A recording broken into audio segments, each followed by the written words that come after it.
don't want you to miss it. You Hello! miss it. Welcome to Wildfolk. We're starting a little early. That's wild, isn't it? Ayo. We're doing it It's because... wild, folks. it's wild, folks. Good one. Good one. And we're doing it because we have a lot of people here today. We got our biggest group to introduce, the last 4 characters. And we have a lot to get through. Because going into the holidays, all of our schedules are getting real wonky. And the sooner we can get everybody in one place, the better. I like how 4 is a big group now. Yeah. It's weird, right? It's weird going from, 8-person parties to 3- and 4-person parties. It'll be nice to kind of, oscillate, I think. I'm a big fan of variety being the spice of life. With a funny word, oscillate. Oscillate? It's a pretty fun word. That word gets used a lot in the sex toy industry. I can say that on Twitch. Anyway, that's all I can say on Twitch, though. Sidro is with us. He will be here, but he is on his way back from work, which is why he's being real quiet. We're gonna get started, and hopefully we won't get to his part until he's ready. And if so, we'll have one of those old-timey intermissions like they used to do in the theater, when you took your children to the Nickelodeon to watch a movie for 5 cents. If you need, I can waste some time. Let's go ahead to the lobby. I mean, that's gonna be the whole session. This is the wasting time session. It's gonna be awesome. Do we get to waste time of the session? That's all we're doing. I don't know if you guys are ready for this, but this is a session where all we do is wasting time. Praise Do be. you like our party comp today? It's very spooky. Yeah, it's a very spooky one. It's The Boo Crew! Wah, wah, wah, wah. And then Branch. And Branch. Oh no, he's the scariest of all. He's ACAB. He's a cop. You got your typical boy. Halloween. You got your, your Skelly Man. You got your Mummy. You got your Eldritch Typical Horror, monster. and you got the cop. Alright, well, speaking of wasting time, can I tell you guys a story? Yes. Alright, sick, let's do it. Let me make sure I haven't fucked up the stream first. Here we go. Do you want me to remove my token from this map? You can if you want, it doesn't matter. We won't be here for long. Okay. Alright, here we go. Once upon a time, there was a little city next to a big mountain. And on that mountain, there was a forest. And in that forest, there was a cave filled with strange twinkling lights. And in that cave, there was a door standing in the middle of a cavern leading to nowhere. And in that door, there was a keyhole as big as your head. And in that keyhole, there was a world. Twisting, alien, and dreamlike. And in that strange new world, there was a sprawling hedge maze that stretched on in every direction, for miles and miles, not only near and far, but up and down and this way and that way and all the other ways too. And in the middle of that hedge maze, there was a beautiful stone building, as tall as the clouds with a door big enough for a giant. And in that building, there was a library filled with books and artifacts and stairs and doors leading every which way. And in that library, there was a creature. A writhing, wriggling thing with too many eyes. Its tail branched into slithering tentacles, its face split open sideways into a gummy, many-toothed mouth. And in that mouth, there were a few pages that had been chewed out of a nearby book. And as the creature licked those pages, the letters slid off the vellum and onto its tongue, where they dissolved into ideas, and then those ideas vanished into the ether. This, of course, was unacceptable. Thankfully, this is not the only creature in the library. And as we turn to the side of this room, we find another giant door. This one with a much smaller door carved into the bottom of it. Just the right size for someone like you or me. And through that door came another creature. Lush, would you please tell us what we see as Baby Boy bursts into the room on the prowl for pests?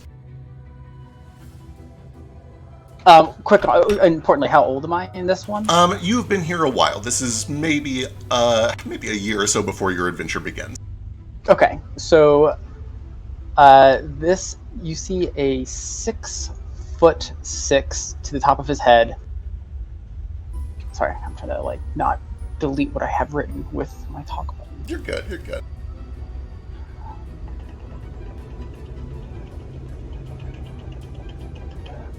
Yeah, a 6'6" creature with a bat-like face and antlers. In those antlers is set an orb that looks to be containing a black hole surrounded by a galaxy. his baby boy's coat is black with gradients of blue-gray. Down his back are a mass of writhing tentacles that flow behind him. And he has a collar around his neck as well. Not quite yet. You'll get that momentarily, actually. Oh, okay. But good call. As you step into the room here, baby boy, you see one of these pests. They have been absolutely verminous throughout this library for the past several months, and you've taken it upon yourself, with the help of Mare, to keep the place free of them. It turns and sees you step in, and it begins to gallop off with a few pages in its mouth. What do you do? Boy, get back here! Sorry, that was the wrong accent. We'll get it in time. It's fine. We're all figuring it out. It starts to flee, just scampering around the corner, making these noises as it goes. I do want to try to attack it if I can. Hell yeah, hit me. Let's do it. With a swish of my wrist, a space starts to condense at my fingertips, and a wormhole appears from me to this creature as... Let me target it. And then the tentacles behind me swirl into kind of fan-like around each other, and then one of them dashes through the wormhole and strikes it, comes all the way back out, then the next one, and they all do that in succession. Hell yeah, give me some attack rolls.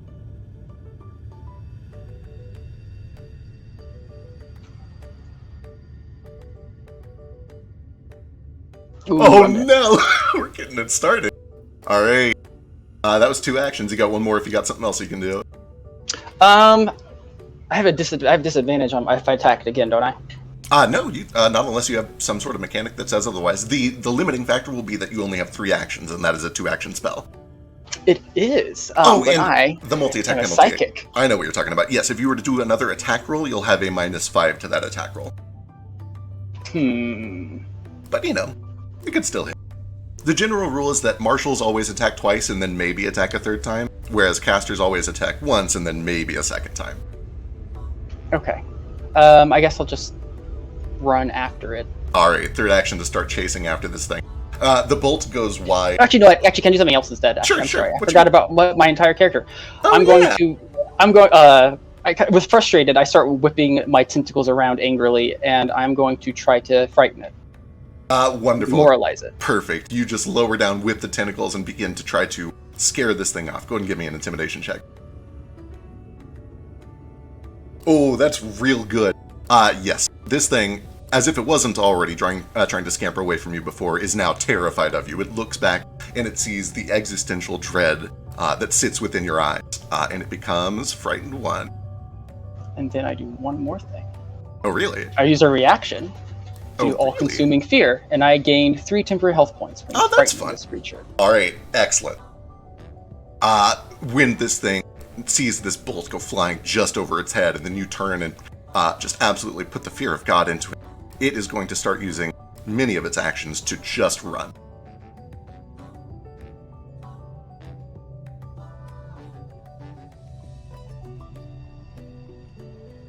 It gets to there.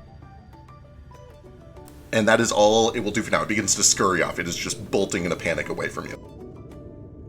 Back to you. What do you do? Oh, you're not going to get away. And then I lift myself up off the ground on my tentacles, and I just start skittering after it with about... I've done the math. It's like 7 miles per hour, so it's pretty fast. Lord, help me. As I create secondary pieces of gravity to make myself fall in the direction towards them. Yeah, time and space bend and warp around you, something that feels unnatural even in this already unnatural place. And it's almost as if you're not even moving of your own volition, you're just letting gravity do the work for you as it drags you along after this thing. You can hear it making these horrible squelching noises and clawing at this enormous door that leads to one of the important rooms within this place. How do you do the snappy thing where you can make a path? Oh man, I think you hold control and then you drag, and then once you've made your path, you press space to confirm it. It's real terrible. I'm not a fan of it.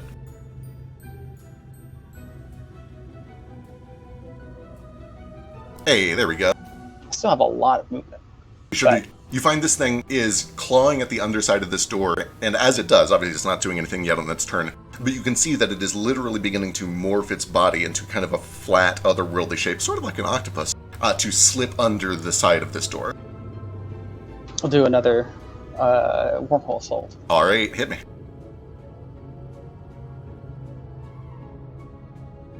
There we go. That one lands for certain. 5 points of piercing damage as this bolt pierces through, and you watch as matter is just drawn off of this thing by your energy. As a reaction to that, it is going to void slip. And when it does... Actually... Oh no, do you have a thing for this? Oh no, sorry, I didn't critically succeed. If I critically succeeded, it couldn't teleport. I see, gotcha. You feel yourself trying to shut this thing down, knowing that these things love to blip in and out all over the place. But unfortunately, it is able to slip. And as it does, it leaves behind this like fine silvery mist of tiny little lice that just kind of scatter across the ground. Harmless, although itchy if you were to get them on you. And you watch as it disappears behind this door, but you know it must be over there. Some things happen, and then it is back to your turn. What do you do? Am I allowed to go into this door? Yeah, absolutely. You know, it's the sort of place where you're not supposed to really play, but, you know, you're allowed in there as long as you're careful. Yeah, I guess I'll go up and open the door. Is that going to be actions to do? I'm assuming that's going to be multiple actions. We use a house rule. It is a piddly action to unlock, or to open an unlocked door. Okay. So I'll use my piddly action to open it. Perfect. And as you open the door, you are greeted by an enormous otherworldly creature. A swirling mass of light, energy, time, space, and anything else you can imagine. It illuminates the room around it. The room itself seems to morph into it, drawing the presence of itself from everything around it. And it turns and it sees what's happening. And it looks down with stern eyes, and you watch as this just dark pitch blackness rips out from where its mouth should be in a beam that engulfs this silver louse, and it just disintegrates. It disappears into dust, scattered throughout the cosmos. And then this creature comes stomping over towards you, and looks down. Oh, I had it. There you are. There's my good hunter. And he stoops down onto his knees, and with his many tentacles and his weird alien hands, begins to just kind of pat you on the head. I think you're... there you go. There we go. Eli says he can't see him. Oh no, what? You should be able to see him. Yeah, it looks like we've got like the dark vision thing going on. Interesting. Let me just try turning on map visibility now, because we've seen a lot of things here. Or actually, let me try this. I made a new thing for this. We'll see if it works. Hey, perfect. There you go. Awesome. Okay, also sorry, could you repeat what he had said? Absolutely. He stoops down and says, "Ah, there you are, my good hunter." Oh, what are you doing today? Oh, we have important business today. Would you like to come with me? Oh, He gets real excited. His little tentacles start to just whip around. Yes, very good, very good. And he begins to step over to this enormous mirror that runs from the floor to the ceiling of this room. And he begins to just kind of look at it intently for some time, and you watch as the surface of the mirror begins to shimmer a little bit. But then he looks back down to you. Baby boy, some of these people are a little strange. Many of them have only interacted with ferals. So stay close to me and be on your best behavior. Oh, I'll be on my best behavior. Oh wait, hold on, I forgot to get the cookies. Run along. I'll go and grab the cookies. I'm assuming this is for work. Yeah, it's for work. He's going on. So I gotta get the cookies. Yep, of course. You watch as I'm stuck behind the door. I can't. Oh, there we go. There you go. You watch as you leave. I'll bring back a plate of eldritch-looking cookies. They're green-gray, look fleshy. Yeah. Maybe they're tumors. Maybe there's eyes in them. They look like chocolate chip eldritch cookies. For sure. There's definitely some Zerg nodes in there that are just kind of doing that bubbling thing. Not really sure if this is a living creature or just some sort of slime. Hard to say. Very good. They will love this. My business with these people is very important, and their time is limited, so we owe it to them to be punctual, to be courteous, to be helpful, do you understand? It's like look up at him. Aye. Wonderful. You are so smart. So smart. And one of these tendrils kind of wraps around your backside and just kind of pets you a little bit. Just kind of chuckle. Once you have finished helping me, you may explore and play with the mortals that they've brought along. Most of them are, well, typical, but I hear one of them is quite civilized. Oh! And you see there's just like a moment where all of the light in his body turns to this vivid yellow and pink, like he's kind of had the light of 1,000 suns come up into his cheeks, this godlike happiness. I have a surprise for you. I nearly forgot. Oh, surprise. What kind? He looks to the mirror, and he kind of just with a wave of his hand, just washes whatever he was doing off of it, this residual magical energy. And instead, he makes a little circle with his hands in front of him. And you notice that as he does this, the reflection in the mirror is on a bit of a delay. Everything he does happens a few seconds later. And with sort of a deliberate quickness, as the reflection makes a circle in front of itself with its hands, he reaches a finger through, his own real finger, through the mirror, and it begins to ripple like the surface of a pond. He draws it back out, and you can see that in his hand is a little necklace, or a collar, or a pendant, or an amulet, something along that lines, and he lowers it down to you, and shows you this.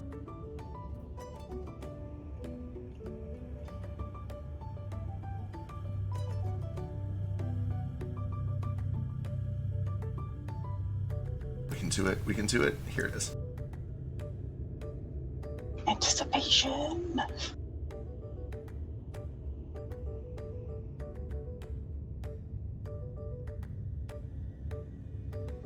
What you see is a seemingly lovingly made pendant, although its design is very alien and very eldritch to many. Who probably look more like a cursed artifact than a collar. All the same, it seems to have been crafted to channel a little bit of power. And you can see that on the front of it, in Illith, are the symbols BB for baby boy. And along the backside, there is more Illith etched, but it's kind of a longer thing. And you don't really pay too much mind to it right away, because what draws your attention is that dangling from beneath this pendant is a shimmering little green crystal that just kind of glows with a faint bit of magic. There you go. This will help in case you get lost. There is obviously a lot to read there and a lot that you will learn about this collar in the coming days. But what does baby boy do? Oh, he probably gets excited and shows it to me. Man, look. And the black hole's like attention turns to it. It's strange. It doesn't have eyes, but it's, if you look at it, you can kind of tell where its attention is looking. It kind of gazes at it for a second. And this ripple comes out through its clouds up to the barrier that it's contained in. And this vibration comes out. No noise, but it can be felt by like everyone around it as he begins to speak to baby boy telepathically. We haven't really discussed this. Who's voicing Mare? Do you do that? I do. I'll do it. Okay. I'll do it. Wonderful. But for the most part, he just kind of conveys feeling to.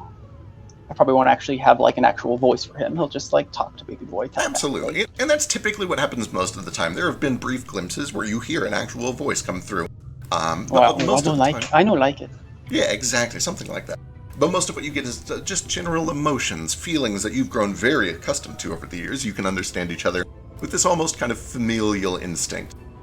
But to an outsider, it might simply feel like an overwhelming sensation of whatever emotion they're feeling at the time, which in this case is probably excitement and a little bit of that empathic joy that you get when you watch somebody you like receive a really cool present.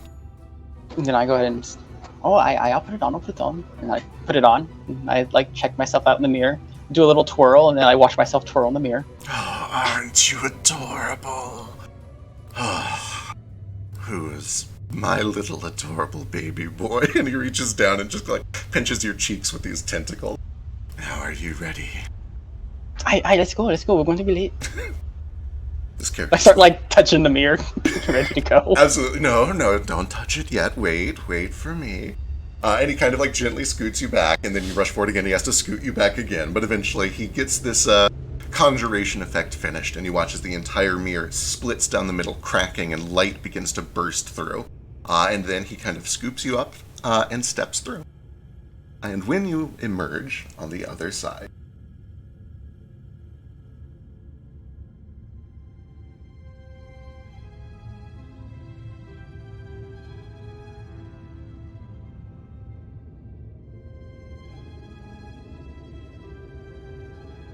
you find that your creature is in a new form. He is nothing but a shadow now, laden with tiny stars, and is now only a little bit larger than you are. And so are most of the other creatures within the room. As you look across this table, you see more creatures like him, of differing shapes and sizes. Of notable exception, however, are the mortals that these other creatures have brought along with them. Standing at the back of the room. The majority of these mortals are wearing dark purple and black robes, with black hooded cloaks, golden wrist bangles, and entirely smooth, featureless, eyeless golden masks that fully cover their faces. There's an exception to these exceptions, however, a kitsune man who stands near the back, near the opposing mirror, with two differently colored eyes, a charming smile, and a sharply pressed vest. He glances at you for a moment, as if not expecting to see anyone other than your creature appear in this room, and then he does a bit of a double take, and he gives you a pleasant and perhaps a little bit bashful smile. Your creature speaks up to the other star-laden shadows throughout the chamber, and motions to the mortals that they have brought. They are all sequestered. I would like to begin immediately. And one of the other creatures extends a shadowy tendril towards the robed mortals. One nods and steps forward, his hands steepled in front of himself, and when he reaches his creature, he stops, he separates his hands and places them over his ears.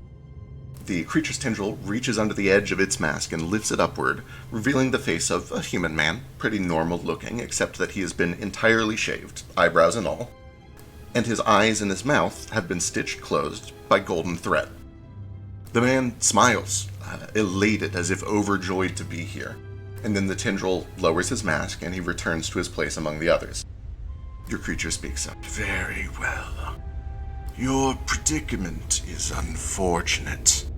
There have been a small number of similar cases, although they are quite rare indeed. I have the information you seek, and it is neither my duty nor part of our transaction to inform your use of it. But I must warn you, as a matter of concern for your safety and your moral standing, things can always get worse. You watch as the four other creatures kind of look amongst themselves and then to each other and then back. And they don't say anything, they don't make any motions, but there's kind of just a silent acknowledgement that they have heard what he has said. Very well. And then he looks back to you. Are you ready to assist? And I turn and bow towards the other creatures. Alright, he starts to step up towards this kind of stone table altar thing. And so does one of the other creatures.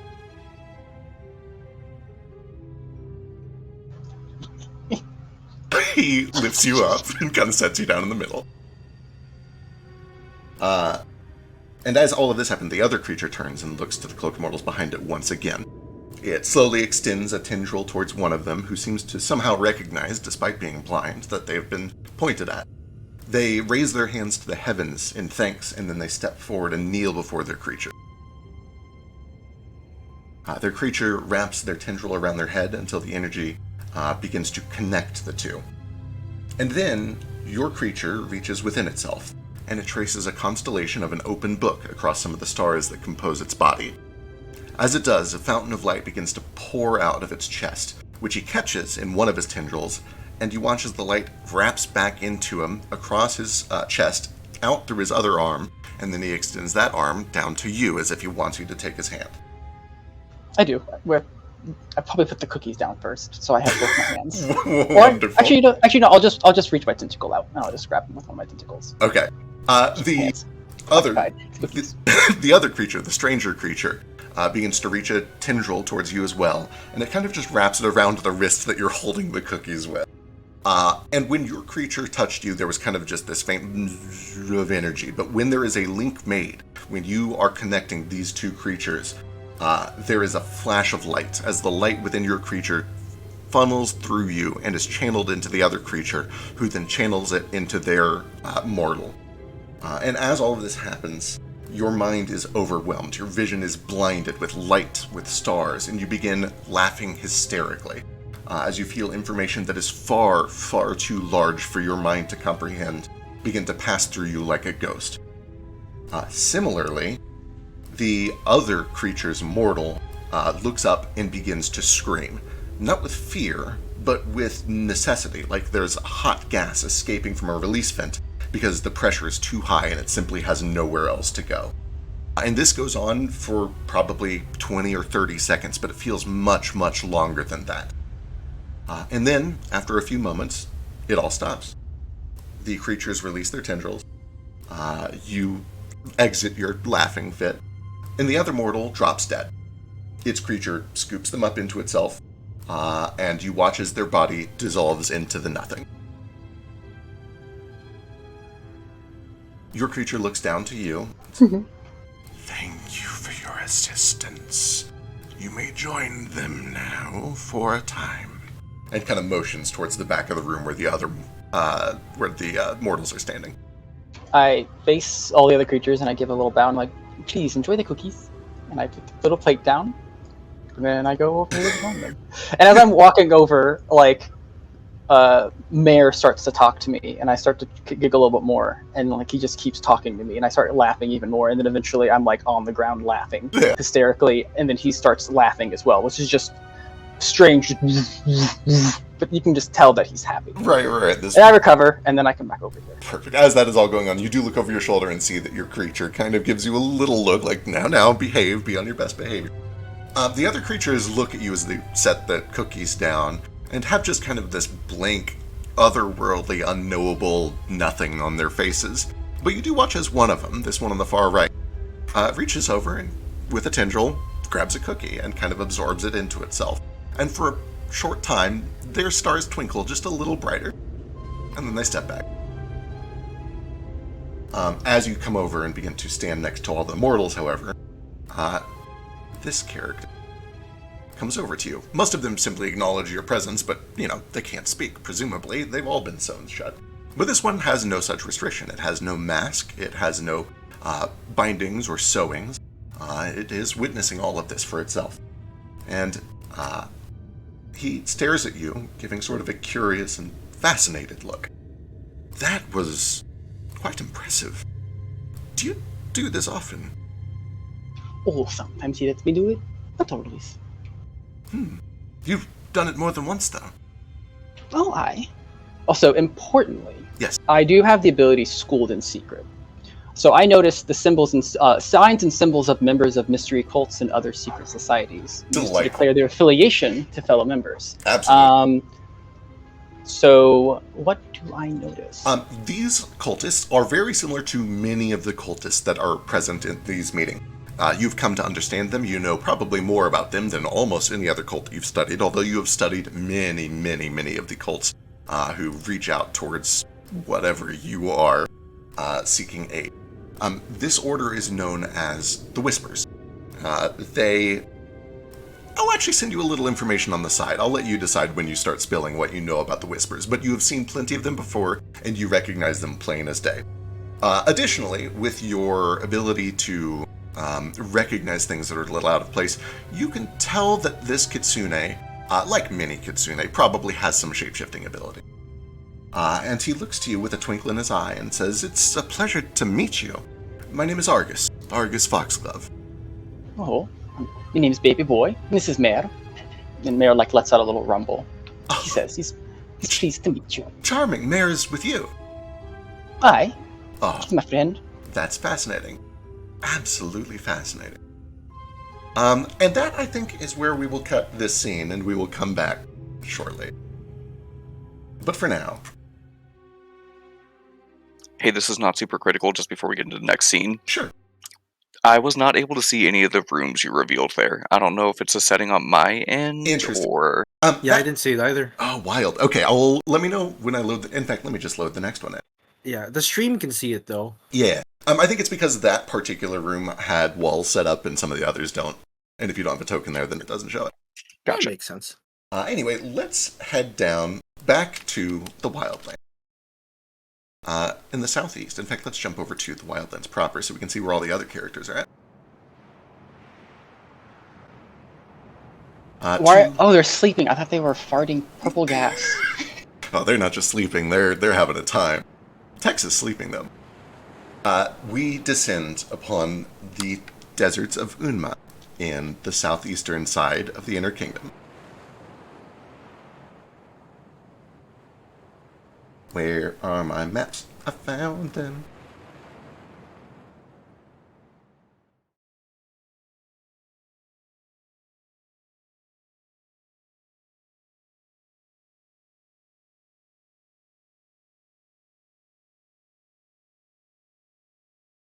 I can't wait for music. There should also be sound, but it's taking its sweet time. It'll get here eventually. Don't worry about it. Everything's fine. Are you guys able to see this map, by the way? I can see it. Awesome. I can see it. We descend into the desert, where we find, traveling through this hostile sandy wasteland, is a small group of people. There are 4 Uni guards with this kind of beautiful gold-trimmed armor. Golden masks of different beasts. There's one with a jackal, one with a dragon, one with a lion, and one with a cobra. And traveling with them are a soft-faced, kind of older, middle-aged Leonin man, and a young Leonin boy, about 9 years old. They're dressed well. They seem like maybe they are nobles or ambassadors of some sort. And you can see that atop their camels are just a mountain of supplies that I've not drawn on here yet. They are accompanied by these 2 pack animals, though, and one of them, curiously, is undead, a skeleton, with green motes of fiery energy in its eye sockets, and necromantic runes carved into its skull. The Leonin man has kind of a bit of a forlorn, contemplative look on his face. Not like he's sad, but like he's deep, deep in thought, somber and a little perplexed. You can see that his eyes bounce back and forth, and his face kind of faintly mimics various expressions as he replays a conversation in his head, trying to figure out what he could have said differently, what he will say differently next time. But eventually he sighs, and he looks over towards the guard standing next to him. Some things, I believe, are just meant to be strange, don't you think? Absolutely. Yes. They always have been. They always will be. And that will always frighten people. And he looks down to a little wooden box in his hand. The lodestone has no eyes to see, nor any mana to weave, yet it can see the faces of iron, and it knows which is true and which is false. He looks back to the camels. The living enter the desert, and they must fight for every breath that they take. But once they're dead, the sand itself fights to breathe life back into them. He squints, and he carefully kind of glances up at the 2 suns in the sky beating down on the caravan, one peeking out from behind the other. Zion is bigger and brighter, yet it is Zion that brings rain and hell that brings dust. And as he says it, he looks over his shoulder to the sky behind the caravan, where billowing clouds of dust blot out the horizon, looming closer and closer with each passing minute. Yes, these things are very strange. We'll never convince them that they're not. And yet here they are, in front of our very eyes. What's the word? A myriad of strangeties. He looks up one more time, to the suns, and then back to the fast-approaching dust storm, and then down to the wooden box in his hand, which he opens, revealing a compass that wobbles wildly, as if it has lost north and is frantically trying to find it once again. We can't make them accept the strange. They must come to see it themselves. But perhaps someday we can teach them that not everything strange is to be feared. And then he holds up a hand, and he looks to you and to the other guard. And he motions to a little spot on the ground. There will do, if you don't mind.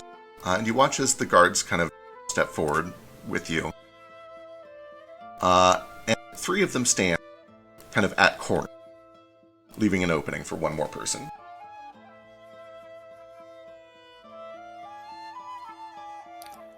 I can't move the token. Oh, shit. Oops. Well, thankfully you're already there. I assume you step up. Yeah, I'm here. I I knew- already knew. I knew I'd forget something. Anyway, here we go. As the four of you take the corners, a strange, faint, kind of shimmering light begins to build up in the space between all of you. And the Leonin man waits and waits, continually looking back over his shoulder towards the approaching dust storm. And then eventually, when the time is right, he steps forward again into the space. And as he does, we see the light of the hot desert on the horizon begin to bend and warble. Colors begin to emerge from the spaces between space, flickers of brilliant pink, of bright lime green, and of a blue that challenges the sky for its glory. As the painted hidden city of Delera opens its gates.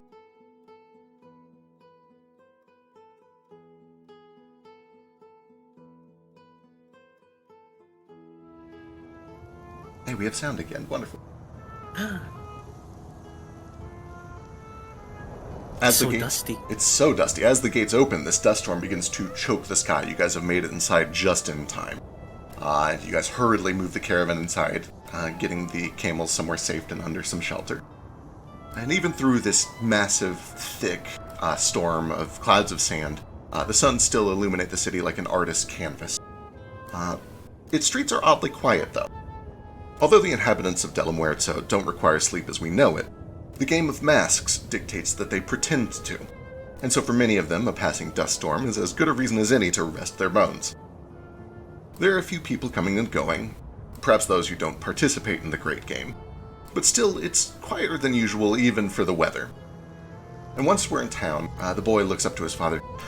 Can I go to the plaza, Papa? Barely waiting for a response as he starts to excitedly inch away. The man looks to the boy and says, "We're needed at the palace tonight. The banquet is in 2 hours." The boy looks back, seemingly unfazed, to make these big doe eyes. "We'd like you to be there. It's a show of good faith. And also, if you're not there, your mother will kill me." I'll make sure. He just speaks up. He will be there. He looks to you and says, "Very well, thank you." The two of you, if you wouldn't mind, and he motions to two of the other guards who begin to accompany him up towards the palace. Let's see. The boy looks to you and says, "Where should we go?" Where did you want to go? "Well, the plaza, if that's all right. I know I drag you out there a lot lately, but, you know, the campaign's getting really good." No, all right. But you can't run ahead too far. It's quieter Okay. here than normal. All right, just keep up, okay? Okay. He runs after. And he These tries... old knees. He tries not to get too far ahead of you, but, you know, you're able to keep up with him for a while. Let's see.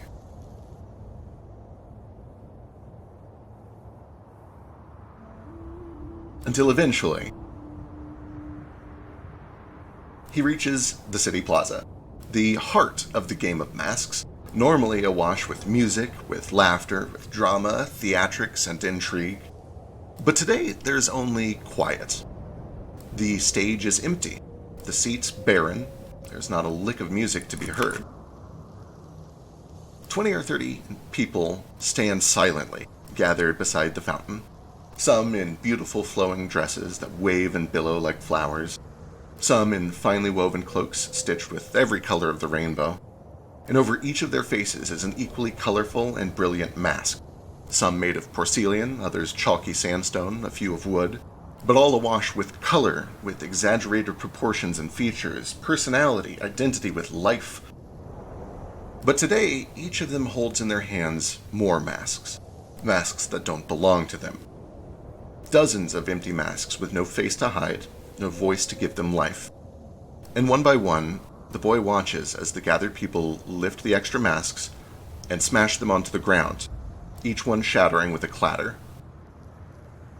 The boy knows that in the game of masks, it can only mean one thing to destroy a mask that isn't yours.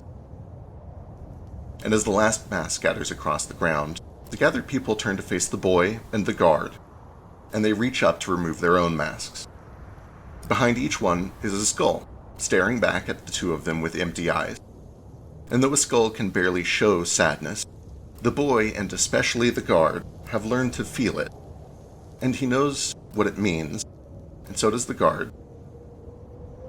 And so the guard grabs... Well, actually, you tell me, what does the guard do, knowing that something is wrong? We must get back to the palace. Come now. But I don't what the game? I don't understand. No arguments today, little one. We'll As play later. as you kind of encourage him to come along, you can almost see his heart beating. This is obviously something strange that is happening, and it's something that he's never experienced before. And for a moment, he just kind of stands there, frozen. What do you do? I kind of pick him up and hurry to the palace. I need to get him somewhere safe. All right. Wonderful. You guys begin to race up towards the palace. And as you begin to approach, you spot bloody footprints leading out through the front of the palace to a sigil where arcane runes have been carved into the earth and remain some latent magical energy still happening. And this is, of course, very concerning to you. But when the boy sees it, he looks like he's seen a ghost. His face goes white because he knows that there are only 2 other people in this town who bleed like that. I take my sword out. All right, excellent. And as you step in, that is where we'll pull back for a moment.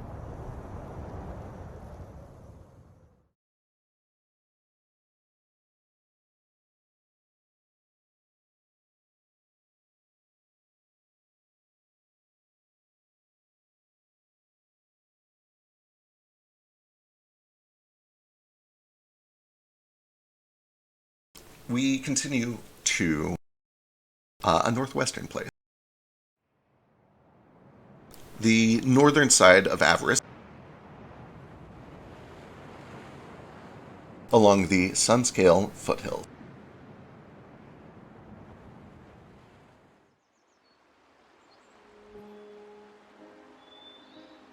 Sprawling autumnal woods, bathed in the gentle light of the morning, it's a new day. There is a nest in one of those trees that harbors a pair of songbirds confessing their love to each other under an amber roof of leaves. And beneath that tree, we hear the crunching of footsteps as a person crests the hill and looks out over the landscape. Eli, would you tell us what we see when the newly arisen Foster looks out over the horizon from atop this hill? Of course. So, topping this hill is essentially just a human skeleton. As we just kind of heard, it's hard to read emotions on a skeleton, but there's a sense of probably confusion and longing as they are walking around these forests that feel oddly familiar. They don't have any distinguishing marks at this point. They appear to be freshly risen and are just kind of shambling through something vaguely familiar. Excellent. And this urge of curiosity that has sort of convinced you to just wander and see what happens, finally begins to pay off as you crest the hill and look out over the valley and experience your first memory. In your memory, you are on the same hill of the same valley, but the valley is stripped of the forest that now sprawls across its curves. Instead, there are plain grassy hills dotted with farmland that kind of bathe in the bare moonlight. And on the face of the hill across the way is a castle and a small feudal plot of land. And although this is the first time that you have seen this castle, you know in your memory, with just a feeling, that this is a familiar place, a place that you called home. And as you look around, you see that you're not alone in this memory.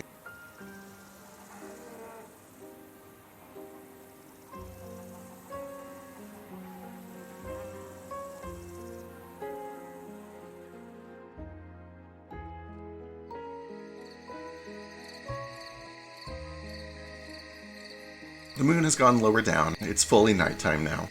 Beside you is a tent, erected hastily under the secret cover of night, and illuminated from the inside by a single small candle.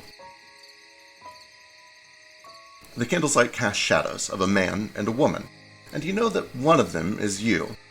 And you remember your first feeling, passion. The smell of wine drifts out through the cold autumn air, and it's pretty clear to you what they're doing inside that tent. But the scene is suddenly disturbed when the candle's light begins to flicker a little bit too brightly.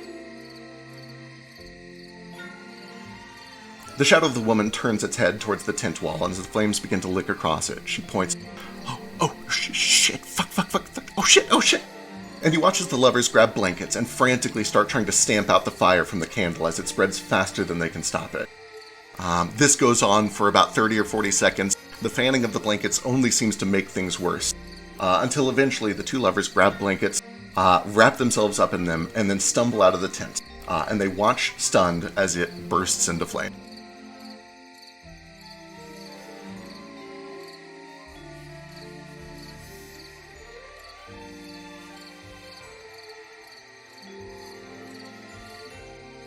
At first, their teeth chatter, and their hands shake from a combination of the cold and the sudden shock of adrenaline. But eventually they turn to each other and they begin to laugh. The man throws his blanket across the ground next to the tent, but not too close this time. And then he grabs the woman and tumbles onto it with her, pulling her blanket over the both of them as the tent burns away, outshining the moon above. And you remember your second feeling, joy. And then you return to the present day. What do you do? Can I see the ruins in front of me? Absolutely. At first, as you're just wandering, most of what you see is the forest. It's hard to see things through it. But now that you know what to look for, you spot little specks of stone. Time has obviously passed since this memory. A tremendous amount of time, enough that a forest has grown around it. The ruins are in crumbles, the castle is nowhere to be seen, the walls have been worn down by time and weather. But there are signs that there are still some ruins over there. I think my natural instinct is to walk past where the tent burnt down and over to where we were laying on the blanket and just reach down for a second and touch the ground, and I'm sure nothing happens other than, I touch the ground. Yeah. As simple as it is, there are just a number of strange thoughts. It's like you're slowly regaining all of the dumb little things you learn in life, bit by bit. With each step that you take, something new, sometimes important, like the vision you just had, and sometimes innocuous. Like that dirt is just the dead bodies of everything that's ever lived, that piled up on top of a core of iron and stone. And in a way, you're kind of like the dirt now. You're the leftovers of a life, but the dirt feels warm. There are plants growing out of it. There's grass that feels good against your bones. And you're not really sure what to make of any of this, other than that the more you interact with the world around you, the more you come to be a part of it, the more you remember it, and the more it starts to slowly remember you. I probably pull up, and having this since I haven't had for a long time of memory and just feeling, for lack of a better word. I know whatever this place was important at one point, and I start to wander over to it. All right. It takes some time to wander. You're kind of just having a slow hike. There is a point where a little, not like a super big wolf, but a regular-sized wolf kind of comes out from around a corner, and it just looks at you for a while, and then it just kind of walks off on its way, leaving you alone. You see squirrels up in the trees kind of do their thing, birds everywhere, bugs, spiders crawl against the bark of the trees. But eventually, you find the ruins.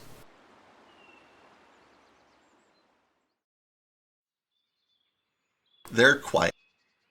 The place is not fully reforested yet. There are still clearings where the structures had paved stone that have caused nature to take longer to reclaim it. And you find one such clearing in front of you, the size of, a decent castle or a very large house or a manor or something along those lines. What do you do when you find this clearing? I think at first I'm struck by a sense of kind of sadness, and I'm not entirely sure why immediately. And I wander around and I see the bones of whatever this place was, trying to just remember anything. I must have been called here for a reason, or Certainly. For a while, you just kind of wander, touching things and walking over things, hoping that something will trigger one of those big epiphanous memories like you just had. You're new, you don't know how any of this works, you don't know what it takes to conjure one of these memories, and after 20 or 30 minutes of just looking around, you almost feel like giving up. Until eventually you turn around where you stand and realize that there are a couple of steps that lead down, or they did at one point, although they have fallen onto the earth at this. And as you look down and see those steps, you experience your second memory, and this time it comes with a name.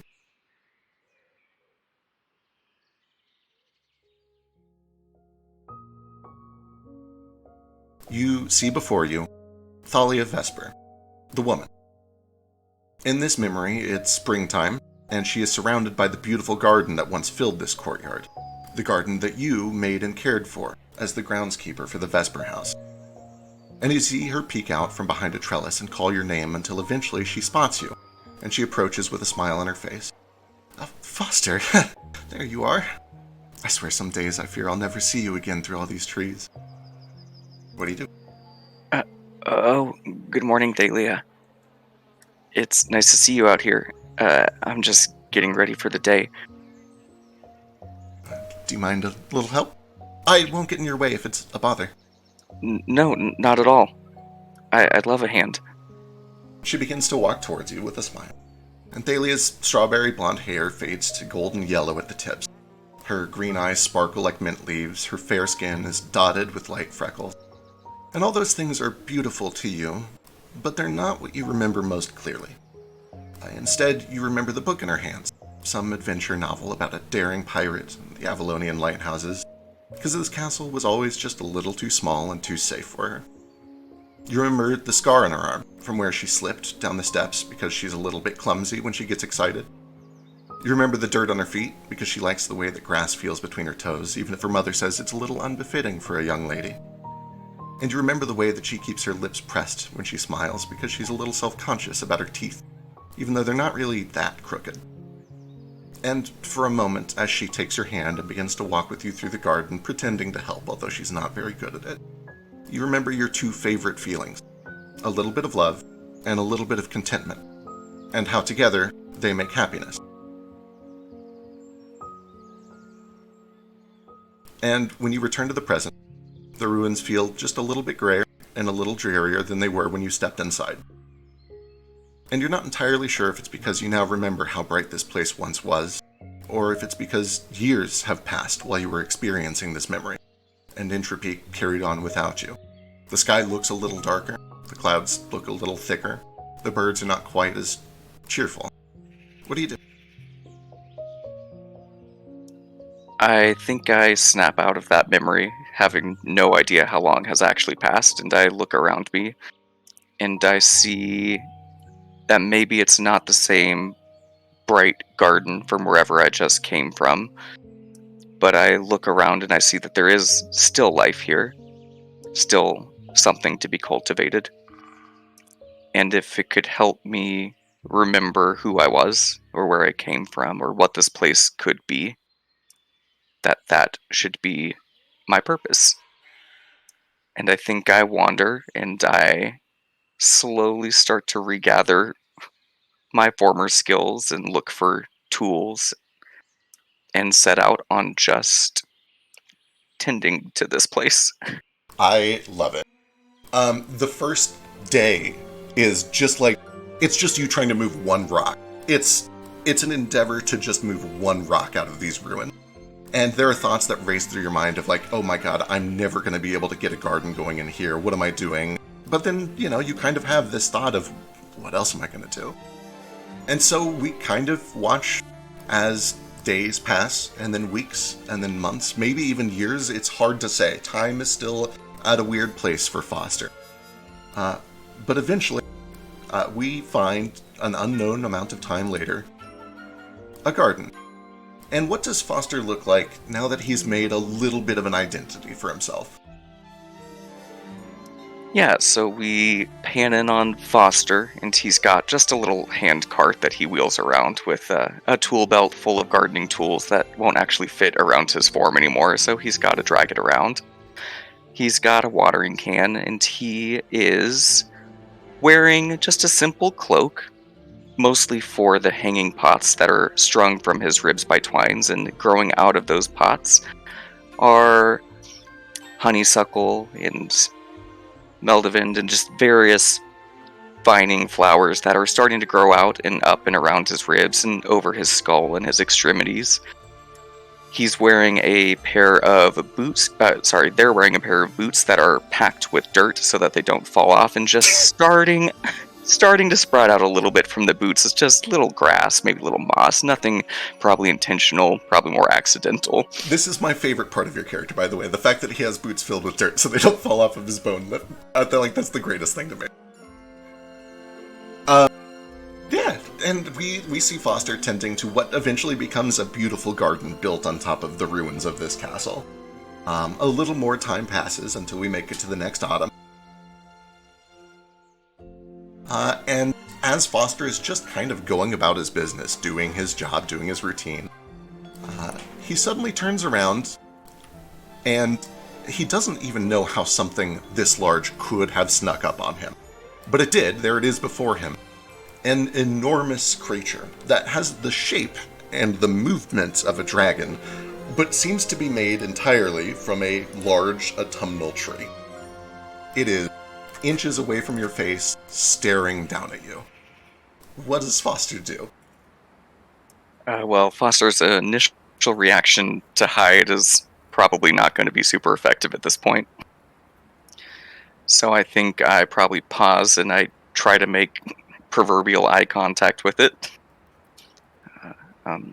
Hello. Welcome to Thales Grove. The dragon looks down to you and it kind of creaks as it cocks its head to the side. And then it looks around at this beautiful garden that you have built here. And it looks over to one of the patches of flowers, and it almost seems to... Although it's not really it breathing, it's made of wood, you almost feel nature breathe around it like a gust of wind that is drawn past it. And then it exhales and the wind ripples across the garden. And then it shoots up into the sky and flies off, and you never see it again.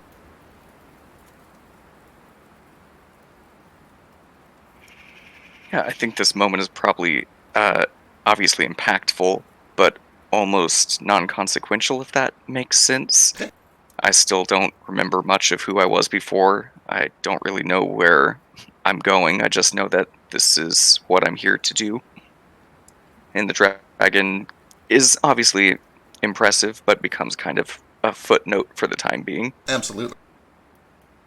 The days begin to run together once again. Time passes, another summer comes, another summer goes, back to autumn. And all these months later, we have another event. This one perhaps a little less of a footnote. For some time, Foster has sworn that he has heard things as he works on the garden. And today it is nearly undeniable. There is a windy front that rushes over the woods. And each time the wind picks up, he swears he can hear the woods whisper his name. Foster, Foster, Foster. Foster. Hello? You hear the wind rustle. And as you look across the clearing, maybe, a quarter of a mile away, you watch as the trees creak to part, as if the forest was opening a doorway for you.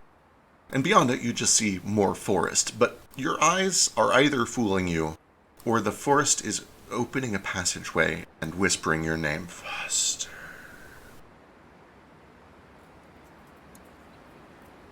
I, drawn by intrigue more than anything, start to approach.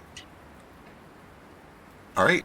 You walk up towards the edge of the forest where the trees have parted, and you see that there's just kind of a dirt path that has been made that winds deeper into the woods. You can see that there are various animals, squirrels and birds, and all the other creatures of autumn that watch from a safe distance as you approach. Some of them begin to kind of hop away as you get too close. And you hear deeper in more whispers. Foster. Hello, is someone there? And I'll keep walking towards it. And as you begin to walk into the path in the wood, the trees creak and begin to close behind you. And that's where we'll jump to someone else. Do we have a Sidra yet? Yeah, I'm alive. Here. Hell yeah! Let's do it. Okay, you can hear me? The gang's all here. The gang's all here. Ah, I keep I going. remain unstabbed. That's true. You're not dead yet. You've survived almost a full hour of Pathfinder 2. I'm so proud of you. Ah, Yeah. We dive down to the center of the wildlands, the heart of magic on this planet.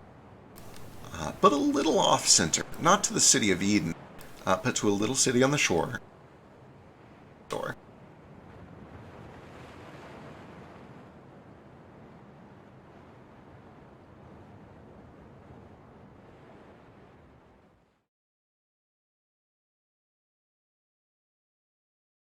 The weather on this particular map is a little inappropriate, so let me take you in closer so we can see what it actually looks like.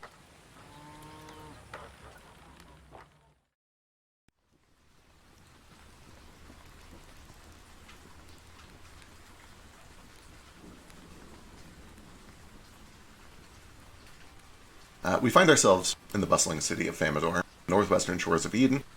With its tall walls, its defensible terrain, and the thriving trade ports, Famador has become a bit of a safe harbor for those who were left behind by the Adendric government when monsters swept across the nation about 40 years ago.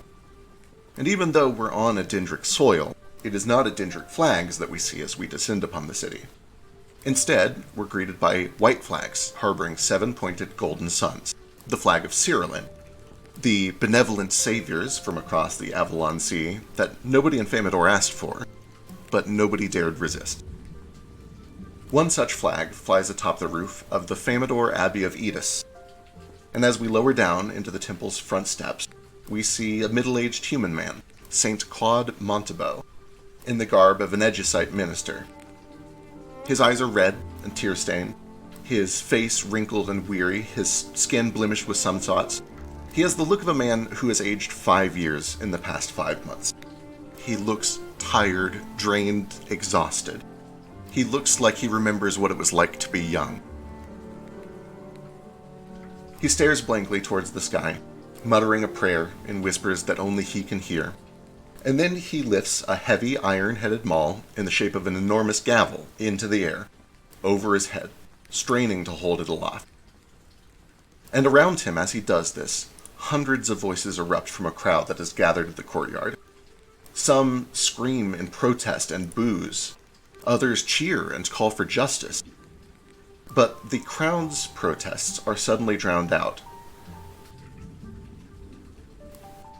as the earth begins to shake beneath their feet.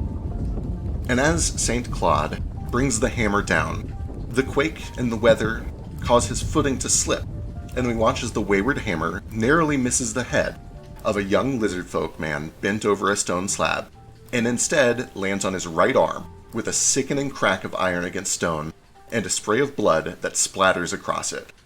Sidro, would you please tell us what Branch looks like and how he reacts to having his arm pulverized? we're starting out here. Yeah, we sure are. Starting off real strong. So,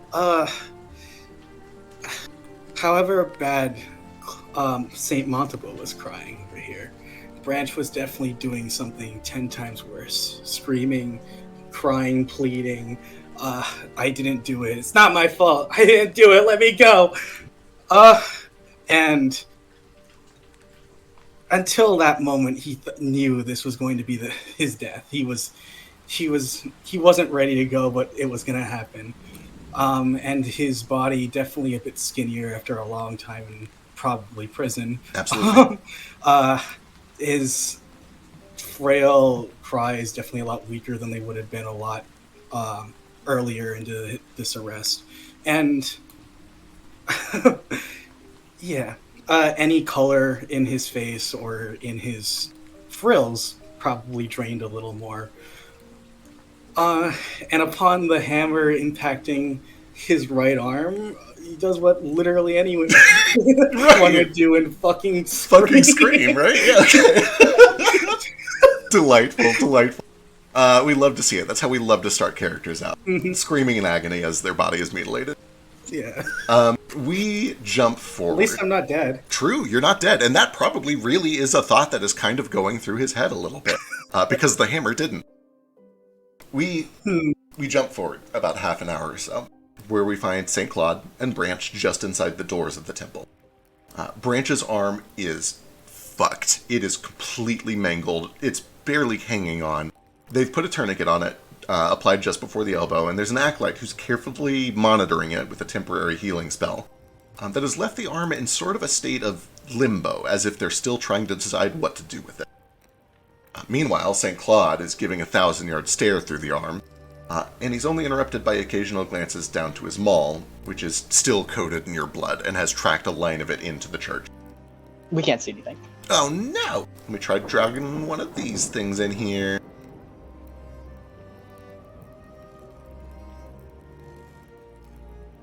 I'm also here. Let's just do that. Baby boy's not really here. Foster's not really here. Just pretend I'm not here. Yeah, Narafi's not really here. Oh, I'm not going to do... Oh, man, you've got dark vision. I got to figure out how to make dark vision not apply to the stream. Anyway, it's fine. We're fine. Everything is fine. I'm here in spirit. You're here in spirit. This is all interrupted when the door opens.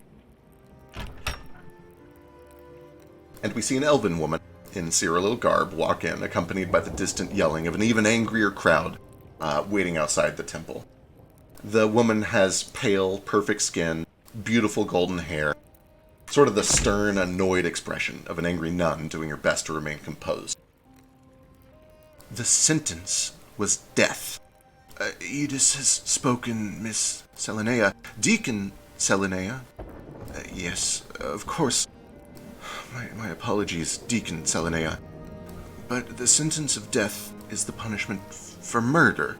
And the boy is a murderer. He was convicted in fair trial, and his sentence is yet to be executed.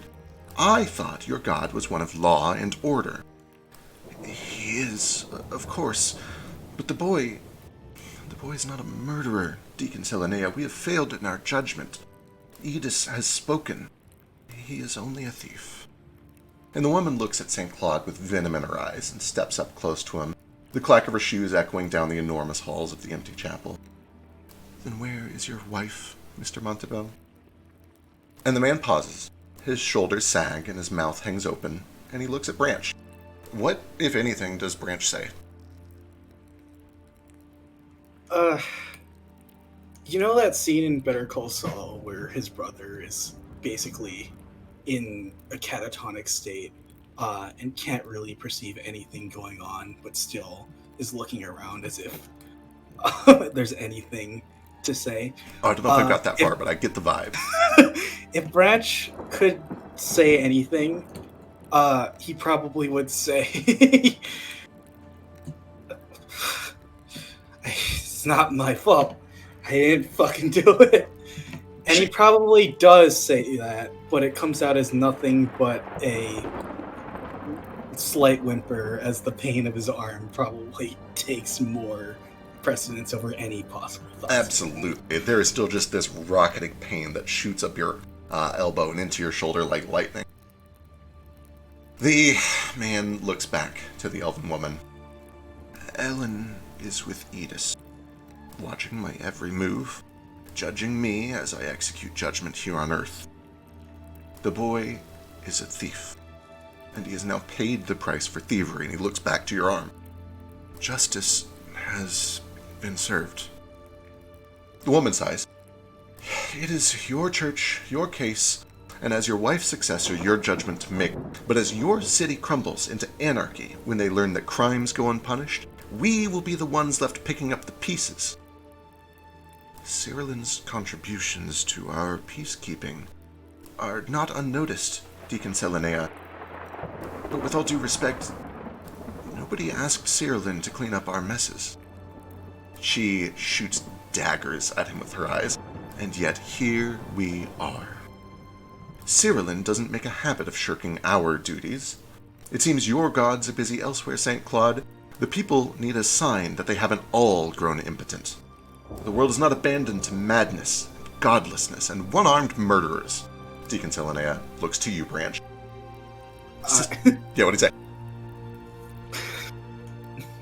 Just grits his teeth real hard and stares daggers into her as hard as he can, but he definitely doesn't have the energy to it. He can barely even move his mouth, but the intent is there. She kind of watches you in this delirious, bled-out state, trying to mumble anything. And eventually she sighs and looks back to St. Claude. 7 years, 7 months, 7 weeks, and 7 days of service to the Church of Edis. That is the typical punishment for the unlawful deposition of a high priest or priestess, according to the Book of Edis, is it not? Unlawful deposition... yes, Deacon Selenea, it is, but then you will oversee his service personally, or I will have the Abbey investigated for heresy. And how do you think that will go, Mr. Montebo? And for God's sake, clean that up. And she begins to turn and walk away.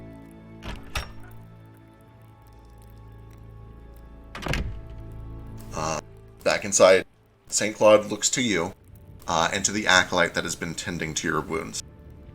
And for a long time, he just kind of sits and stares, and waits.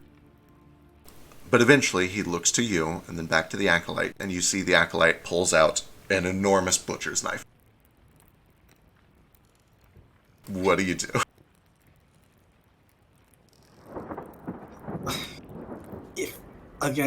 If I could barely muster it, I stare at Clyde and just go, I ain't doing shit for you. I love that. And then I assume one of the guards pulls what is left of your arm straight forward onto stone, and we watch as the butcher's knife crashes down. More screaming ensues. More screaming ensues. A little more time passes.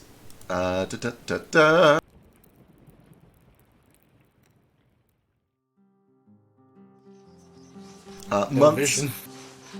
Oh no, you guys should totally have vision on this one. Give me a second. I can just show it. There we go. Time passes. Months at first, and then years. And as the age marches on, so the world changes. The streets get dirtier, the poor get poorer, the rich get richer, and Cyrillin's grip on the city begins to tighten. After a while, they're no longer interested in simply overseeing and defending the city. They want their tenants to be taught at your churches. They want their knights to be stationed at your guard. But still, all these years later, we still find St. Claude and Branch and the Abbey of Edis courtyard with a handful of other monks and justicars sparring and practicing. And St. Claude is, for his age, surprisingly nimble. He serves as a decent sparring partner, and as you manage to land a solid strike against him, he reels back a little bit, laughing. Good, very good. Alright, once more. And if you'd like to, you can give me an attack roll on St. Claude. Hell yeah!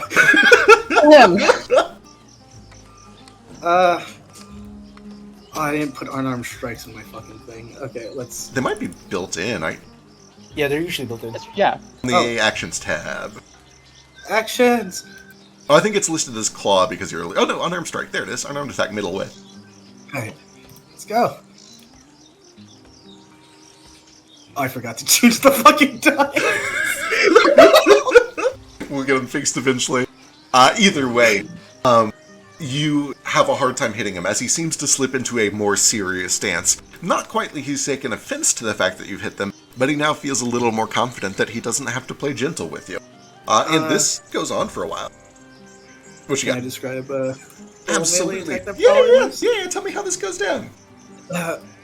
Branch, definitely someone for show over functionality, probably, does a little thing as if he's going to go in for a leg sweep.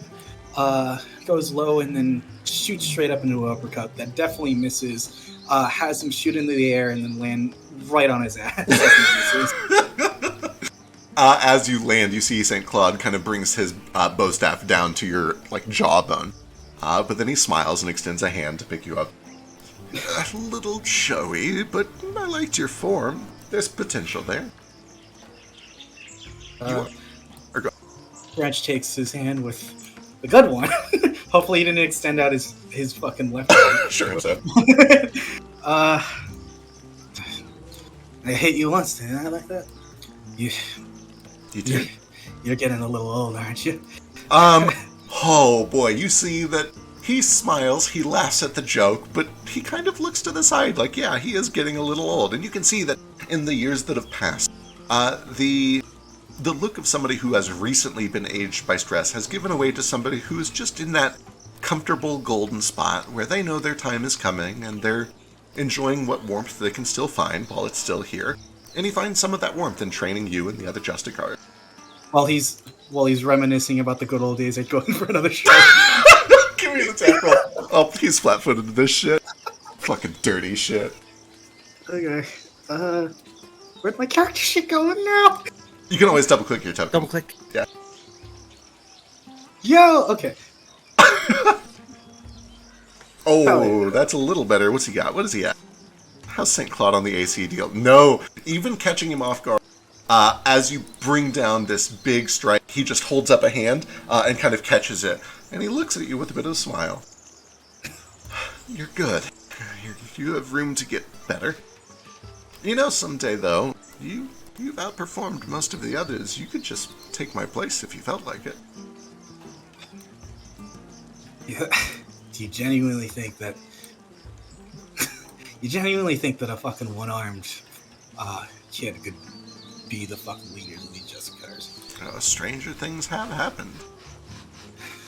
It ain't my goal in life to stay here forever, you know. No, I understand. This is not your calling. It is your sentence. I know. How much longer do I have, anyway? You would know that you're coming up on it. You've got maybe 2 weeks left. You're very close to done with your sentence. It has been well over 7 years since that all happened. And St. Claude looks at you and says, Branch, you're under no legal obligation to divulge this information. But if, as a mentor, if you would satisfy an old man, his curiosity, what will you do when your sentence is complete?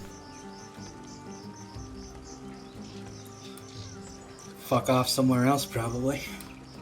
I ain't staying here. And he looks down, and he gets kind of an earnest look in his eyes. Do you feel that you have grown? That you have learned? Has any of this rehabilitation worked? Has the law served you? This is off the record, of course. I'll take this secret to my grave. ¿Quieres tú?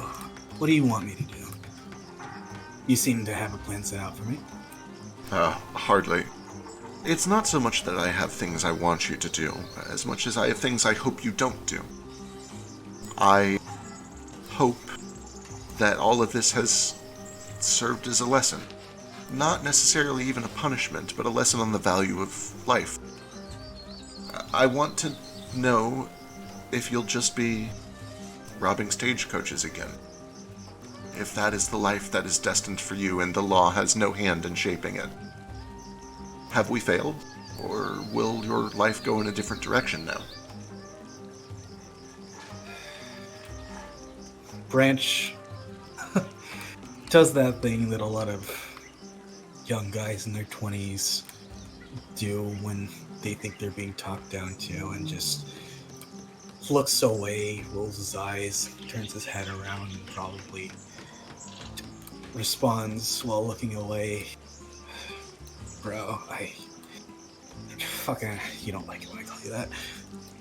He shakes his head, no, I don't.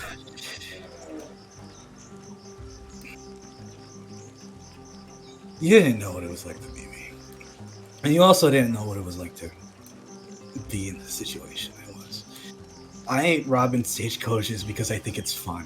Some of us had to do it out of necessity. The fact that you called it this rehabilitation in the first place, what was wrong with me before I showed up?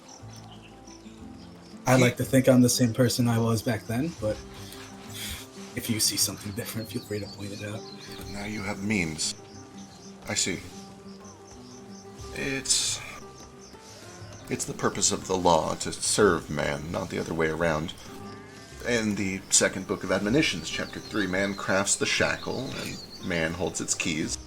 For it is as he says that, Branch, like, repeats it after he's saying it. Yeah. Like, obviously he doesn't fucking know what he's talking about, but he's gonna pretend. Right. I've heard this a million times.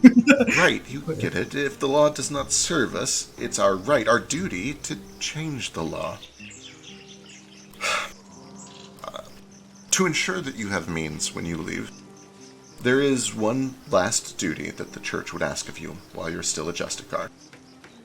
There is, far to the southeast, in the deserts of Unma, a desolate shrine called Oxiri Point. The rumor is that it was once used by the Desolate King as part of some necromantic ritual.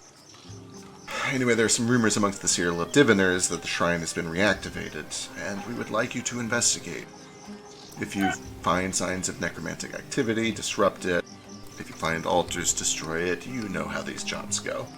Hold on. Do I know how far Unma is from? Absolutely. You would know that it is a journey. Let me pull you back over to the map and I'll get you some actual numbers.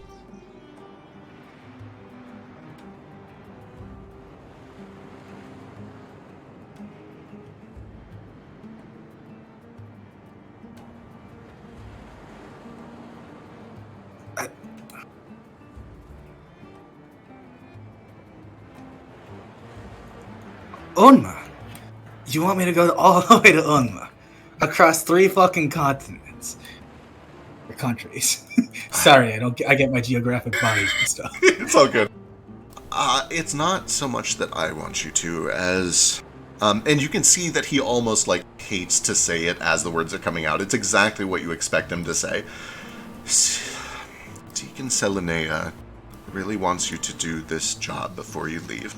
And They're she... still breathing down your neck? I can't comment on that. But it is within her right to request a job so long as it does not exceed more than 2 months past your service. I know that this is a very cruel reading of the law, but it is the law. How dangerous is it? I never cared to look. Oh, well, it's a little farther and a little more dangerous than your normal work. In some ways, not nearly as dangerous as going out into the garden. And you know he's just referring to the rest of Eden, which has been come to be known as the garden as it's been overtaken with monsters. But in other ways, more dangerous. The Sands will try to kill you during the day, and during the night, the undead rise, and they will try to kill you. Most travel crepuscularly, and I suggest that you do the same. Claro que sí. No. Fine.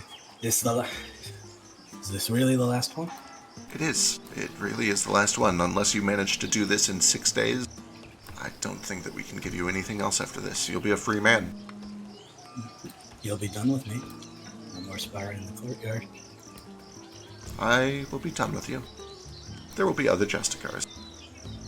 I do have one other personal request, though. A separate, an independent contract that you're under no legal obligation to fulfill.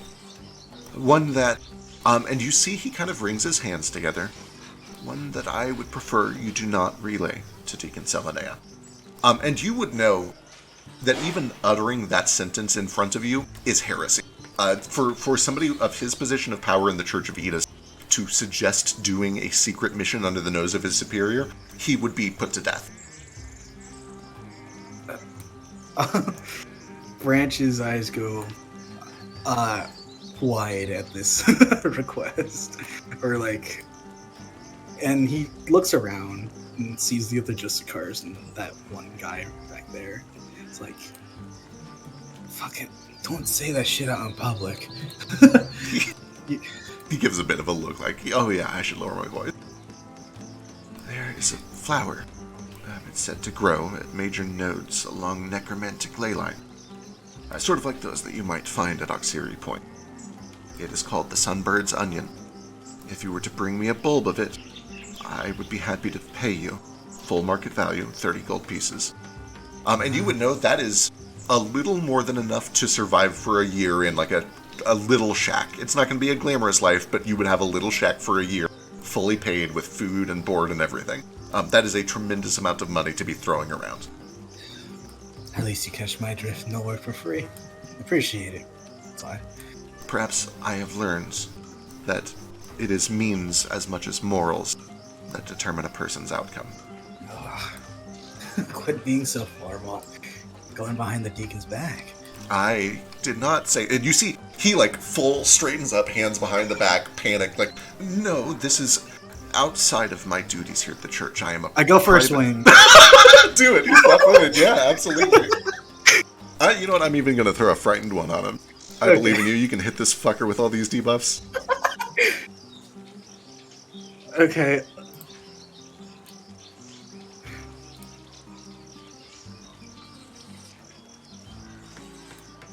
Yeah. Hey! That is a hit. Give me some damage. Ooh. Excellent. Yeah, you pelt him real good. And he looks at you and he realizes that you're just playing with him. And he grabs his bow staff and he starts to swing back. And you guys just resume sparring for him. And that is where we will pull back out and go visit another friend.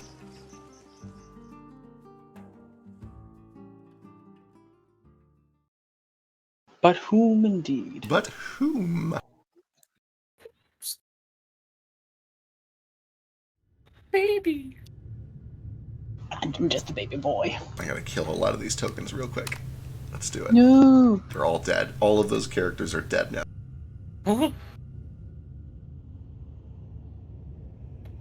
Life and death means nothing in this realm. Is that what we're going with now? In this one specifically, I think so. If only we knew. What does the blue line... over my character, I have a green line and I have a blue line. I think blue line is temporary hit points. Oh, if it's been a minute, I no longer have those. Yeah, you should be able to remove that from your character sheet, top left, I believe. Yeah, I got it. Cool. We return to Baby Boy, who is in his room gathering supplies and preparing for a trip. A secret trip. The trip you're thinking of. And as he prepares, we see Mare drift around the corner. And today, Mare has taken a voice. Still no sign of him. Are you sure we should be doing this? Oh, what else are we going to do? It's been going for too long. I mean, don't get me wrong. If you're going on an adventure, I'm coming with you. I'm a little scared. I've been here basically my whole life, and you've only been out, like, twice? What if it's weird out there? Oh, I hope so. What if it's scary? Oh, I hope so. And Mare doesn't laugh out loud, but conveys the emotion of laughter. And you can almost feel the nerves and the butterflies drift away as she... I said she. What? How do you refer to Mare?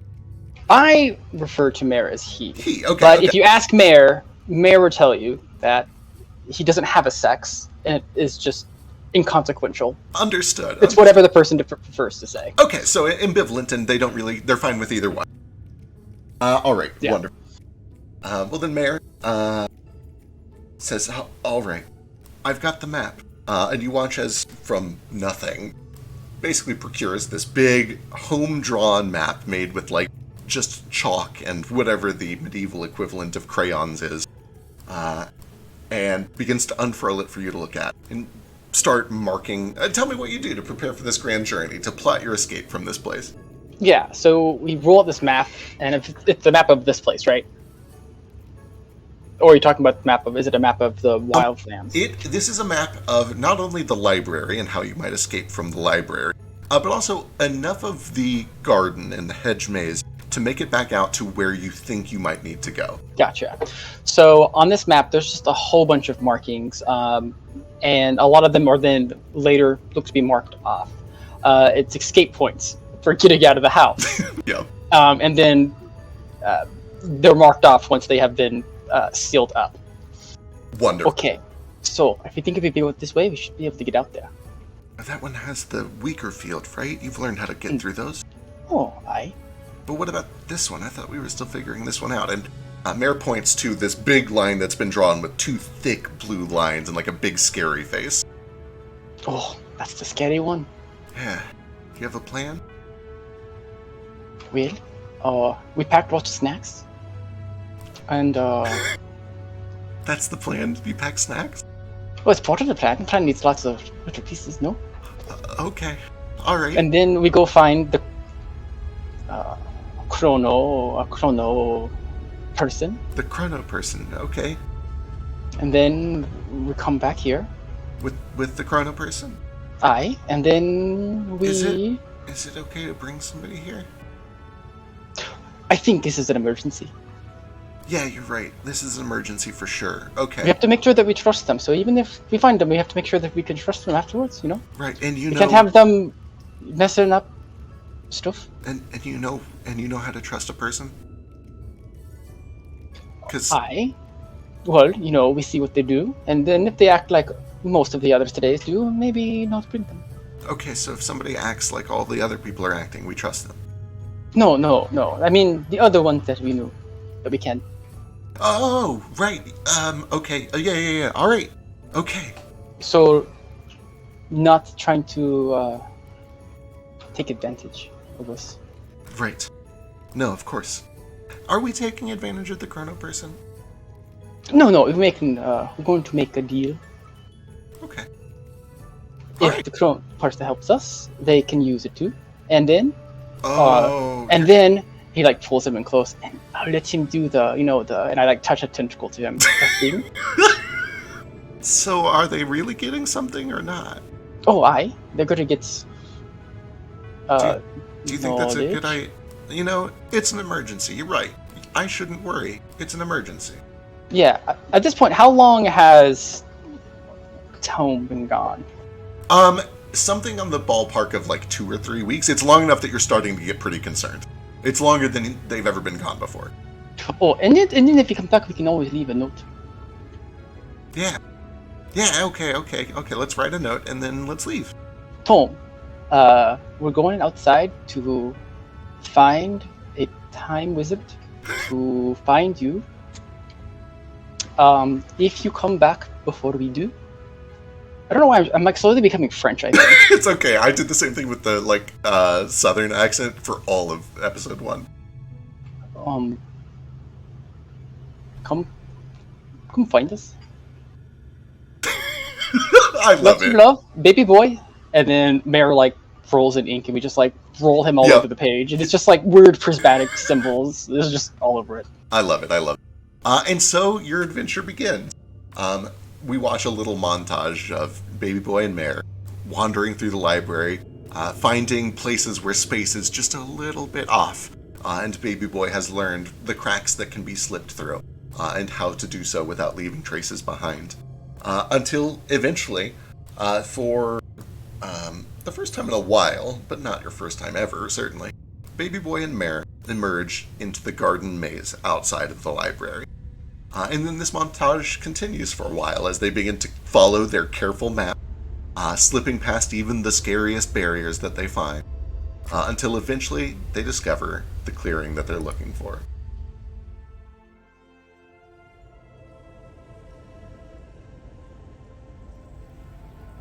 In this clearing, there are 4 doors, each of which is labeled with a silver number that is on their face and also on a doormat in front of them.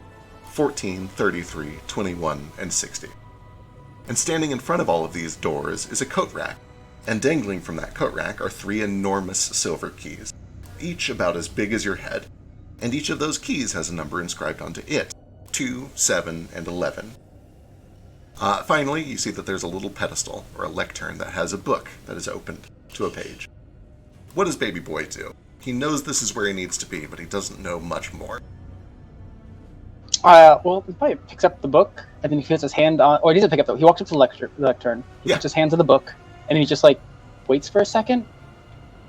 And then when he realizes the book's not doing anything, he's like, Probably a bizarre experience for Baby Boy to interact with a normal-ish book. I don't want to say that anything here is truly normal, but at the very least, this one does not react to your touch. Yeah. The words stay on the page when you touch it. Yeah, it's just a book now. I guess I'll, pick it up and, shake it a bit, and then try to read it. Yeah. Do you... I can't believe I have to ask this. Do you read Common? Yeah. Surely you do. Okay. Yeah. All right. That's such a delight. This would be so weird if you didn't. Yeah, that would make this entire campaign very difficult. There would be even more cultural boundaries than we are definitely going to have.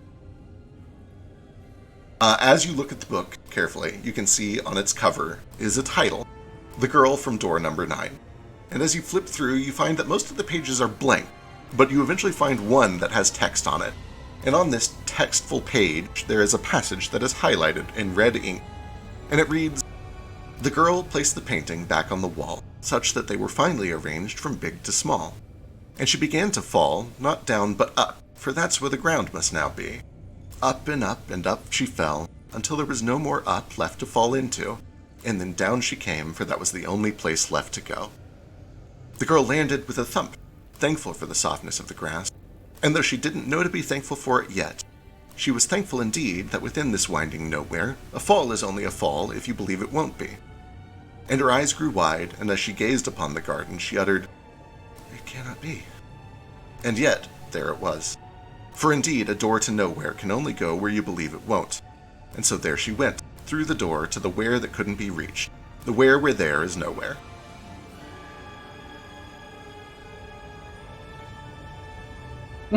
Is there a way for me to click on this and have it readable? You should be able to double-click, I think. Let me know if that works. Aha! Okay, also, quick question. The way that I was able to slip out, was it a one-way or was it a two-way entry point? It is easier to get back in than it is to get out. If you needed to, you could go back. Gotcha.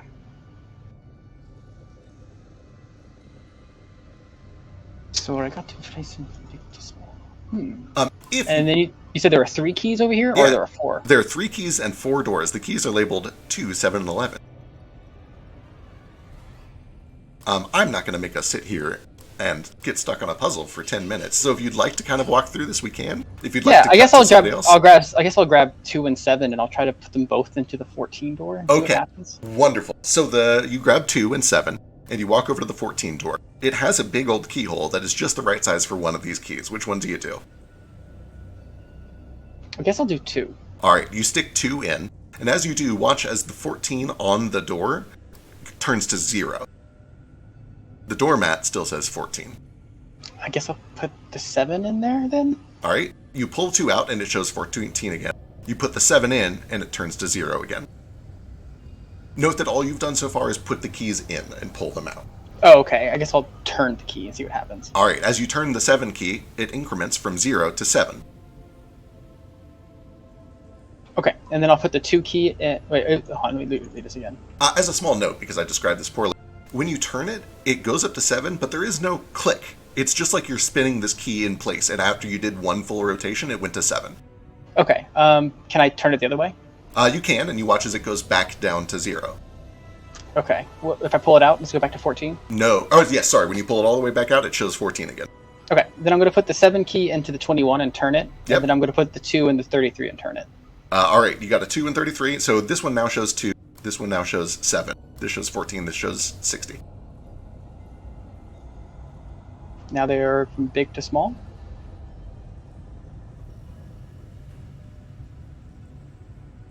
And then I guess I'll jump, just to see what happens. Mayor looks and he says, "Oh, I like this. This is really good. I like what you're doing here." No, switch the 7 and 2 around. So, switch to 7 and 2? I got you. Yeah, so that they're in descending order. But I do like this. But I don't think anything's happening.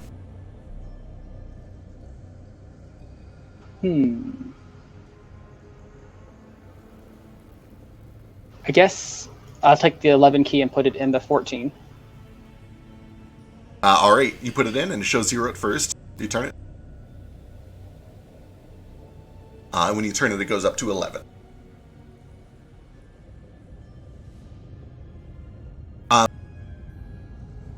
Give me, if you would like, a society check, any sort of intelligence check, really, if you would like a hint.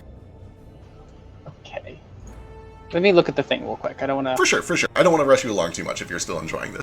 I just know we have a thing with not getting stuck on puzzles.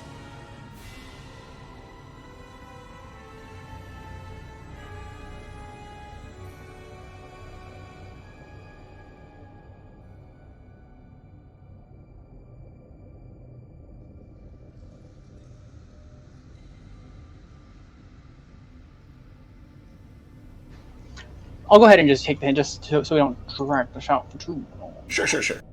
Mayor kind of leans over and says, I can't help but notice none of these doors are door number 9, and all of them could be opened with one of these keys.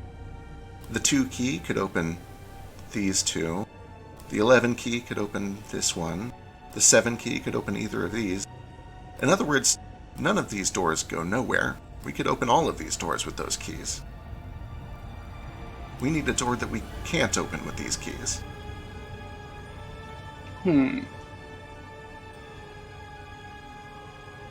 Is there another... I'm assuming there's not another door. Give me a perception check.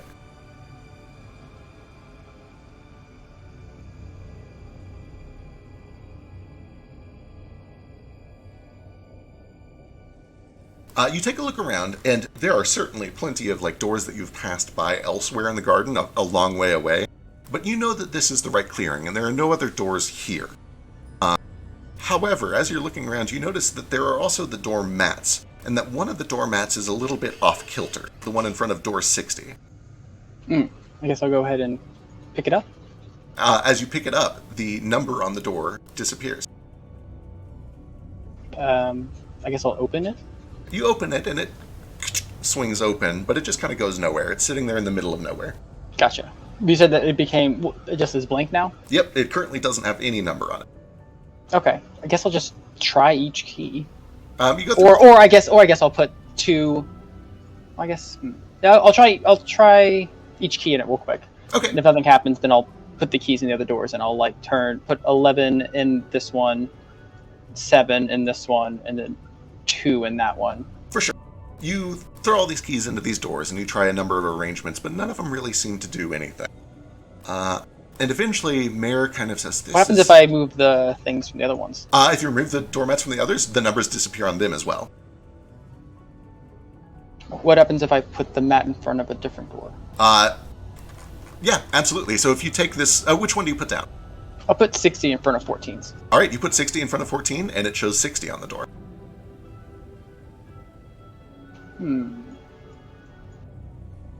I guess I'll just put them in order from biggest to smallest then, just maybe like the painting said. So 60, 33, 21, 14.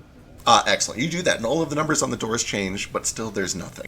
And at this point, Mayor's like, this isn't right. What was that book called? The gruesome door number 9. There is no door number 9. Let's see.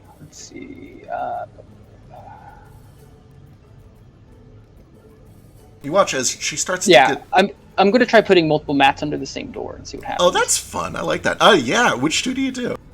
Well, unfortunately, 9 is not the difference for any of them, so that makes it difficult. I guess we'll start with 14 and 21 and just see what happens. All right, you put 14 and 21 in front of them, and the door shows 1,421.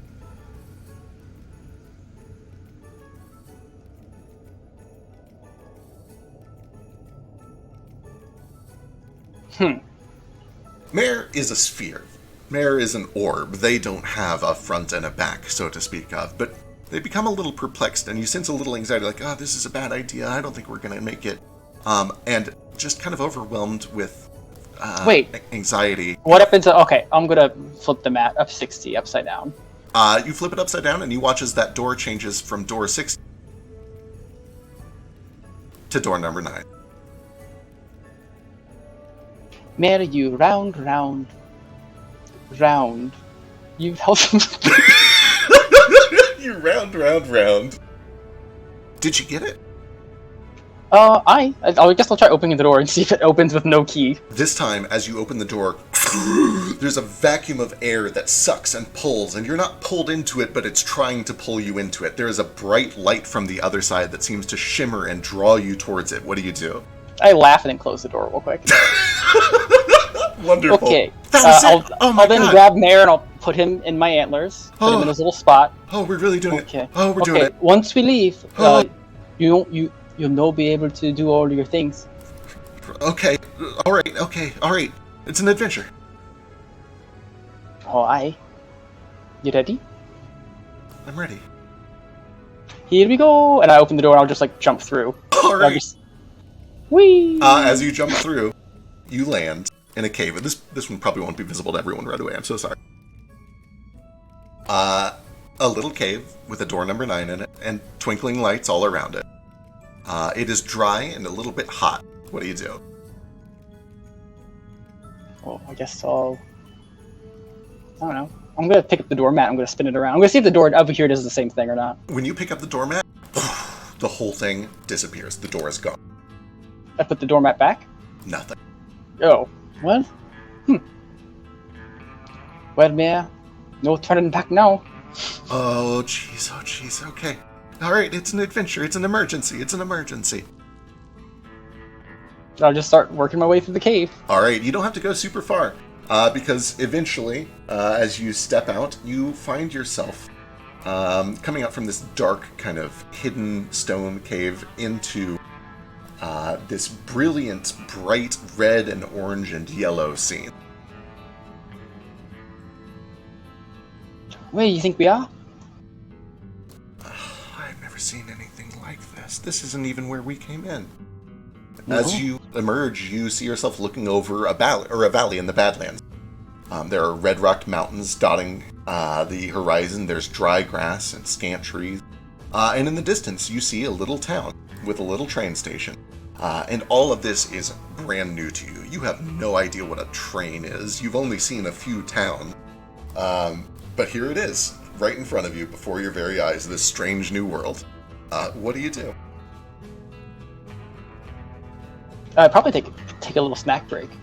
Snack break, yeah. Alright, what the fuck does Baby Boy snack on? So in my head, you can nix this if you want. You know in the first Spy Kids movie where they have like those packaged of foods they like put in the microwave and then all of a sudden they're like meals? I imagine he has something like that where it's like prepackaged food from his house. Yeah, I'll let you have enough of those to get through your intro. I'm into that. Cool. But it's just like normal food. It's just he eats a lot. He eats like 3 servings of food. He eats a lot. Oh my goodness, yeah, that's a key thing to note is you eat like 3 people's worth of food per meal. And I'll give some to Mare. I'll like hold up a piece and like the barrier around him will like open up a little bit and like space will start to warp. My hand will start to like spiral and I'll let go and the food will just fly inside. You can see it like a little line kind of go through the clouds as it like approaches the event horizon. I love it. We're going to do a little bit of a montage here just to get caught up so that we can get everyone together and start this adventure properly. We watch as Baby Boy begins to descend down this mountain and walk towards the town. And you get the weirdest looks you've ever received in your entire life. You've met mortals before, surely, but most of them have been sort of expecting to see something unexpected. And for you to show up looking like you do in a quiet little town like Owl Rock is a tremendous shock to a number of people. And you probably have a couple of small incidents where people assume you're a monster, but you're able to sort of explain yourself. We watch as Baby Boy begins to look around for help and for guidance. And what is it that Baby Boy is looking for? What do you ask people for? I'm looking for a chrono wizard. A chrono wizard. Oh, well, you ain't gonna find them here, but try going that way for a bit. And he points over towards the northeast.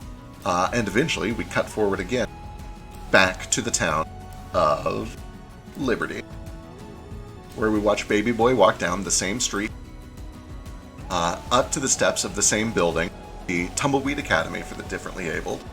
He opens the same door and is greeted by the same Arlo, who looks at you with just this big, beaming smile. Well, I'll be. What the hell are you? Oh, I'm baby boy. Well, what? I'm looking for a chrono wizard. Oh, you probably want Mrs. Crichton. And he just points down, last door on the right. So importantly, whenever we were role-playing this, I wasn't sure if I knew her last name. So do I actually know her last name? In your It's research, fine if I don't, because it's funnier.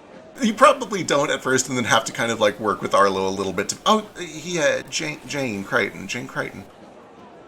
Jane Crichton. We fast forward a little bit, and we are not going to show this whole conversation. But if you would like to, if Zeke is here and wants to do Jane, I'm pretty much picking up at like the very end. So you pick something from the very end and go for it if you want. Okay, I actually pull up. He says you can hop in if you need him. He said he did. I thought he was already here. If he's not already here, then we might just not. Because he's literally getting like one line in real quick. Alright, we're doing it. We cut to a little bit later, where we see...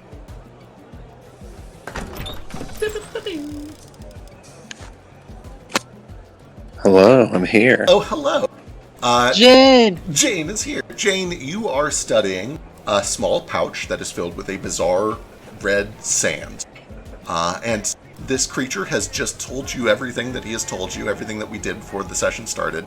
And we pick up right at the end. What does Jane say? Hold on. Let me find my notes here. Legit. Am I coming through clear? I'm on my phone. You are. It's good enough for a line or two. Okay, sweet. So he's just handed me I'm holding this pouch of reddish sand in my hands. I sort of set it down on the desk in front of me. And what exactly is it that you want from me, then? I need you to use the sands of time. Use them for me, and then in return, I'll give you 3 things. A little pouch of sand, access to knowledge, and 1 use of the sands of time.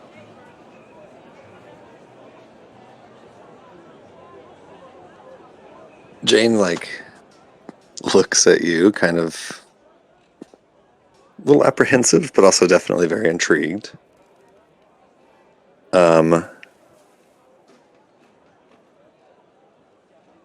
And these 3 things that you're offering me, what are we talking?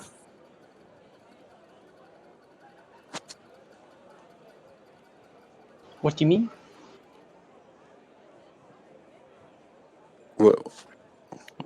What is it that you're offering me, then? These 3 things. I offer you the sands of time, that little pouch there, the use of the sands of time, the artifact. And then, maybe I should show you an example. And I'll reach out tentacle, think of something that you want to know. With the tentacle reaching across Jane, again, kind of apprehensive, but really more intrigued than apprehensive. She'll reach out and she'll think about the conversation that her and Rita had not long ago, and the link that Rita told her to look for between past, present, and future. And he'll reach out and touch your forehead. And I don't know if Zeke, if you want to describe the scene or not. As you make this link, there is a channel that is just opened between your 2 minds, and you feel information flood into it. And this information at first is comprehensible. It is an understanding that these sands of time are part of a device that belongs to some greater cosmic power that allows them to see a little bit forward and a little bit back in time, and also to understand that to them, a little bit has a totally different meaning. It is very real, very legit, and this person in front of you, whatever they are, belongs there and has access to this thing. Got it. After I snap out of that like wild, insane vision, just saying that what I just saw, that's where you're from? That's where these sands of time are? I And did that satisfy you? and you can take me there. I I'm sorry. I still don't think I understand. I got your name. And she looks at your collar with the weird Illith writing on it and scans it for a second. I said, I got your name, baby boy, but who are you? And then, before you can answer, with little fanfare and even less explanation, we watch as Baby Boy simply disappears. There is the faintest bit of distortion of light around his silhouette, and then whoop, he's gone. No magic, no fanfare, no flash of light. And Baby Boy, you experience a brief flash of vision. You're back in the library, but it's wrong somehow. Like the color has been drained from it. And as you look down, you see that the color is also drained from you. Everything except for the gemstone that is dangling from your collar, which is glowing brightly. And then, just as quick as this vision begins, it ends. You feel yourself plopped back out into the material plane, but now in a completely new location.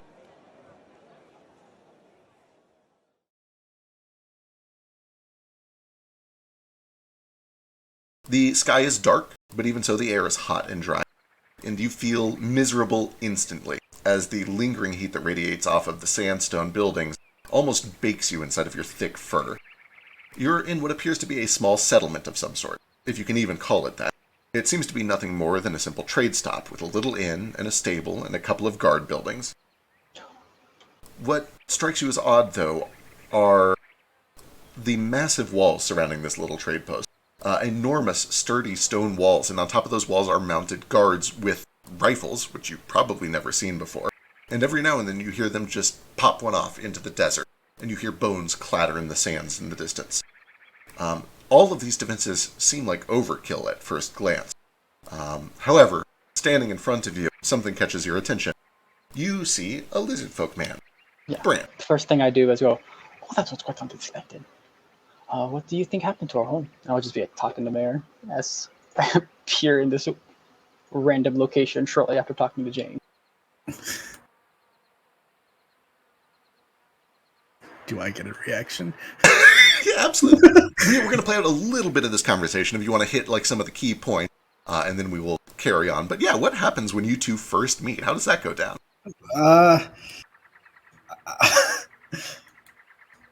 So probably relaxing, having a fucking cigarette as just a little smoke to unwind after the probably hellish fucking journey to get here.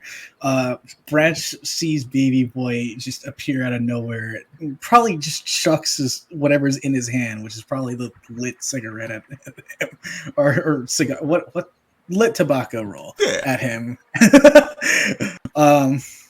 Who knows if that does any damage? Yeah, but probably. It's burning on the end. There's like a little spray of ash, and you do see that almost everyone nearby looks with like surprise and a little bit of like, oh shit, is this a problem? You see people reach for weapons, people start to draw magical implements. Baby Boy, what do you do? Let's look around. Where are we? If no one responds, I just go, Unma? Whatever this planet's name is? What the hell? Who are you? Oh, I'm Baby Boy. I'm looking for my Chrono Lassie, Jane. I seem to have lost her. I don't know any Chrono Lassie or whatever.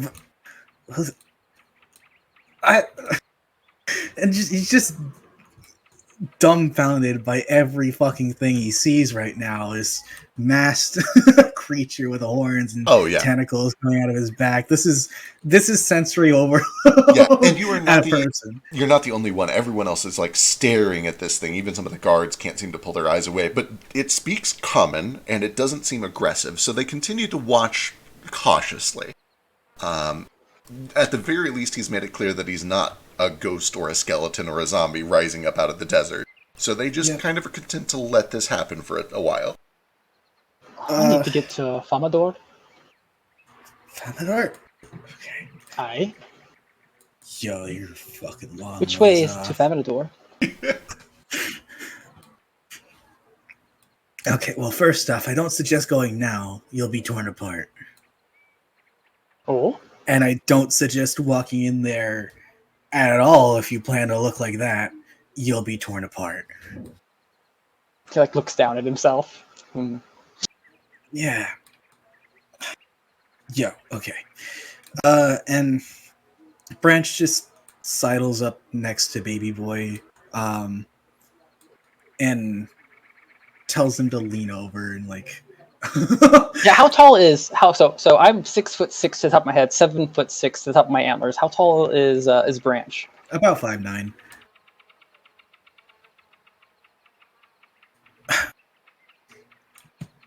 Don't mind me asking, but you ain't undead or anything. Oh, I did not think so. You're not, or you are? No. No? Okay. And also, you ain't here to tear me apart or anything, considering that I'm right next to you and you haven't even tried. Oh, I didn't. Can you?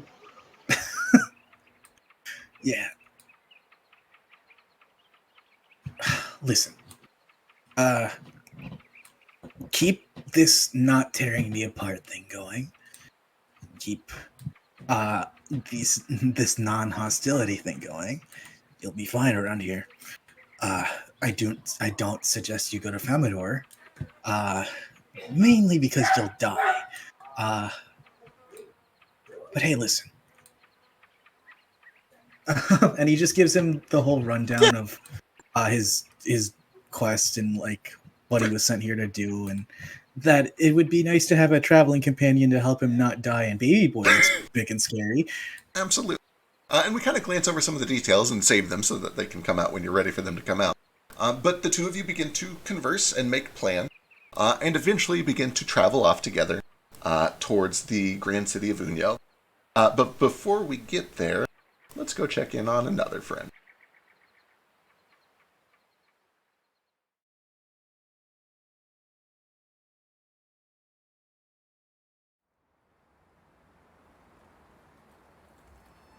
Foster, it is unclear how much time has passed. It always is. But today, as you are tending to your garden, you hear the crunch of leaves under footsteps, as somebody is poking their way around the garden. And as they come around, you see a Three King, this kind of bug creature with 4 arms, big Coke bottle glasses, and 2 books in their hands. One that he's writing in and one that he occasionally glances over to read from. And he is wandering around like awestruck by what he has stumbled in. You see Hopper for the first time. And he mutters to himself, "Holy shit, this is Orchidaceae bibliophyllum. How is this growing here? Wait, is that..." And then he turns, and he sees you.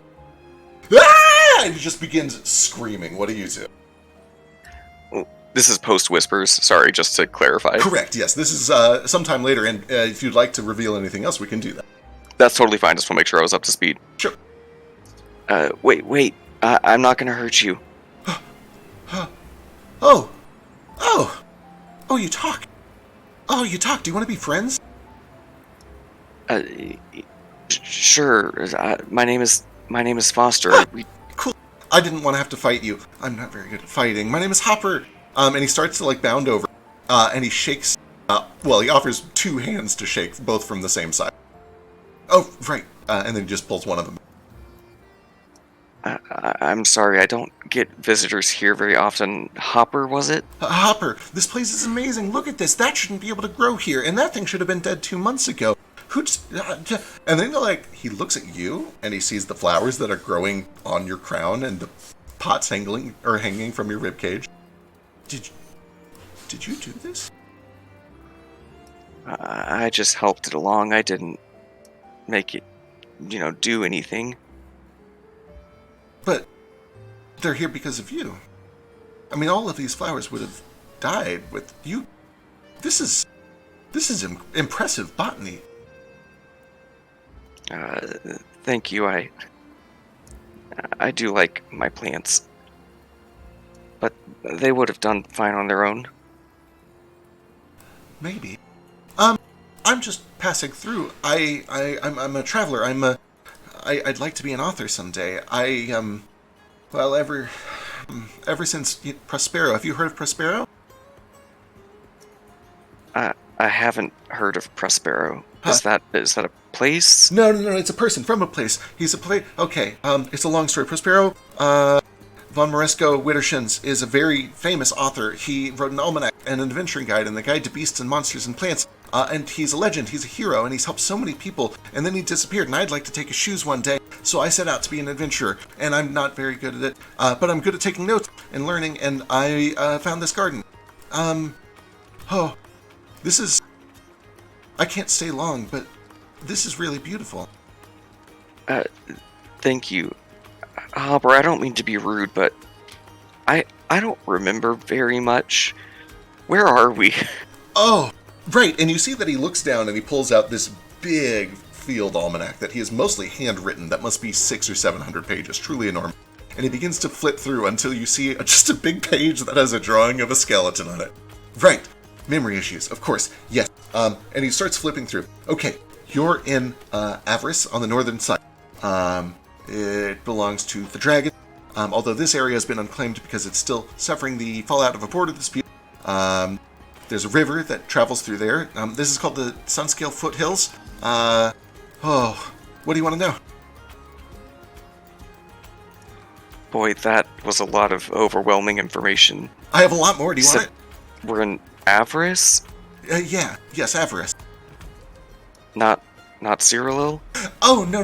And he licks his thumb and flips back. No, see, Cyrillil used to own this territory, but they ceded at the end of the Golden Wars, about 300 years ago. And he looks at you. The Golden Wars? I'm sorry, I really don't remember much of anything. Okay, no, that's okay. Boy, you have a lot to learn. Well, I'll do what I can. We'll get you up to speed. I would appreciate it. I feel like I've done what I can here. It's time for me to move along. Maybe we could travel together? He looks at you and he looks around the garden. You're leaving this place. Why? It's hard to explain. I've been here for, I don't really know how long, I guess. I feel like it's time to find some answers. Well, I guess in that sense, we're kind of on the same mission. All I do is look for answers. And more questions that I can find the answers to later. I have to make a lot of pit stops. There's at least like 6 more ruins that I need to hit before we even leave this region. And then I really wanted to go check out a museum. There's a new library that's opened up just a little bit east of here. But if you're okay with all of that, I could use a traveling buddy. And you don't think this, and I just gesture to my being. Oh, that's going to be a lot of trouble. And he just smiles. It's okay. No, I'm sorry. I shouldn't have said it like that. I know how to... I'm pretty good with people. I think I can take care of it. And he tries to good with people. Yeah, I do, don't I? Do I? I'm practicing. It seems to be working to me.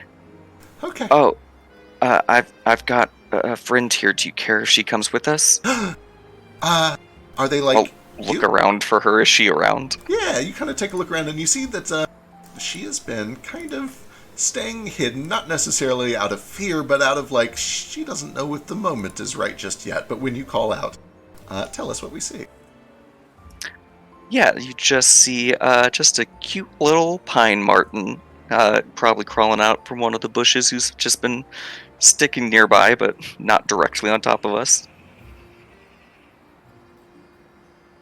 Yieldwood kind of comes over next to you, standing very close to your leg, kind of sniffs this newcomer.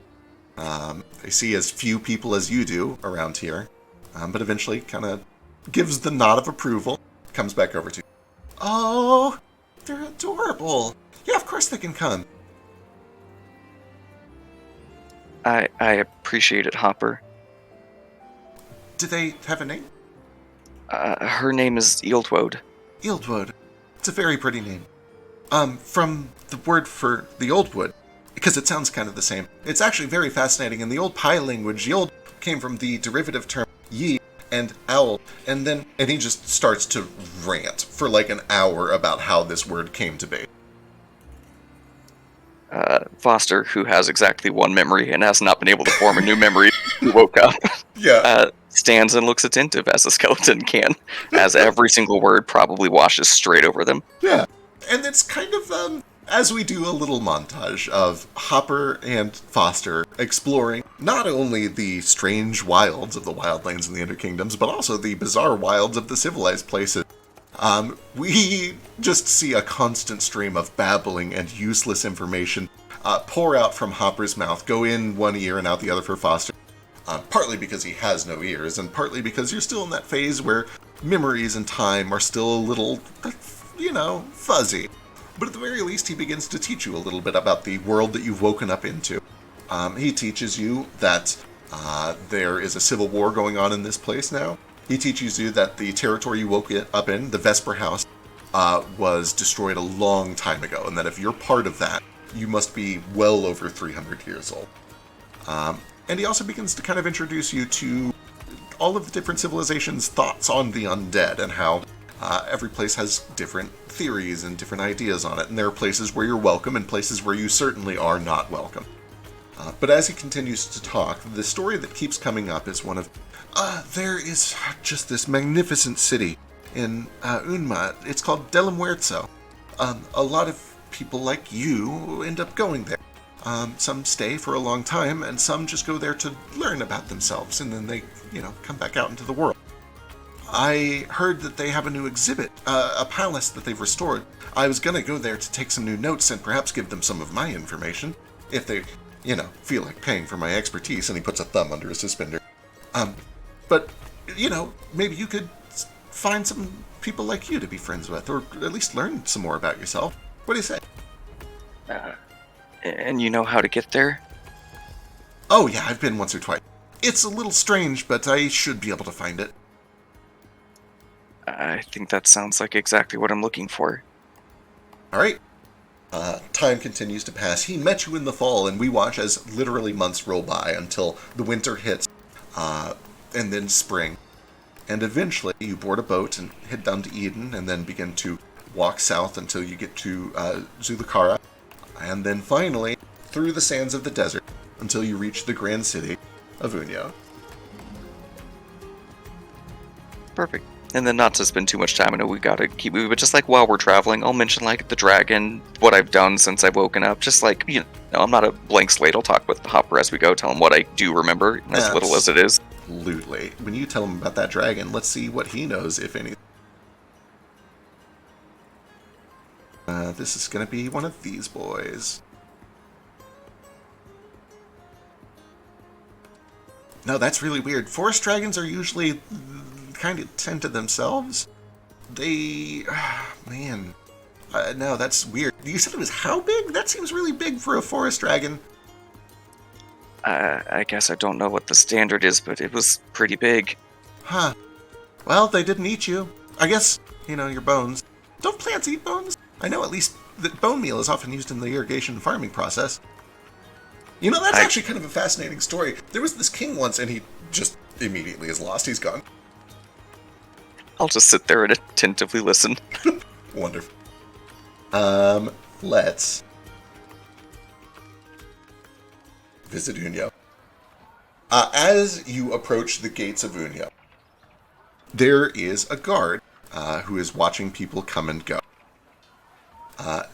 Narafi, you see Hopper, a 3-creen, approaching with Foster, a skeleton, clearly, but with flowers, a crown of flowers on their head, pots hanging from their rib cage, cute little boots filled with dirt to keep him on his feet. Some of the other guards look to you. They understand that at the very least you need to check these people, that you can't bring a skeleton in without being checked. You're in Unyo. What do you do? What do you do when you stop these people? I look them over and I just realize the skeleton has so much flowers in them. And being from a desert region, I don't think Narafi's very used to seeing like all these colorful flowers. Let Certainly not, alone yeah. a skeleton wearing them in this way. And it's like, yeah, no, that makes sense. He just kind of holds a hand up, approaches them. He like gestures to the other guards that I'll handle this. Don't worry about it. Before you can say anything, Hopper's like, hello, yes, he is sapient and he is friendly. He means no harm. My name is Hopper. Hello, what business brings you here to Unyo? Oh, the greatest pursuit. Research. We intend to, stay for a short time here, and then we are proceeding into the deserts to find the great lost city of Delera. It's dangerous in the deserts at this time. Oh, yeah, it sure is. You're going just the two of you? I was going to look for mercenaries.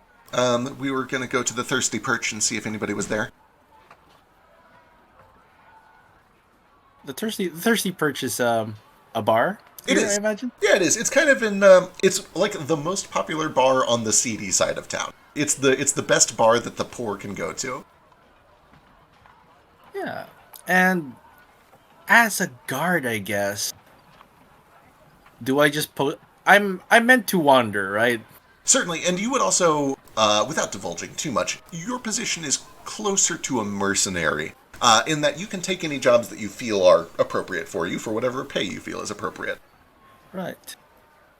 He kind of tilts his head up, his arms folded behind his back, like gazing upward, and then he says, I've not been to Delera in quite some time.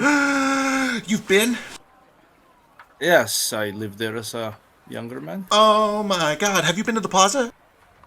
Have you been to the palace since they reopened it? No, I haven't. Oh, that's where been I'm to the going. I palace. heard they refurbished the whole thing. It's like a museum now. A museum. Yes. Yeah. Anyway, that's why we're going. Yeah, he thinks about it, and he wonders, like, oh, quite a few things have changed since I was last there. If you're looking for a mercenary, he just puts his fist to his chest and somewhat salute. My name is Narafi. Oh, you mean like you? Like you're gonna do? Oh, you're gonna be the mercenary. Oh, yeah. Of course, you look big and strong, and you've got a gun. Yeah, sure. And you've been there. That's great. That's great. That works out great. I would not trust the gun. It's a new technology. I'm still learning it. Oh well, new technology. It's always for the betterment of people, right? Surely they wouldn't use it if it wasn't good. It's new, he says. I see. Well, But not bad. If need be, I've always got the old tools. And he reaches down to his dagger at his side. This man looks like he could not hurt a fly with this dagger. I'd recommend you keep that sheath and perhaps just stand behind. Then he looks. Do you have a name? He looks at Foster. It's nice to meet you, Mr. Narafi. My name is Foster. Foster. We are. You'll forgive the gazes, my fellow Magi here. Things have been strange lately. Risen have been coming back very hostile. That's not so normal that they arrive in such numbers. I promise I don't mean anyone any harm. I just want to get to Delera. Understandable. Well, you'll need a camel. You'll need water for your flowers. You for yourself. He just looks at Hopper. Right, yes, of course, all those things. And I think I'm actually going to try to hire a couple more mercenaries. Not as a slight to you, I just, No, I recommend it. Good, good. I've been saving up my pennies, so to speak, and I think that if we could get at least 2 more, that would really be ideal. Oh, I might have some recommendations. Perfect. I do know a guy at the Thirsty Perch. I'm going to check with him. But if you have other recommendations, I'll certainly follow up on them. Let me show you this place. Oh, please, yeah. And he just kind of leads them in. Absolutely. He nods at the others to be like, yeah, I'm going. They kind of give you a sign off. Most of them seem to sort of understand, like, especially overhearing the talk of mercenary work. You found a job that pays well, and in the city of Unyo, it is all about what pays well. The guard take whoever has the right money. The rich move to the top, the poor move to the bottom. It's a place that's very popular for traveling adventurers and outsiders because the entire desert of Unma is built on this tremendous necromantic ley line. There are many ley lines that branch out from Mount Avalon through the wildlands, and here is where most of the necromantic energy goes. And as a result, there are a lot of flowers and other things that grow here that are amazing for healing potions and other things like that. And I'll be right back as you show them around the town. Sure. Yeah, he just walks around. He probably shows the gardens off, saying that these are medicinal herbs. I don't know how they work, but you might. He looks at the skeletons. Yeah, when you mentioned that, Foster's like, yeah, that one can be used to make healing potions. That one, if it's muddled just right, you can make oil of unlife with it. You're well learned in herbs, are you? I like plants. I can tell. Speaking of which, I know we need some essentials. Do you know if there's somewhere I could find some seeds here? Be like some evening primrose or desert lilies? There are the gardens. There's the marketplace if you want them pre-prepared. There are several apothecaries. This place is quite busy with adventurers, so you can find whatever you need. That's good. I'm hoping to take some to Delamwerza with us. Maybe start a garden there. I guess I don't know if they have one, but... If they don't, I think they could use one. As much as a skeleton can smile, which is not at all, Foster smiles. The desert could use more color. I just got back, and no matter what you guys were doing and where that conversation was, it is now that you approach the Thirsty Perch. Yeah. The sun is set. It is kind of getting towards evening. And as you step inside, you find a quiet little place. Where are your tokens? Did I put you here? I did not. It's a person who looks hurt. Sure is.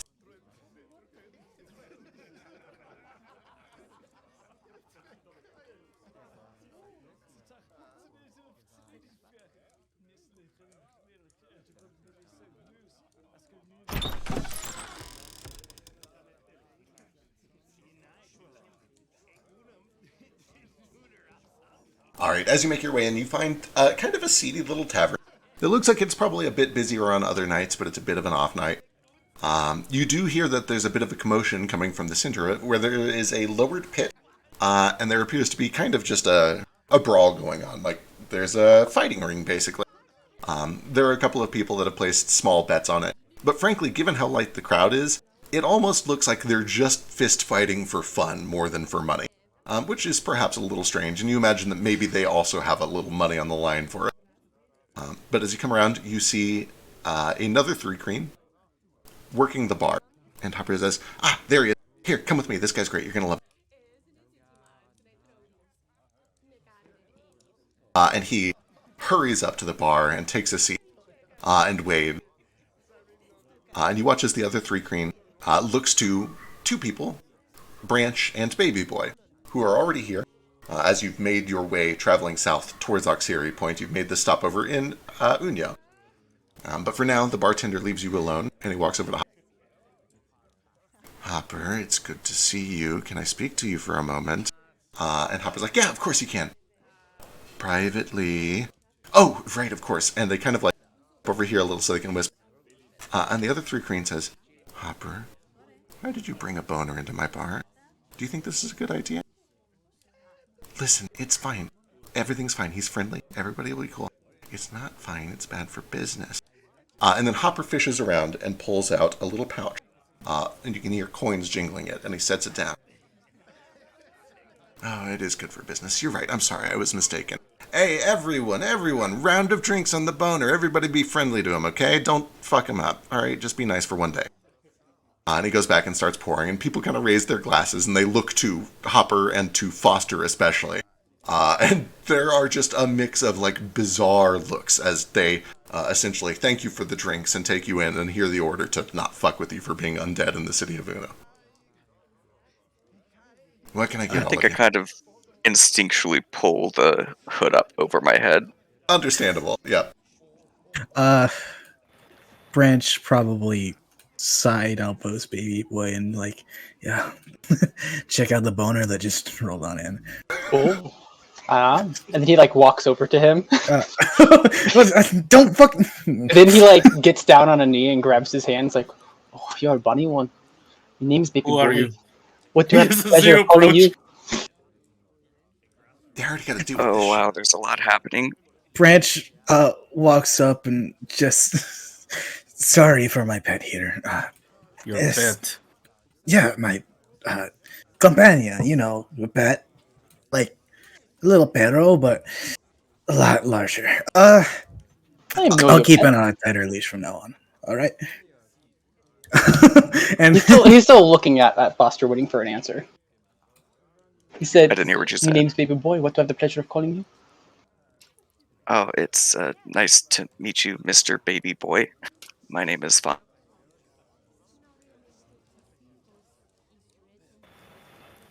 May I? Because I don't think I've ever seen anyone quite like a baby boy before. Almost certainly not. In all my, like, I'm kind of frosty around him. I'm not drawing my weapon or anything, but he doesn't strike me as undead. You get the feeling that he's flirting with Foster. Like he's calling him Bonnie. He's like on a knee kissing his hand. Like he is like flirting with this I skeleton. do not know this language, but also here, I'm going to attempt an esoteric lore on him. Sure, go for it. This is certainly Speak for- esoteric. For hidden, he looks esoteric as well. It's gonna be a hidden check, so it's gonna be the first one. Talk to the channel of every kind. Special lore skill that can be used to recall knowledge about haunts, curses, and creatures of any type, but can't be used to recall knowledge of other types. Okay, sure, absolutely. This is a you creature go. of any type. Yeah. Here is a blind GM roll for you. You can tell me what I do or don't. And if it's just a regular fail, I also have this. Sorry, not that one. Fucking this one. This is with dubious knowledge. Okay, interesting. Interesting.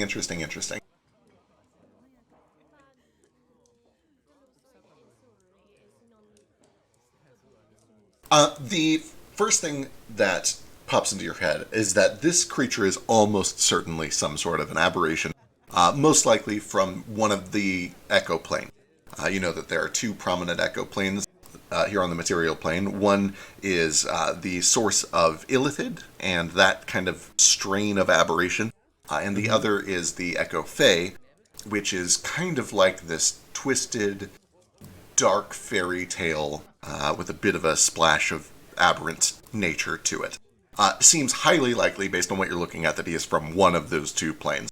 The second thing that you pick up is that the collar around his neck seems to be reminiscent of a cult that was sort of dedicated to learning what happens at the end of the universe. You're from the Echo Plains. Oh, I didn't ken. I'm sorry? I didn't ken. It cocks his head. He looks at Branch as if for like explain what he just said. Hopper like flips through some pages. It means he doesn't know. All right. Hey, I'd like to perceive if he's lying. on that, yeah, sure. Give me a perception check. Hey, on that note, what are you? What the fuck are you? Oh, I'm baby boy. Listen, Yeah, he's a bit new to everything here. Maybe don't assault him with questions. Maybe maybe ask his owner for a bit more information instead of I'm the pet asking itself. you what he said. And I'm getting to you soon. He, But first off, you'll know me, owner. you're traveling with me, right? Aye. Yeah, and I'm gonna help you get to where you need, right? Aye, but that no make you my owner. wait, where are you guys going? Famador. Well, Well, you're a long way from Famador. we're making a That pit is stop. miles away. Uh, Hundreds of miles. pit stop is the fucking. Where's that necromantic shrine? It's in fucking. What is it? Where is it? Oxiri Point. Oxiri Point. We're hitting the fucking Oxiri Point first, all right? That's the deal, right, baby boy? Aye. Oh, and he turns to Foster and Nefari. Do you know a chronolasti named Jane?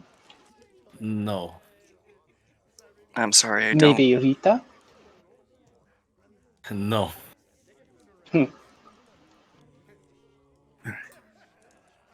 Wait. Okay. There's a lot going on here. So you're going to. You said Oxiri Point. I assume that's somewhere nearby, right? Can I pull out the map that Claude gave me? Yeah, absolutely. Awesome. Oh, wow. Okay. Yeah. Listen, this is great. This is fortunate. We're going the same direction. We're going to De La Muerta, which is just past that, and we were looking for a couple more mercenaries. Oh, awesome. You plan on paying? Yeah. Well, what's the rate? That trick question, I fucking established that. Give me an intimidation check. Does that include your pet? He'll be a companion just as well. I feel like he should be just as compensated, right? I'm no his pet. Good. We've established it's not your pet. So wait, when you say pet, is this like... no, never mind. A sex thing? Yeah. Branch is gonna pretend he didn't hear that. And, He just looks at the tentacles. Yeah, okay. His tentacles do seem to be like, the more you call him his pet, the more these tentacles seem to get irritated. all right. Intimidation. He's so scary. I mean, you certainly do seem like you know what you're doing. What's your rate? You've seen how dangerous these deserts are, and you know can we trust that little companion you've gotten right there? Wait. Foster? You've seen the undead around here. Oh, certainly, but I've been traveling with him for months. He's harmless. He's wonderful, right, Foster? I promise I'm not going to be any trouble. I don't need water or food. I can hold my own. Oh, so that means we can take your cut too? Gotcha. The food and water. The gold. Well, he... Awesome. Okay, so collateral rate, I would say about 25 gold to do it. It's pretty dangerous out here, isn't it? 25 gold, that's insane. Yeah, that is quite insane, actually. That's like a year's wages. Well, then, let's negotiate a little. 10? 10? For the both of you, yeah, 5 gold each. How much is the gold here again? A single gold piece is roughly equivalent in this system to $500 US. That good for you, baby boy? You seem like counting on his fingers. It's How much was the room? how much was the Like a silver? How No, many yeah, about a individual- silver. That's about right. Oh, aye. You know, and have I seen baby boy like gorge himself on like No, you have three not. people's worth of meals while I'm No, hanging out with him? No, he always does it in private. Okay. Have I spent like a lot of money on He has his meals own. for him? He's been buying his Okay. own food. You sure you don't want to, I don't know, increase that a little bit for you? I whispered to baby boy. Yeah, I mean, you're gonna dry up if you, I don't know, buy the same amount of food that you've been. Oh. I guess he Just so turns you to know, Hopper. 5 is this much, and he holds up his hand, his good hand. I can how to count. Okay. It is Wow. worth mentioning, you've traveled with Baby Boy for a long time, Brand. He is very weird. He doesn't seem to know a lot about the world around him, but he's also shockingly intelligent. He is a very fast learner. He's great at like math and comprehension. It has the feeling of someone who's very, very bright, but has never, ever left their home. All right. Just so you know, I don't want to leave you in Vamador broke because you spent all your money on meals. Oh, I do eat a lot. Maybe I could have 5 more silver, 5 more silver. please. Okay. So So 5 I say that to Hopper. Give me a diplomacy check.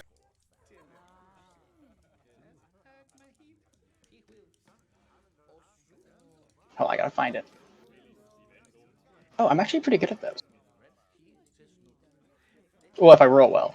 I'll tell you what. I'll throw in an extra 5 silver if you tell me where you're from. My home. Yeah, but where's your home? In the garden. Oh, which garden? I know about gardens. Oh, then I have a name. The plants and rocks and just shrugs. Is it here in the wildland? No.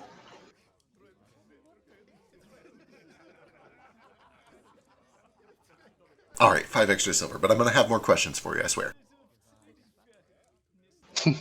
I can tell. You seem hungry for knowledge. Why'd you say it like that? Turns away and No, wait, why'd you say it like that? That's weird. Don't do that. Okay, all right. Well, you guys eat up. Don't Oh, cause I any know trouble. you're kind. I'm going to go reserve us some rooms. You guys talk for a bit, and we'll leave in the morning. He just starts spinning on his stool. Yo, masked up man. It is a mask, right? He's wearing a mask. Yeah, feel free to tell us Yes. more details about what he looks like if you'd like. We never did a, hey, what does your character look like thing. All right. So standing at 6 feet 2 inches, that's 188 centimeters for everyone not in America.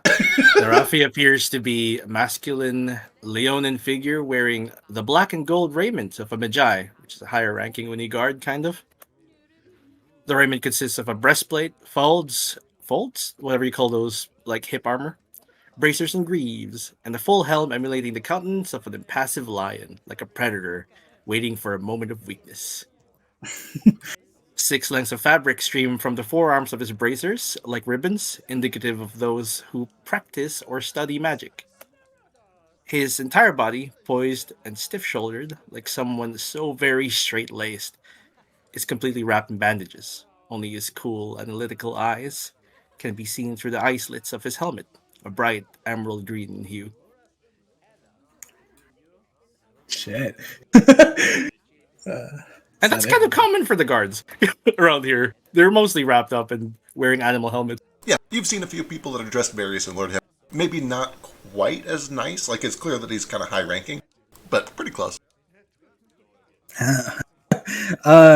Branch just sidles on up to him while he leaves Baby Boy to flirt with his new friend, I guess. It's like, Yeah, he's just standing by, Foster semi-protectively because he's been hired on. And he's already starting he's like, I'm already starting the job. so that guy Arub, he gestures to the place where Foster left and is like, how much you managed to gouge out of him? Whatever you're getting. You didn't establish this beforehand? I'm not in it for the money. Bro, you're a guard. I'm in there in it for the money. If you don't mind me asking, who are you working for? Myself, mostly. I serve the people of Uni. You let me get this straight. You work in an uni as a guard. You're not in it for the money, and you ain't insisting any higher power. Basically, Bro, you need some direction in life. The hell? I like my freedom. Yeah. Branch like hears that and scoffs a little and like, enjoy it. I hope I'll be there soon enough. But listen, that guy and his little skeleton buddy, I'm assuming he's not yours. They'll be dead out there without you. You gotta establish something, all right? He's But just waiting for more. Like, establish what? Dominance, just some. Make them know you're a force, someone that can rely on while while they're out there and all. You know, this advice ain't free. Have you seen them? He just looks at over his shoulder where they disappeared. Yeah, listen, they're nothing without you, and make sure they know that. All right. And Branch just taps him on the shoulder twice with his good palm. Boy, oh boy. You see his eyes just in through the slits flicker toward your hand and the shoulder. He doesn't budge. And it's like, it's not up to me to decide what they're worth.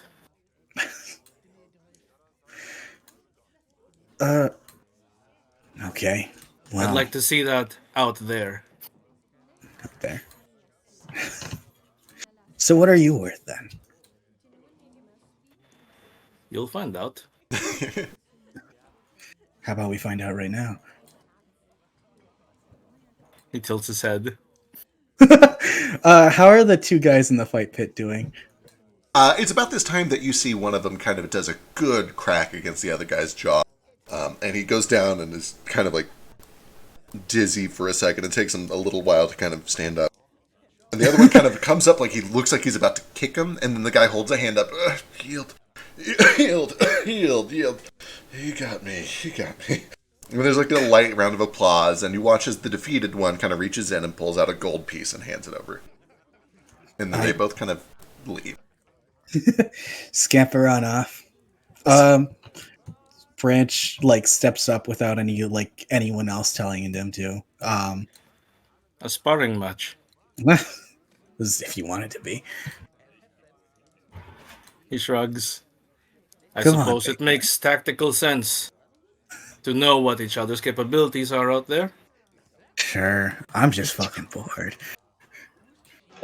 Baby boy With leans over your to Foster. friend. He just looks over. With your friend, you're bored. He gets distracted so easily. And I've been explaining to him like the fact that like aqueducts bring water into the fucking desert, and that's why everything doesn't die here. I don't even know. I don't even know if that's You've correct. been making shit up, huh? Yeah. That's kind of true, Kind of actually. funny. It's a combination of oases, aqueducts, and wells. Yeah. Listen, I don't know how water gets out here. No, that was a good guess. All right. Baby boy leans into Foster and is like, "Oh, these two are so dramatic."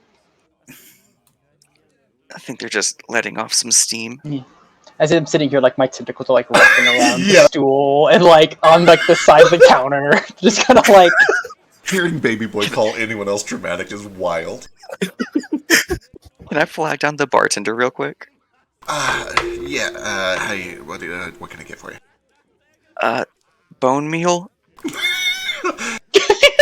Bone meal. I don't know It's why. a meal of bones. I don't know why I even asked. Hang on, I think we got some. I'll be back in a second. He goes over to the cellar and he kind of like climbs down. I don't steal anything while I'm gone.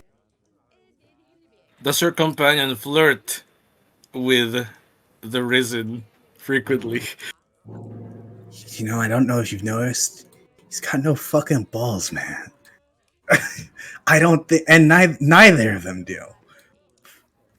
I am afraid of what'll happen if we give them a room to their own. Wait, I thought that was a suit. Look at the tentacles. They're moving on their own. This is a very complex suit, and he's a very good ventriloquist if that's the case. That's scary enough to keep people away from me, though. Not you, though.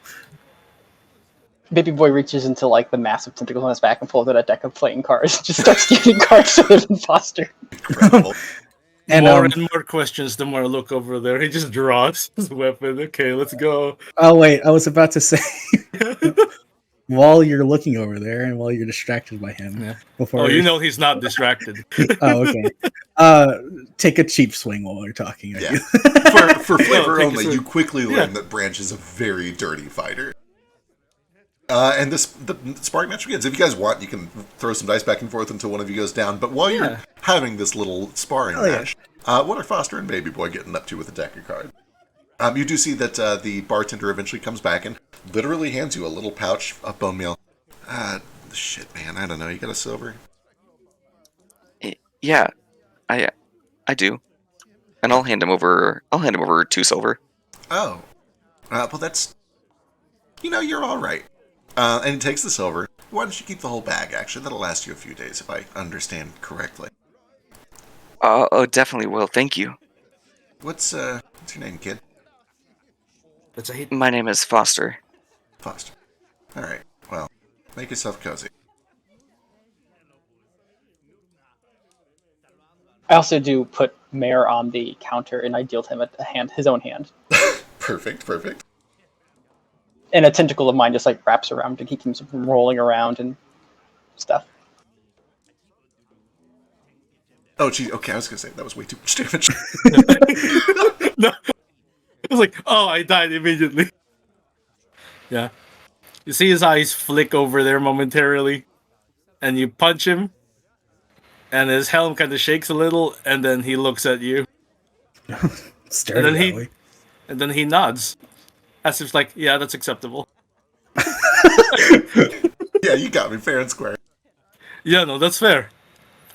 And the first thing he does is analyzes him. He would like to roll an esoteric lore Sure, go for it. for exploit vulnerability. As he takes in his hand, you see him pull something out, and he just holds it in his fist. It's not really clear what it is. It glints. So I'm going to try and I don't know what the DC is for like a person. I think it's based off their level. Yeah, I'm gonna just for now go with the standard DC level society, so it's gonna be a DC 14. Well, you do esoteric lore instead of society. Yeah. Yeah, so Here you DC go. 14. Here's a blind GM roll. Alrighty. So success. The biggest thing that you learn as you study him, it is a success, so you get the normal effects of a success there. Sweet. And the biggest thing that you learn about him very quickly is that he only has one arm, and as a result has developed a very strange fighting style that is very fluid and relies pretty heavily on a pretty unique weapon that he has got. And Branch, why don't you tell us about your weapon? What do you Oh. got? Yeah. Unwrapping a bit, probably not as much as it would be if he were out there. You can see wrapping around his shoulder and onto his wrist is a little chain that seems to be more decoration than anything right now, but we might be able to unfurl. Do I need to tell him everything or? No, just as much as you want to. Yeah, awesome. Right. Also, for as a note, he definitely wears his cloak around the right side of his body at all times to hide the fact that he has one arm, both Yeah. to avoid any like questions or anyone thinking that they could like easily fucking like mess with him because of that. But yeah, You see his eyes kind of flick toward you, up and down, from head to toe, and then you see him put one arm behind his back. And he takes one step forward and takes a punch at you with his other. And he adds a personal antithesis to this. excuse me. Oh, no. It's a miss. It's very telegraphed. It's very easy to like say, oh, he's fighting like the opposite of dirty. Yeah, he's fighting a little too noble, like putting the hand behind his back and everything. It's like, oh, you're not using your other arm. I will also keep my arm behind my back.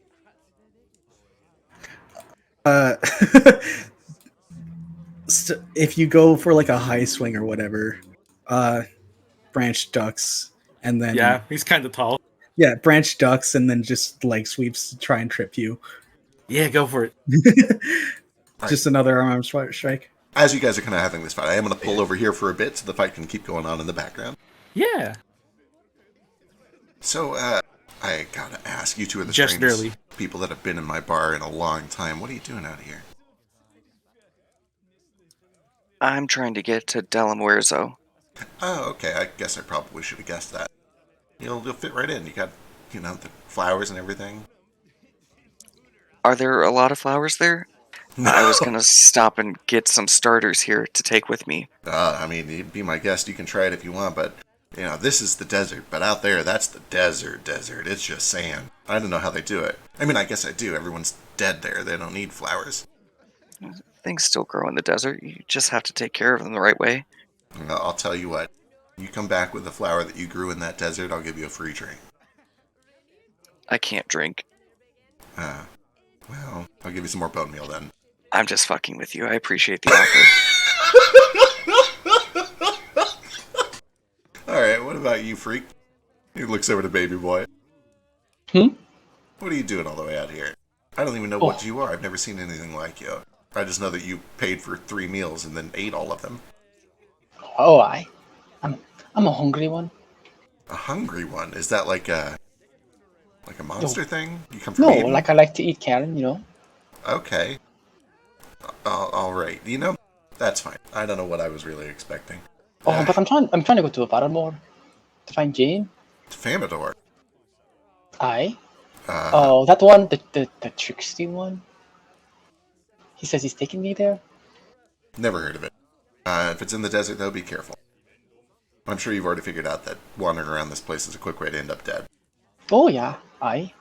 It's fun to play in the sand though. Fun to play in the sand. Alright, that's a new one. I haven't heard that one before. How old are you? If you don't mind my asking. Stops and thinks for a bit.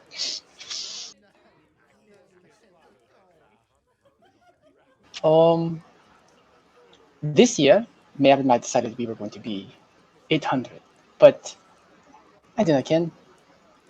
Alright, that's, you're old enough to drink though, right? Aye. Cool. I have done my duty here. I'm gonna go over here before I accidentally dig myself into any more holes. Have fun.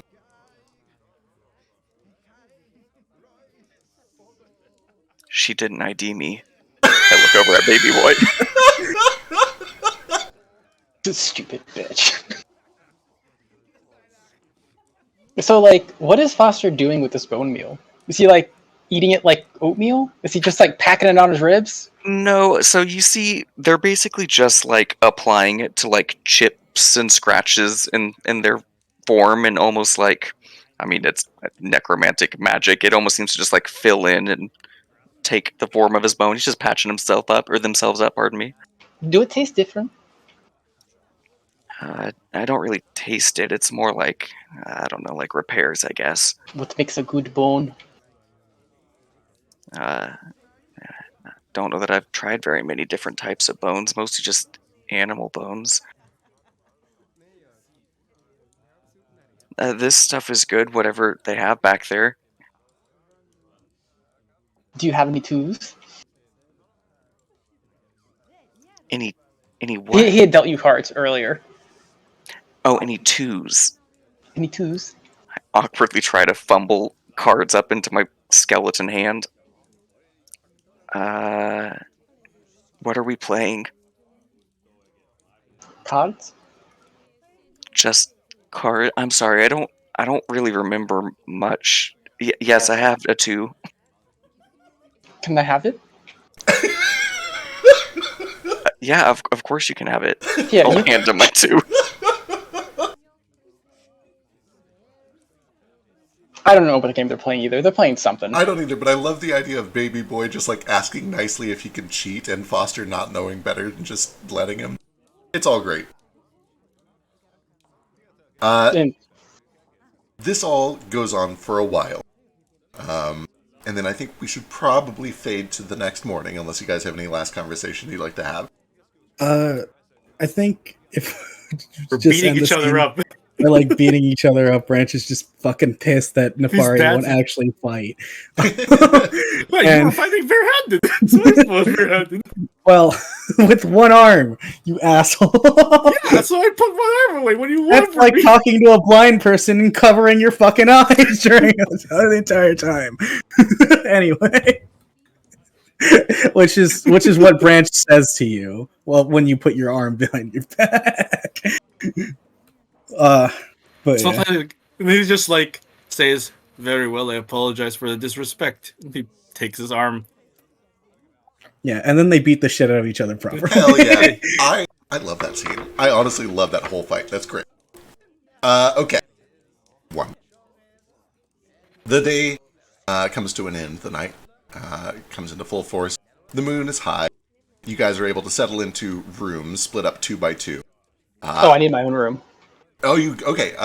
Sure, wonderful. You can buy another room. It'll be 2 silver pieces for an extra room if you'd like. Okay. Perfect. Hopper, I assume, will probably just stay with Foster, Branch, and Narafi. How are we doing this?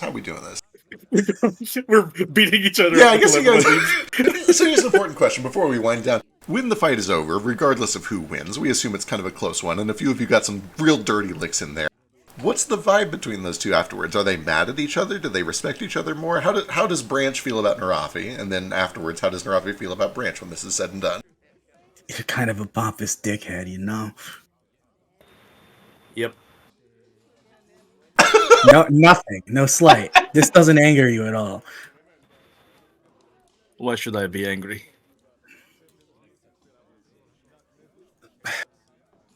Say I'm in, your mother is sleeping in this room, in this hotel, the room next to us, and I sneak out in the night and go to her room. You're not going to feel anything. She's a very pretty lady. You'd be lucky. I learned how to fight from her, so you'd better bring your weapon out. Branch just like fucking wipes some blood off his face and puts wipes his blood off, some blood off his face, and like wipes it off on Narafi's like armor, and then just heads upstairs. Oh, I guess they're sharing a room. We'll bunk together.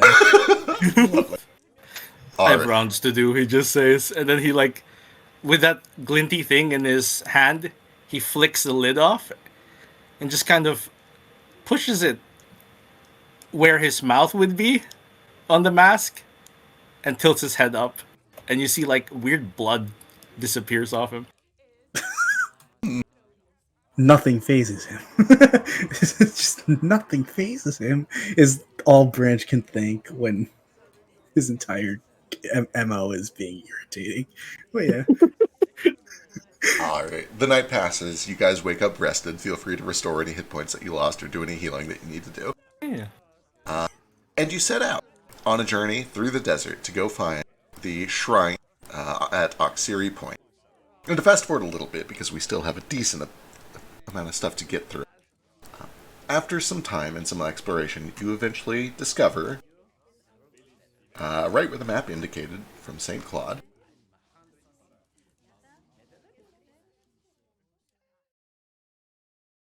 a shrine that has been mostly leveled. It looks old and a little decrepit in the middle of the desert, marked by a flag.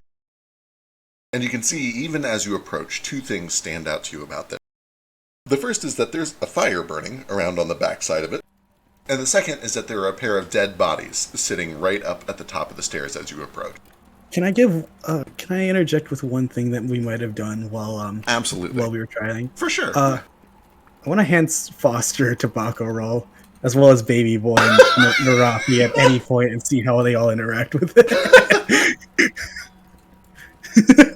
I'll probably just like give it to Mare, and he'll just like suck it in again. After their like night together, I just like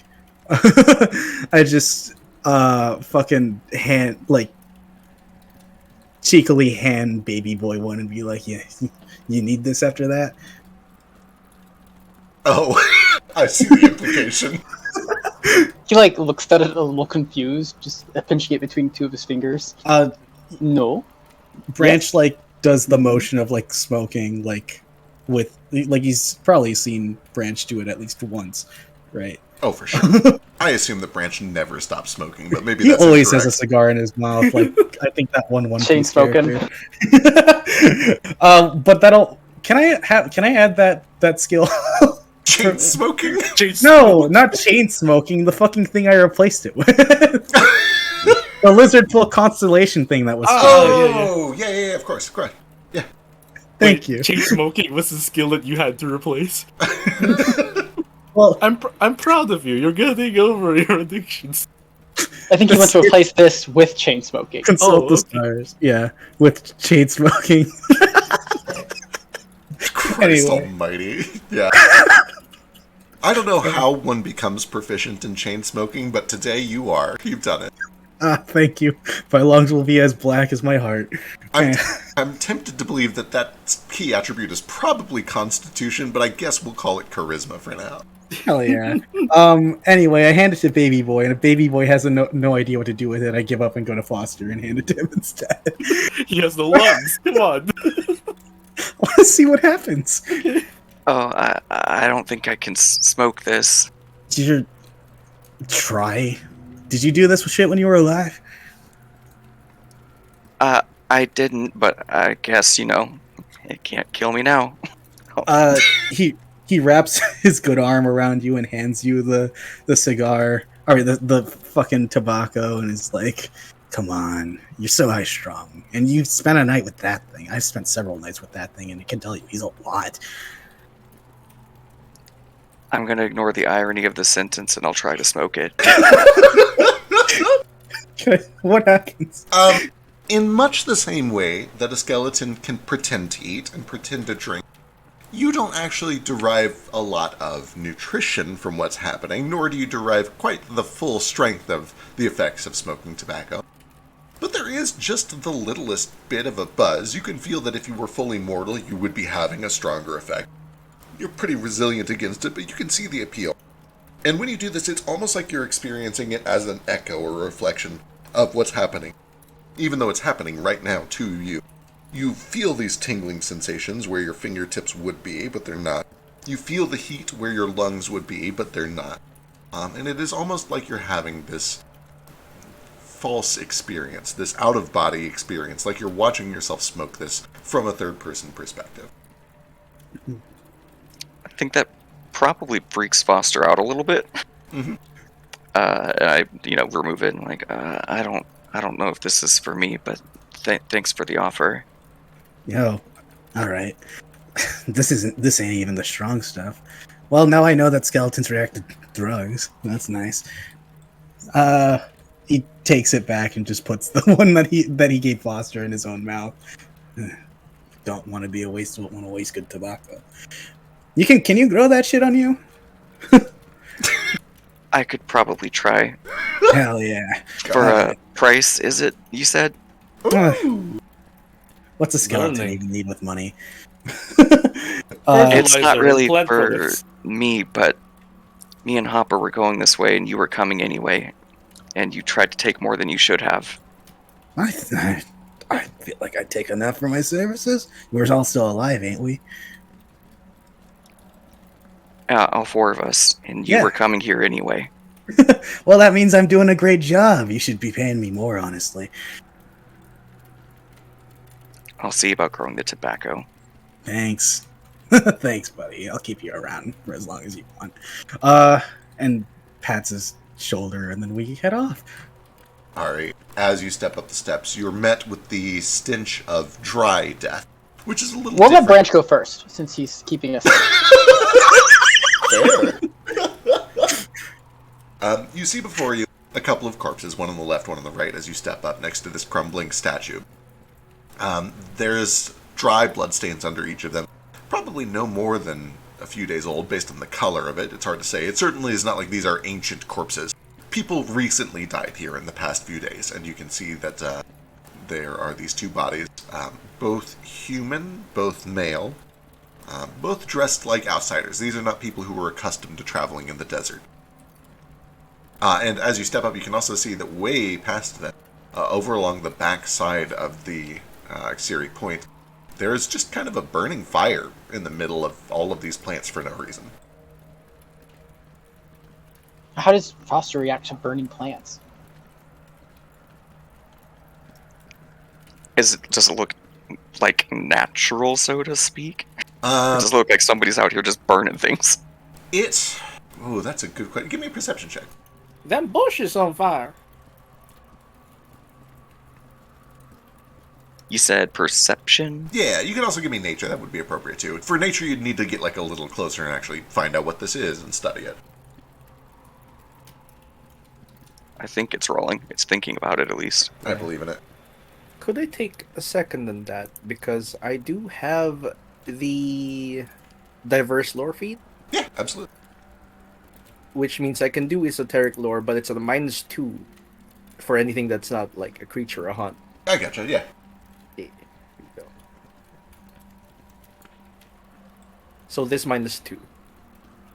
Alright. There we go, there's the boy. I'm also keeping a lookout for what Claude told me about the flower. Understood. You can go and give me...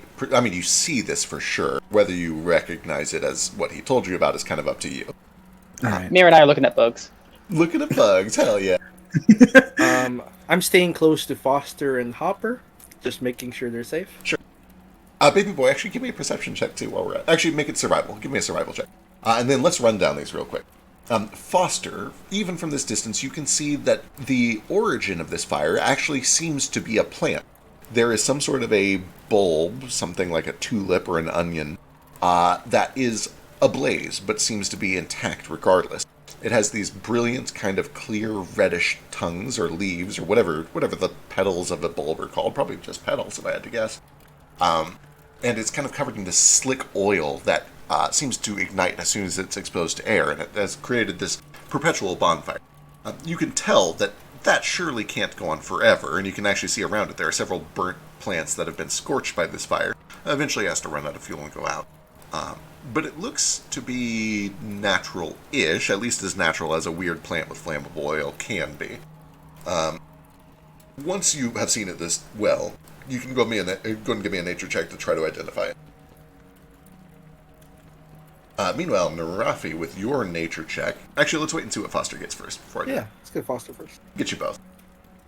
What do you want me to roll, by the way? You can also give me nature. Your DC will be a little harder. Shit. Ooh, interesting.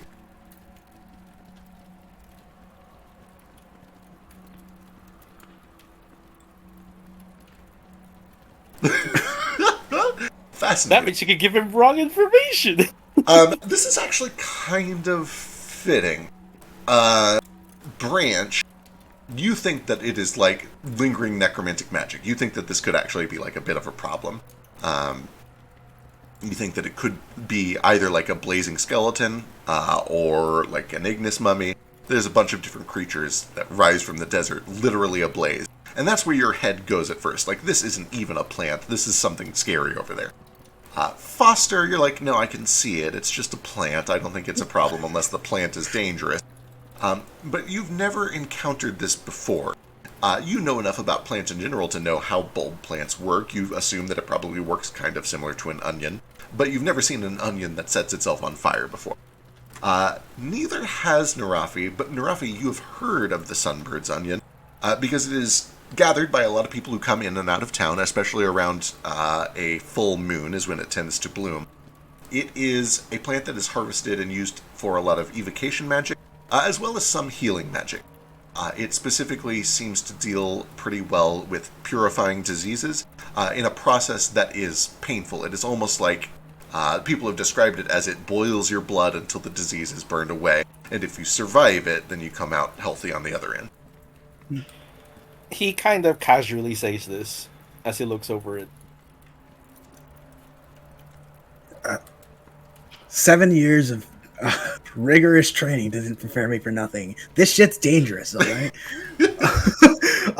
And Branch It is on fire. pulls out the bottle of sunlight. Just a glowing bottle, right? That shit, right? Absolutely, yeah. Interesting. Where is it? Hold on. Oh, I forgot to add it, didn't I? You might Oh, have. silly little guy. Okay. What a silly little guy you are. Whatever. Well, okay. Branch mispacked and pulls out some holy water, thinking that helps against undead, and chucks it at the flowers. All right, you chuck the holy water at the flowers? Yep. All right. For a moment, there's kind of a sizzle as the flames die down. But then, like throwing water onto an oil fire, there's sort of a spatter and then and it bursts back into flames. You watch as it only temporarily suppresses the fire and then immediately just reignites. It does not seem to stop it. You have to use Water sand. doesn't seem to work. You have to use sand as an oil fire. We could also just leave it alone. You a botanist? You wanna handle it? Yeah, I'm gonna leave it alone. Well, the sunbird's onion usually blooms around moon. Wait, this is a sunbird's onion? Yeah. Why the fuck didn't any of you say anything earlier? I was saying it. I was saying it to Foster though, but you were over there. Branch, after hearing it's a sunbird's onion, walks up to it and tries like probably plucking it would be even he's not gonna try that. Do I know what? Like, if with that check, a safe way to get that? Since our friend seems to want it. With the check you made, you've heard stories, but you've never looked into it enough to know, like, how the fuck do you transport a burning onion now? Yeah, I don't know what to do. It blooms at full moons, is what I heard, right? Yeah, around full moons. Yeah, it blooms around full moons. I don't know what that means. Maybe it shuts the fuck up on full moons. So does that mean I shouldn't take it until a full moon, or? I don't know. Again, it's used for many reagents, mostly a healing, blooming very onion. painful medicines. All right. And if you explain to Branch the other stuff, he like raises an eyebrow at it, but it's still like, all right. And he tries using this to pick it up. Hey, Hey, there you go. Okay. So, wonderful. What you find as you... Yeah, I don't even think there's a... Like, I think you can just do this. Give me a reflex save. The DC here is very low. I'm basically just looking to see if you, like, fuck up real bad. Awesome. Hopper, are you nearby? Branch. Okay, you're great at... Okay, that's good. It's fine. Yeah, you're good at reflex saves. That's good. It definitely is an unpleasant experience. It's like you're trying cautiously to remove a hot plate from an oven without an oven mitt. However, And he only has eventually- one hand, so he can't hop it between each other. True. Eventually, what you're able to do is kind of toss that on it like a blanket, which is not enough to stop the fire. Normally, you smother something that's on fire, the fire goes out. In this case, when you go over and you kind of like peek under it, you see it's still burning away. It's just the fireproof asbestos cloth is kind of like stopping it. And it is hot. It's difficult to carry, but I guess it's not really that hotter than a lot of the hot sands going on here. And for the time being, it is safely contained. Okay. Yeah, I would normally try and help him because he's only one arm, but I fought him, and I'm like, no, he's good. Yeah, exactly. And you do see that as he does this, in spite of his natural 2 for a pretty subpar thing, his reflexes are sharp. He has good motor control. He has learned. It is very clear to you that he has adapted well to this, and he feels confident. He's very capable. Yeah, what's up, Lush? Do I know what asbestos is? Asbestos? Don't need Oh, it. boy. You could give me a society check, or possibly a harder nature check. Maybe an occultism? That would be even A harder, I think. crafting check? Yeah, crafting. Yeah, if you have proficiency in crafting, that's probably your best bet. I have academia as a lore, but I do not have. I mean, I'm not trained in crafting. It's a +2. Gotcha. Same with I mean, society. you could still try crafting if you felt like it. Academia lore is like for being very good at navigating through research. You're good at research. You're good at libraries and stuff. That's pretty good. You probably don't know exactly what asbestos is. You might not even recognize the word. But when he says, "Oh, I've got a fireproof cloth," you're like, "Oh yeah, that's a thing. I've heard of things like that." So I don't know that it's like super poisonous. No, nobody does, or at least not you guys. Not the lay people don't know that asbestos is poisonous yet. Did he only give me one fireproof cloth, or do I have several? Just the one. Okay. I'll just stare at Foster and be like, Yeah, you know, you'd look pretty sick with the burning skeleton get up if we managed to extract some seeds from this guy. Uh, Maybe I could take some seeds from it. I think it might burn the other plants I've got going on, though. Hmm. I feel like this might be the only one you need. While he's plucking that, can I reach down to this bush in front of me and cast a cantrip? Absolutely. What you got? Also, before he does that, he kills all the bugs I'm looking at. Yes, I am coming back to the bugs, I promise. Okay. Don't kill my bugs. No big deal. I just cast, and you see like a little kind of almost unnatural bioluminescent glow go through the roots of this bush, and I'm going to cast Root Reading. Ooh, okay. There are unnoticed medium or larger creatures in the area, which is a 30-foot emanation. You learn of their presence, and they're undetected to you. You can immediately attempt to seek any undetected creatures. You get a bonus if you do that. You get bonuses to seek them to the end of your next turn. Learn if any such creatures pass through in the last hour, although you only get the vaguest sense of direction from the spell. If you start to track, you get a bonus. Okay, cool. Wonderful. I'm actually going to give you and Baby Boy some information at about the same time, because you learned similar things. One of you by asking the plants, and one of you by studying. Baby Boy, you don't see... you see occasional little scarabs here and there. You probably see at one point kind of a desert tarantula skitters off into a corner where it starts to bury itself and hide again. Tarantulas don't do that. I'm thinking of huntsmen's. Anyway, you see a desert spider.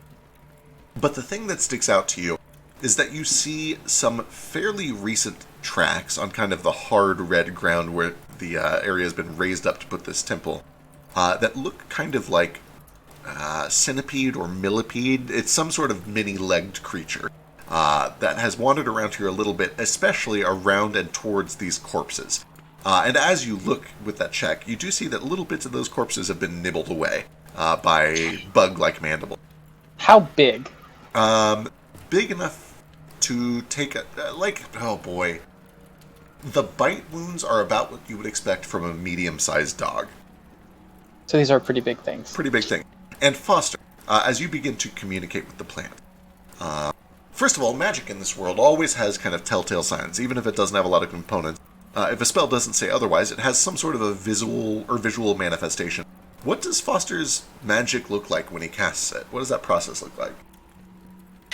Yeah, so I think the flowers kind of vining around him kind of like twitch and almost seem to like blow in the wind that isn't quite there. And then, like I said, in this case specifically, the roots that I touch kind of get this almost like otherworldly, but not entirely unnatural, like bioluminescent glow to it. And the bush I'm interacting with seems to like almost not like spring forward in life, but just grow ever so slightly. There's like a subtle persistence to it, if that makes sense. Like maybe this bush would keep growing and it wouldn't stop until I stopped. Love it, love it, love it, love it. As the spell connects, you see sort of just like a ghostly visage, like the sand or the dust kind of makes a hologram for a brief moment of a creature not bigger than you, but enormous for what it is. It kind of looks like a bee moth or a maggot or a caterpillar of some sort. About the size, again, of maybe a small to medium small dog. That just kind of brushes one of its many legs against this plant as it crawls up the stairs. You see that echo of something that has happened in the past hour or so. And it seems to go up towards the corpse and then kind of past it and downward. I see some tracks. Speaking of corpses, we haven't acknowledged those yet, have we? There's something down the stairs. It came by about an hour ago. I see it too. How do you know this? There's tracks right here. Bite marks on the corpses. Can we look at the corpses real quick? Absolutely. And once you're up next to it, you can actually double click to see what's on them if you want to like take the time to study them. Jack! You find two human males. They appear to be probably a Dendrick based on their appearance and their clothing. They look like adventurers. They look like they traveled here to get rich and they died in the process. Of note on each of them, you do find that there's a little insignia, which is not super fancy. It looks like it is probably a fledgling guild or something along those lines, called the Moresco Witchers. I'm assuming this isn't a cult or anything. No, you don't recognize it as a cult. Am I familiar with them? You can give me a society check. Sure. May I use instead my esoteric? Absolutely. That's just a -2, right? Yeah, just a -2. Yep, go for it. Here, I'll just roll it. Hey, Tentacles, you want to help me loot these corpses? Ooh, aye. And well, after we finish examining, I'll start looting them. Perfect. So normally this is a social taboo around in most places. I do not go to cemeteries and do this. But no one around, they're not going to need anything on them. No one's around. Still trying to teach baby boy about the taboo of grave robbing. Well, the city guard watches. I can't say I ever done this before. He doesn't seem to be bothered by it. I mean, is this illegal? Who's to say? I was going to say, for what it's worth, out in the desert, unless there is some sort of like explicit contract or something, or like they're very notable, it's kind of a finders keepers deal. Like, if you actually find a dead corpse before the desert claims it, that's a wild thing to begin with.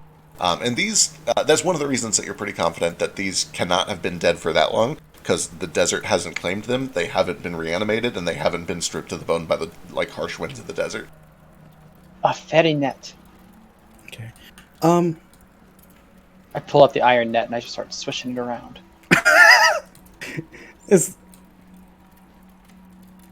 So, are you gonna handle? Sorry. Narafi, you see a lot of adventuring guilds come and go.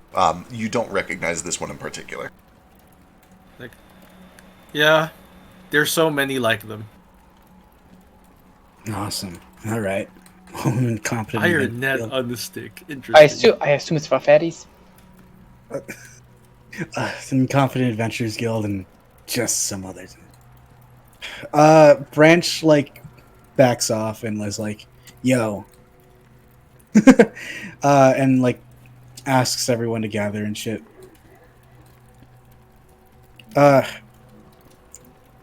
You said there's something down there? Presumably. All right.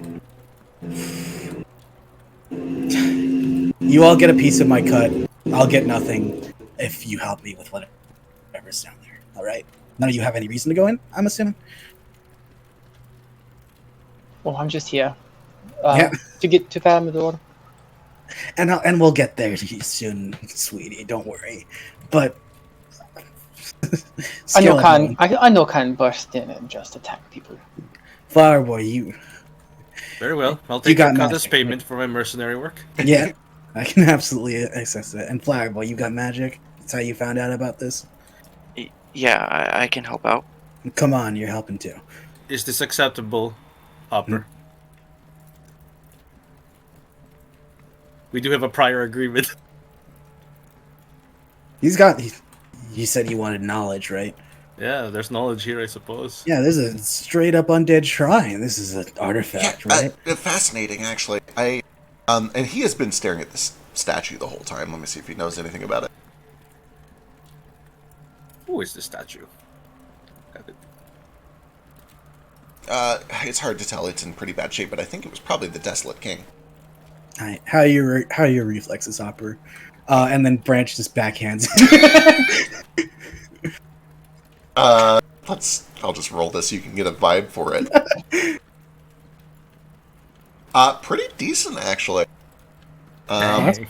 Even it seems like even being a little bit shrimpy and scrawny, that he's nimble, he's fast. It's a combination of he's fast and light on his feet, and a little bit of like he's a cricket. His eyes are always fully dilated at all times because he is just so engrossed in the world around him that he can't not see things coming.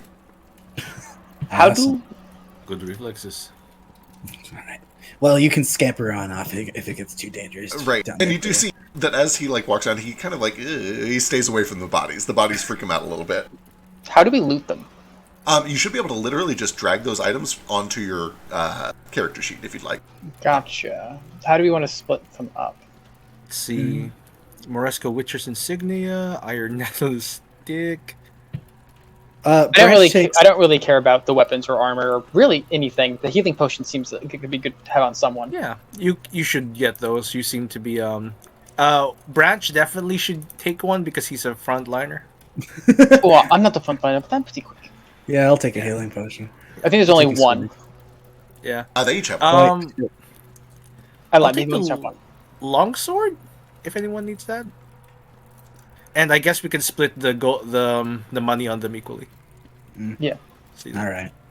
in fact, can you do that? I think there's a way. There's a mod that lets you just distribute the gold even. Oh, I should probably grab that. But yeah. I'll figure that out real quick.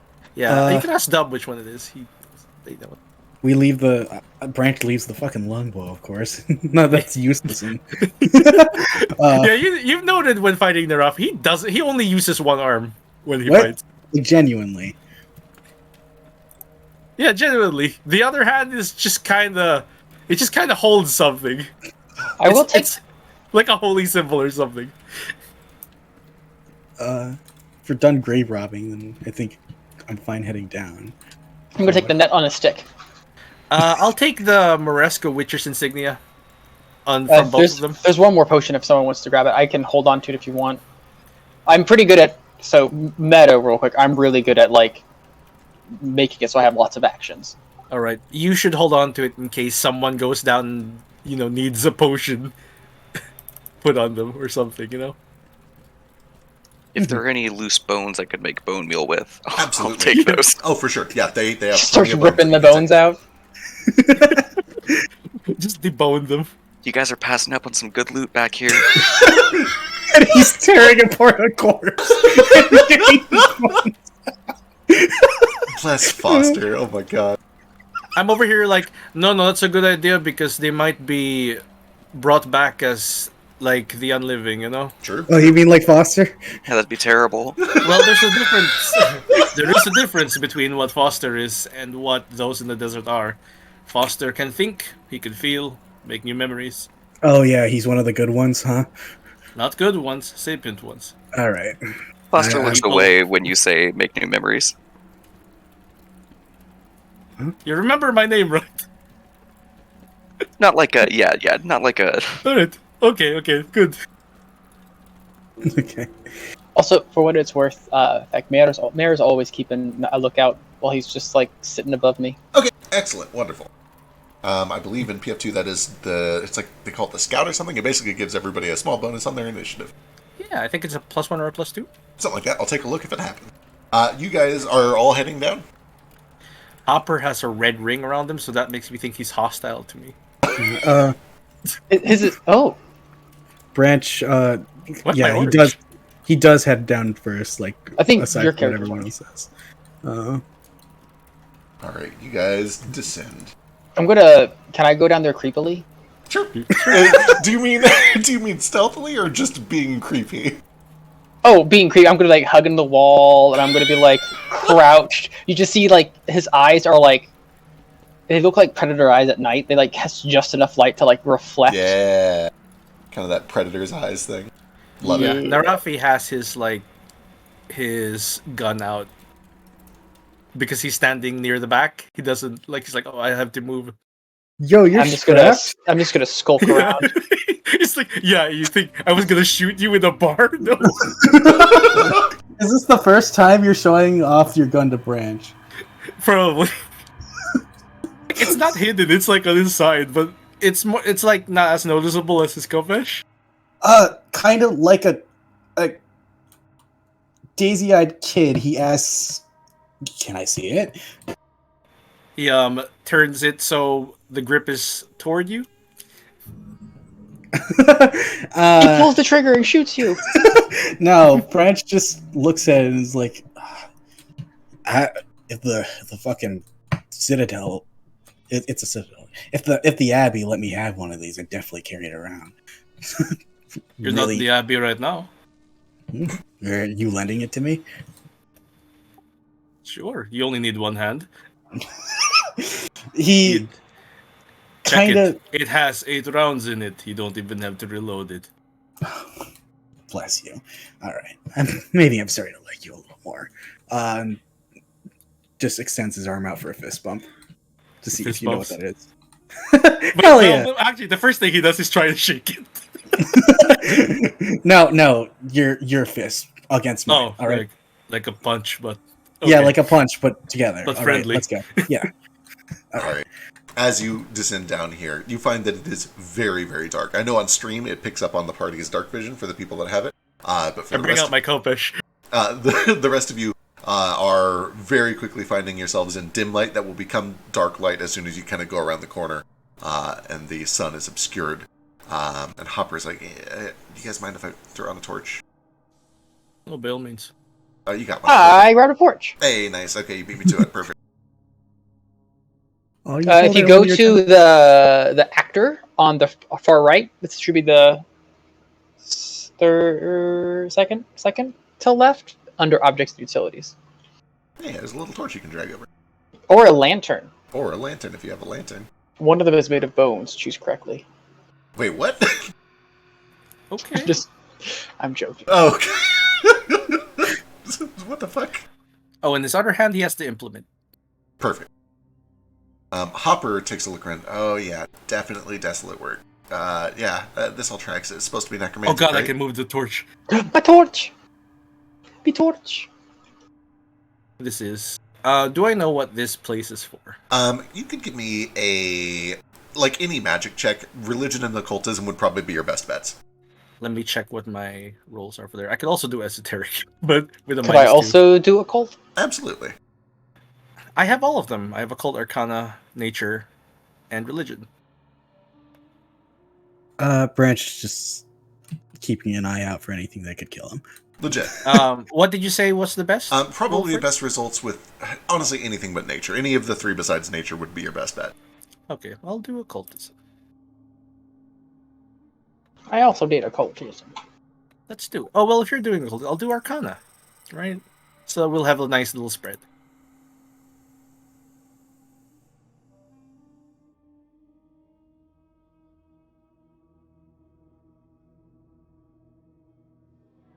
Narafi. Places like this exist all throughout the desert. Some of them are like religious in nature, some of them are magical in nature. They're just places where people go because they believe they have a lot of magical energy, and sometimes they do like rituals there and stuff like that. You don't really understand all of the mechanics of them exactly, you just know that they spring up around the desert sometimes. Baby boy, you would know that typically if somebody invested enough time and effort into building this structure in the middle of nowhere in the desert, it probably lies pretty close to a significant spot on the ley line. You know just because of what you've learned on your travel that it's probably a necromantic ley line. And as a result, you're probably in a place that has very high necromantic activity, and that somebody was trying to use this this node. They were basically building a magic well to draw magic up out of the earth and use it to channel some sort of a big magical effect. This is a pretty big site. You imagine it's probably a pretty powerful node. Hard to say what exactly they would use it for, but they could use it to do reawakening rituals. They could do it to, like, command a bunch of undead. There's a lot of options here. Somebody used this site to do some pretty big rituals that involved the undead. Yeah. Baby boy conveys that with some chuckles and laughter throughout it, periodically. Which way are you laughing? Oh, it's just funny. Tickles me Okay. brain. While he's explaining that, like what this place was probably used for, does anything here look familiar to me? Probably not, but Give me a perception check.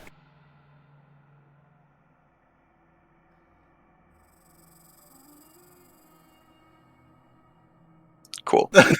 Not Seems currently. However, as you're looking around, do you see well in the dark? I honestly forget. You have dim light vision, right? As a skeleton boy? Affirmative, yes. You see just a little bit of something kind of peeking around this Or, corner. sorry, low light vision. Gotcha, yeah, same thing, sorry. Low light, dim light, same thing. Nothing here looks familiar. There's a lot of symbology, but none of it really jumps out to you just yet. And a lot of it is faded and worn. The sand kind of blasts down here in the high winds and is piled up in the corners and covered certain things. But as you're taking a look around, you do notice that there's like a little, you see a finger bone, like it could potentially be attached to a whole hand, sitting over in this hallway, just around the corner as you're looking. Oh yeah, feck, it's been a few hours. Hand out hero points. Oh yeah, good point. Let's just give everyone a hero point. Yay! Honestly, everyone has done incredible so far. You guys are great. I've only lost one limb. Yeah, you've still You have got a your gun other now, arm. though. You have a gun now. I'm letting you borrow this gun. Do you Where want do me to?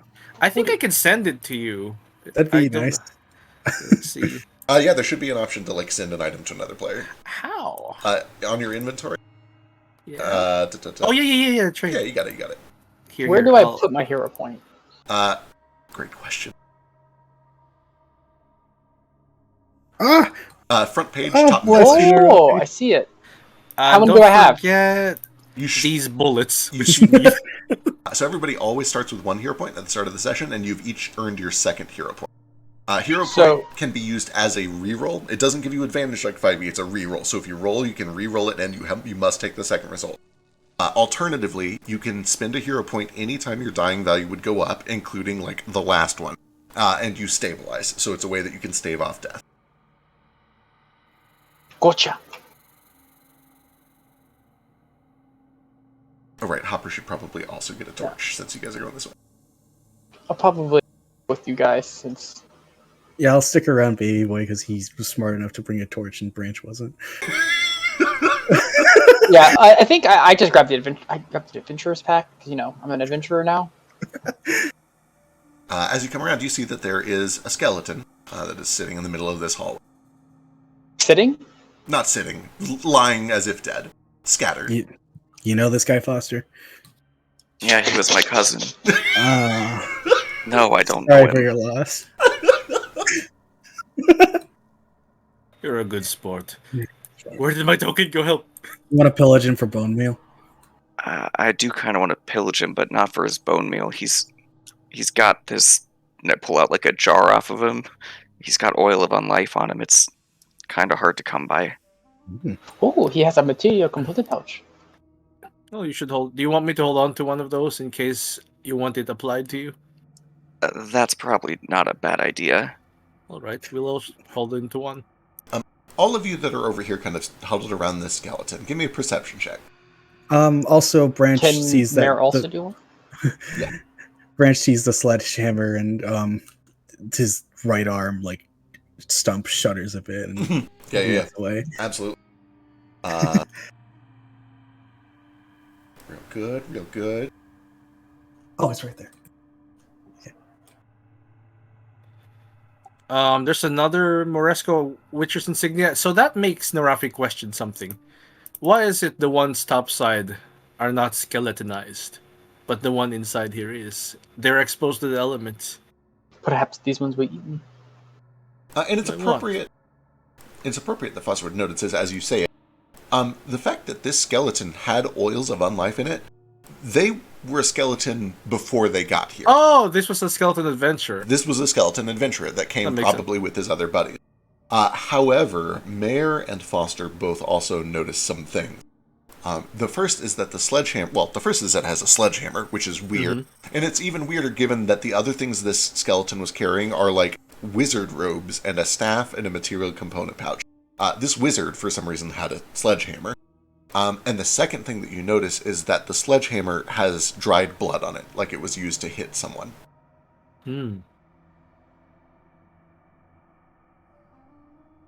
Perhaps we should take the weapons in case they come back. That's a good idea. He just kind of hefts the hammer up.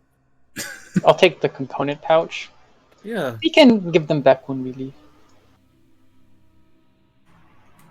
Yeah. Okay. Do you want the staff, Foster? Sure. I don't really fight very well with it, but I can carry You it. can use it to poke things. Do you want the pouch? I didn't any components. I've got a component pouch, but I guess a backup couldn't hurt. Give it to you. Give it to me, baby. Okay, so this is a long shot. I've spent a lot of time pretending to be dead. Is this skeleton faking it?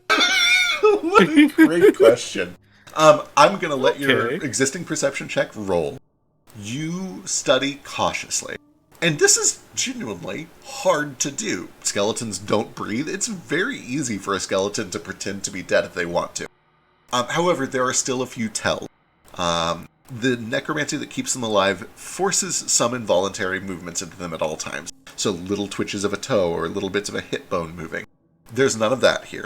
And also, you do just kind of like a little tap. So it's called funny boning. What you do is you tap their elbow and see if they react to it, because even the undead still get that weird sensation when you bang their elbow. And this one does not, which is a pretty good confirmation that it is really dead. I think this one's actually done. That's good. All right. Well, sorry for your loss. You could have been a good soul.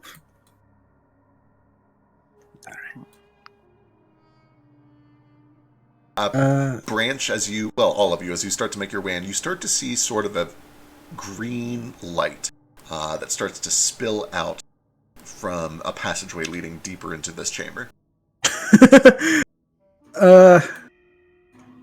Branch draws the gun and tries to act cool, telling everyone to stay back as he enters the room with it pointed. I'm gonna stand next to you because I don't have a ranged weapon. I need to be close to people who hit them now. Actually, he gets on this side of the wall, Yep. and directs Narafi to get on the other. All right, Like over here? Oh, there. yeah, like over there, like we're taking we're gonna cover. flank it. We're gonna flank it. All right, the perps behind behind that wall, right? There we go. Fucking the hex would let me hug it. This is about right. I think if I had the gun as well, we'd do the cop thing. Yeah, we do the cop thing, but you don't have a gun. I have a gun. All right. What do you guys do? Hopper, why don't you go in and investigate? No, I'm gonna stay here. You want me to go first? No, of course not. Baby boy, you're scary, right? Oh, you said you were going to keep us I all was going to safe. say, yeah, we were talking a big talk about how you were going to keep us all safe, Mr. Branch. Fucking. Aside, I Sure. told you I do not meddle. All right. I'm holding a right gun. I behind can't do. Why don't you do? Okay, Narafi, can you do a 3, 2, 1 countdown with your free? Yeah, you see him while holding the implement like in his hand. It's like something shiny. He just holds up with his the back of his hand to you. 3 fingers up. They slowly go down. Yeah. And then on 0, we both bust in, right? Yeah. Gun drawn. We run in. Breach and enter. Yeah. All right. There's no All door, right. but You guys do the countdown, 3, 2, 1, and then you breach and enter. Who goes first? Branch. You go- Well, we go in the same You both- time and hit okay, each other. You both try to go at the same time. You bump into each other, and then eventually him go one of you first goes in after. front of the other. Classic I'll let him- Dungeons and Dragons. We're back, baby. we haven't become a cohesive team yet. You Yeah. Okay, yeah. Okay, let's do it again. All right. see. Go ahead. 3, You have a gun. 2, 1, and then Branch bursts in. All right. Slightly Follow behind. after him. Narafi just behind. Okay. Inside, you find a mostly empty chamber. It appears to be a little less, what's the word for it? There's a lot of brick and a lot of stonework that has been done, a lot of masonry in the rest of the ruins. This looks a little more natural. It has clearly been carved out, but it seems like all they did is just kind of carve out the stone and then leave it. It's just like a chamber of stone. You can see that on the floor of it there are old, weathered etchings of what was probably an arcane sigil or a rune of some sort, but it is barely visible. It has been worn down by hundreds of years. You can see that sand is kind of piled up around it. But you can see that the sand is kind of swirling unnaturally, as if there's a wind in the room that there isn't. You don't feel any wind. And you can see that there is faint, sickly green light that is emanating from a large obelisk in the center. And at the top of that obelisk, there is an insignia. Narafi, you just know this for free. Anybody else can give me society checks, or religion checks if you feel like it. Or maybe occultism with a harder DC. Cult is all I know. I'm deciding in my head if this counts as a cult, and my gut says no. It's okay. It doesn't matter. Oh, okay. Yeah, okay. I solved it for you. You're welcome. You did it. The dice have spoken. Oh my god, guys. It's okay. I know it for free, thankfully. You guys are rolling like garbage for everything tonight. It's wonderful. It makes my job so easy. Branch is just aiming at the obelisk with the gun. Shoot it! Yeah, honestly, that's the first thing I do. I shoot it. Hey, you want to do a practice shot? Go ahead. Yeah, I shoot the gun. You shoot the gun. Okay, you give me an attack roll against the obelisk real quick. And meanwhile, Narafi, you know this automatically. There's no reason you could ever possibly not know this, being a person in your position from where you're from. This is a symbol that is closely associated with the Desolate King, a very famous necromancer. Believed to have been dead or gone for hundreds of years. The obelisk looks freshly made, and it's clearly active. It is doing some sort of a magical effect. So it's a little unusual to you to see this symbol in such good state in a place that was thought to be untouched for such a long time. It's very obvious to you that there has been recent activity here. Additionally, Foster and Hopper. Hopper is kind of waiting in the back to be like, okay, is it all right? Do we go in? It's the sign of the Desolate King. I think it's okay. Just stay behind me. Okay. Yeah, how do I shoot the gun? Oh, go to your actions. For the actions page, you should have a button to draw it and then shoot it. Oh, Yeah. Don't forget to pick the ammo. oh yeah. I have no idea how this shit works. Which is probably what Branch is experiencing too. He's Yeah, never It's done like, how do you use it? It's like, first you need to remove the safety. I don't know if this gun has safety. It probably does. Where's the ammo? Hey, if I It should be in the drop down if you Yeah, so should draw it. draw it first. Go to your actions page, and under Yeah. A repeater, hit draw one-handed over on the right there. Whoa. Okay. Yeah, there you Yeah. go. Now choose the ammo from that drop down. Yeah, you got it. Yeah. okay, I have a quick question. I Yes, got it. baby boy, what's up? While walking around, did I see any footprints or signs of that skittering creature? Ooh, yeah, give me another survival check.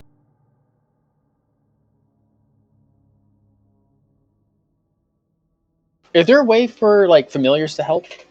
I believe that they have, like, there's a thing you can take in the morning that lets them help with that. Typically, in order to help, you need to be trained in that skill, and familiars are only trained in, like, 3 skills by default, and I don't think survival's one of them. No, it's not.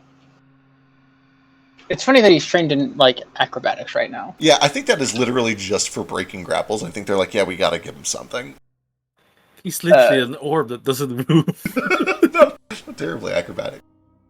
While you're doing your check for bug, oh, that's pretty good. I'll just, you know what you're looking for, and also Foster casts a magic that I believe, does that help everyone, or does it just help Foster? It only helps me as far as I know. That's fair.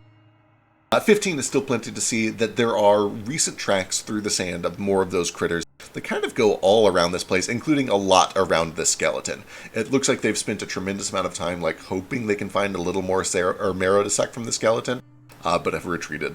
It is a little odd to you that they would spend so much time voraciously looking for food down here, rather than eat the adventurers that you know are up top, but there are any number of reasons why that might be the case. Meanwhile, Branch, you shoot, you hit, because of course you do, it's an inanimate object. Go ahead and give me a damage roll. Yay. This thing has a hardness of 7, and immunity to a lot of stuff. Max damage. Ding! You fire, it hits, because of course it does, and the pellet just starts bouncing, ricocheting, like, all around the room until it eventually kind of comes to a stop on the stonework. You look This at was a lesson. You look at the totem, and it's fine. It's got, like, the tiniest little chip on it from where you hit. You could do that for a few years, and you might eventually do some damage to it. All right, Hopper. It's okay to come in if you want. Be careful. Hey, you're getting the hang of it. We've not found the skitters.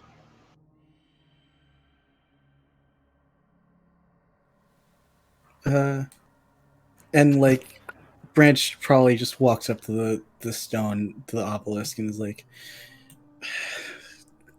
I don't like you and you don't like me. and it'd make my job a hell of a lot easier if you just shut off, all right? And we can be done with each other. Is all that right? what you want from it? That's absolutely what I want from it. Oh, we have the perfect tool for that, he says, pulling out the sledgehammer. Oh, go ahead if you want to try it. It does say designed for destroying sturdy objects. The weapon ignores 3 points of hardness when used to damage object structures. Sure does. Unfortunately, I don't think this obelisk is a creature. You can attack it. Just don't. No. swing What the I mean is, like, I can't give it a mortal weakness. Oh no, you sure can't. It's an Yeah. object. Yeah, that's correct. It's also immune to precision damage. So even if you could, Yeah. you wouldn't get most of the benefit. Oh, that's not precision. It's just bonus. It's just bonus. I think I can, however, do an implement's empowerment. And you see him kind of tap whatever that is he's holding to the sledgehammer, and it deals extra damage. He's gonna attempt. So this ignores 3. Means you're dealing with hardness 4 currently. Yeah.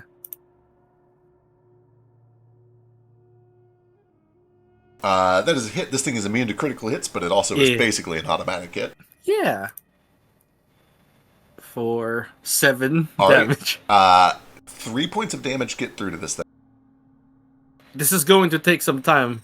If you friends want to do anything else. Before anybody does anything, that is enough damage to cause a little bit of structural damage to this thing. A crack kind of runs down the side where you hit it. And then there is and a pulse of energy that kind of pours out through the cracks. I need a will saving throw from Narafi and from Foster, please. No. Guys, look out! We're already gonna get the best character killed. Foster, no! Oh god. So you said will save? Yes, please. I'll use a hero point. Yeah, good idea. That seems like it might be wise. Are you? Hey. I love Dungeons and Dragons so much. Oh, Foster, oh my god, I'm so sorry. Foster, you hear a voice in your head. One that seems familiar, but you couldn't possibly place it. You don't... Although this memory comes with familiarity, it doesn't come with an explanation. All you know is that you're hearing a familiar voice. And it says, "Betray them. Come to me, Foster."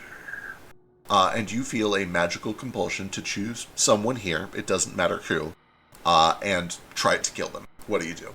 Oh god. Well, thankfully, I don't have a lot of damage prepared. Get a staff now, that's all. But I don't have no damage. I am facing Branch and Hopper, and I cast a cantrip. Oh boy. On who? Both of them. Oh my god. Oh boy. The strongest one. Branch, Hopper, baby boy, you see a very obvious magical effect that causes green fire to burn in Foster's eyes. His demeanor shifts. He stiffens and straightens up, reaches out a hand, and begins to cast electric arc towards Hopper and Branch. We need reflex saves from both of them. Oh no.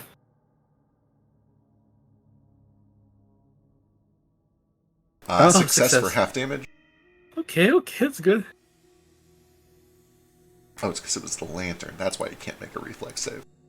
Oh. 3 points of... Oh, no! Hopper! Hopper, no! Oh, if you guys kill Hopper... Someone kill me! Someone kill me quick! May I give him my hero point? I'll allow you to give me a hero point if you want. Okay. It's gonna roll another one. It's gonna roll another one. Go, God. Okay, just a regular failure for 6. It's better than the... And then the sensation fades for a moment, but all of you can hear the light in this room kind of dims for a moment, as if it has drawn as much magic as it could and expelled it in a wave, and now it is regathering magic to do another one of those pulses again. Each of you essentially has a round to act. What would you like to do? Narafi says, leave the area. We'll try and take it down before it does it again. Yeah, let's get into initiative real quick, just so that we have the right order for things. So you right-click your token and click the cross sword and shield, for anyone who doesn't know. Yeah. And then you can right-click the encounter to pop it out. Thank you.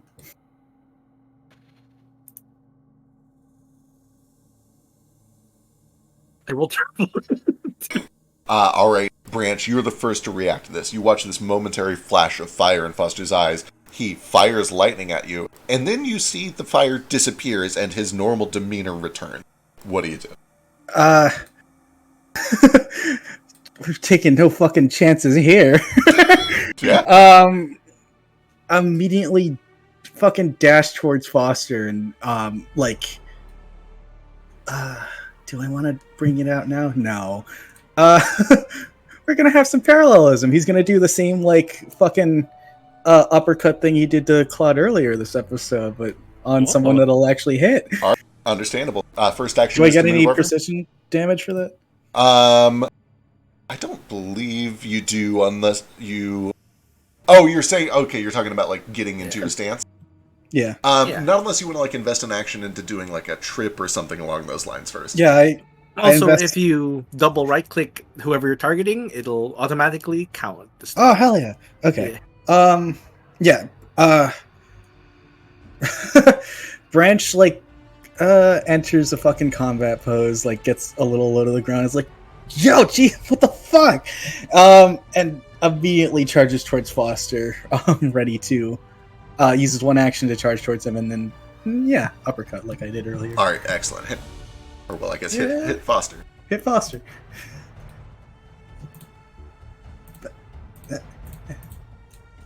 Come on, I've only been playing this for like 30 hours.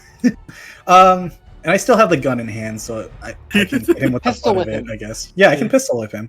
All right, yeah. Yeah. What do I roll for that? Do I roll the air repeater itself? But I'm not shooting him. You can just, I guess. Give me an unarmed strike. I think it uses the same damage. I All think right. It's a D4 for improvised weapons anyway. Oh, thank God. Thank God it's a miss. I don't want Foster to die today. Yeah. For improvised, I think there's a -2 to hit as well. Oh, yeah, that's true. Okay. And I think that's all of my actions. All right.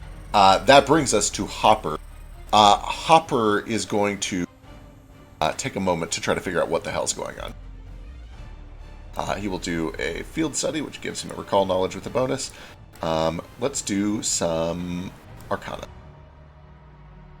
I think he took 3, half of 6. He did, yeah. Oh, no, wait. He took all 6 points. No, I'm Branch. sorry. I see what you're saying. At the very least, he does this. And then he runs over with his second action to Branch says, it wasn't him. He didn't mean it. And he's going to use his third action to try to shove you.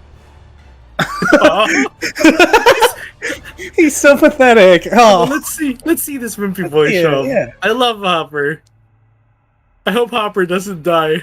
I hope he doesn't die either, but there's a skeleton actively trying to kill him, and no one's doing anything about it. Narafi's just like, oh, come on, friends. I said to move. Does that succeed? It's versus your fortitude, I believe. Yeah, or your reflex. Fortitude DC. What is your fortitude DC? Where do I find Let's see. So On your it's- character sheet, over on the left middle where you see your fortitude save, just add 10 to whatever that is, and that's your DC. on the left middle of the character sheet? Yeah, so where you got a +4 to your fortitude save, which means your DC is 14. Okay. Oh, you get shoved. Which Oh my means God. this tiny little shrimpy piece of shit runs up to you and shoves you back 5 feet. All right. I think he shoves you mid-dads. That's why you're up. Basically, yeah. That's all 3 of his actions, but he says, we gotta go, we gotta get out of here, away from that thing, come on. I need to destroy this fucking thing. I can't Yes. leave without doing it. I'm on it, but you need to move out of its radius. Get out of his way. He's trying to kill you. Alright, meanwhile, baby boy. Yeah, so I was facing this direction Yes. whenever this all happened. Correct. Was there like a visible pulse that For came out of sure. this? Big, Could I obvious see? magical pulse. Could I see if it like kept going throughout, like all the way over here, or did it like actually eventually stop? It seemed to emanate well beyond the walls of this chamber that you're in. It seemed like it probably went for a pretty decent distance, but it did fade as it went. It grew weaker as So it like went. when I got to the skeleton, was it still going? It was still going when it got to the skeleton, yeah. And we have some people saying let's get out of here, and then Branch saying that he has to destroy this thing. Yes. Did he mention this to me at all? I've been telling you that I have one job I need to do, and something about like at least being having no like further responsibilities after this. Hmm. Nothing too like, I'll be a free man or anything, but just like, Yeah. I'll be chill after it. Gotcha. All right. Well, I'm going to lift myself up onto my tentacles, and then I'm just going to. You just see him just like skitter the fuck. It's like pretty creepy. He like skitters. He kind of like walk. Some of them like put onto the wall. They're like his tentacles are like digging into the ground as he goes. And I'm going to use my second gravity, and I have 70 feet of movement. God damn. Yeah. Ooh. It's I get an action stride, and it gives a plus 10 to my speed. I see. Okay, so yeah, basically 2 stride actions that both have a bonus to your speed for a total of 70. Very nice. Yep. So then I go. Let's see. If I can grab myself.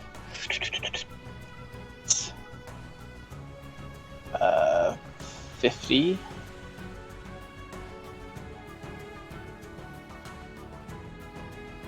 Go around there. You said we can split up action, right? Yeah, we're using a house rule where you can like split up your move actions. Just when you do so, it triggers opportunity attacks even if the creature wouldn't normally have it.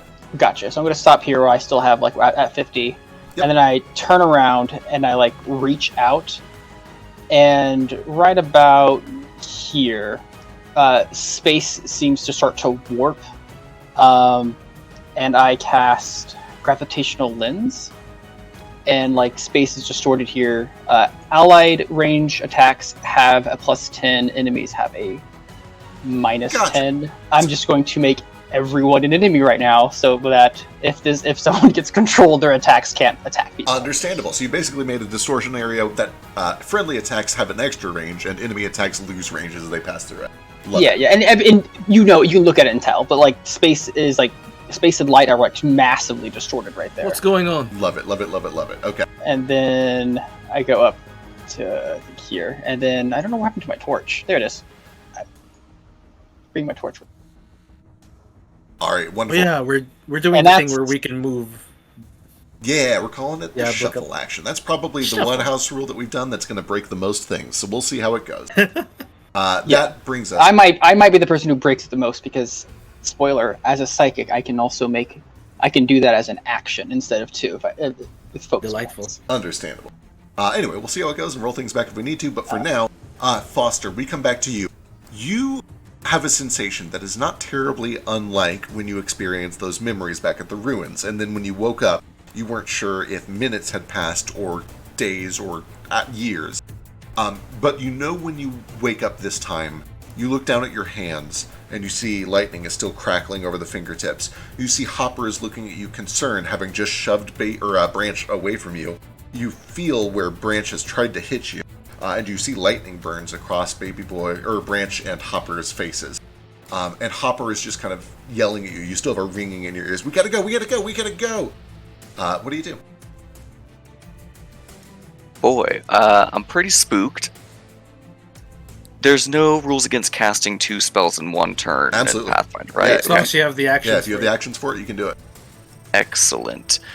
Alright, I'll look into the room and I'm sorry, it wasn't me, I'm sorry.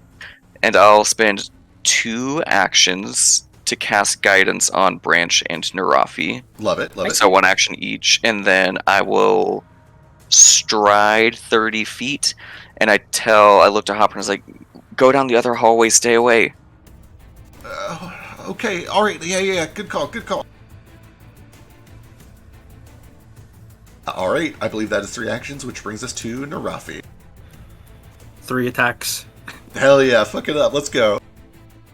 They all hit and don't crit because it's an inanimate object. I'll give me just some roll damage. Yep. Yeah. Let's see, 5 plus 2 is 7, plus another 5 is 12. I can do math. You're quick.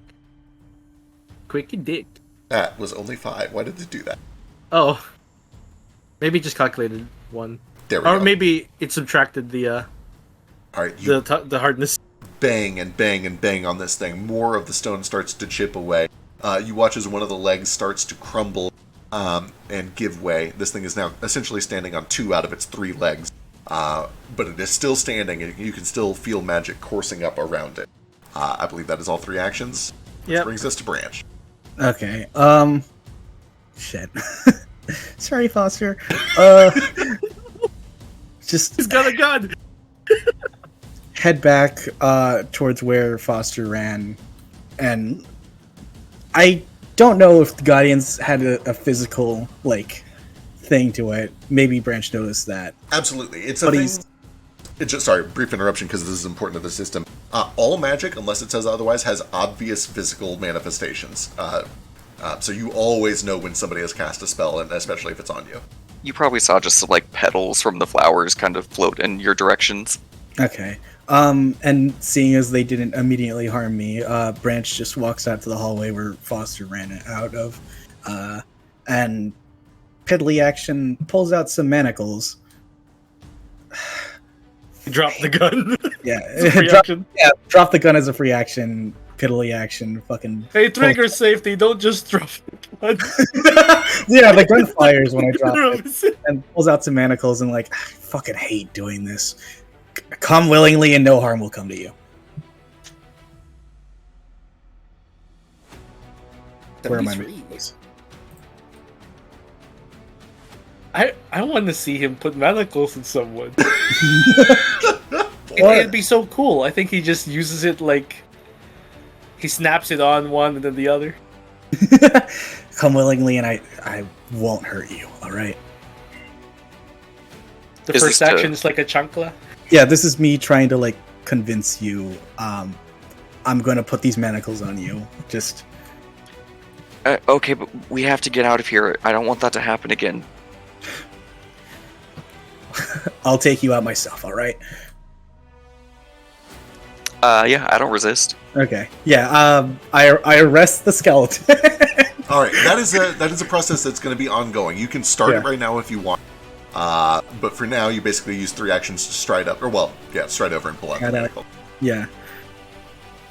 Yeah. Let's arrest the skeleton. All right. Hopper. Oh boy, Hopper.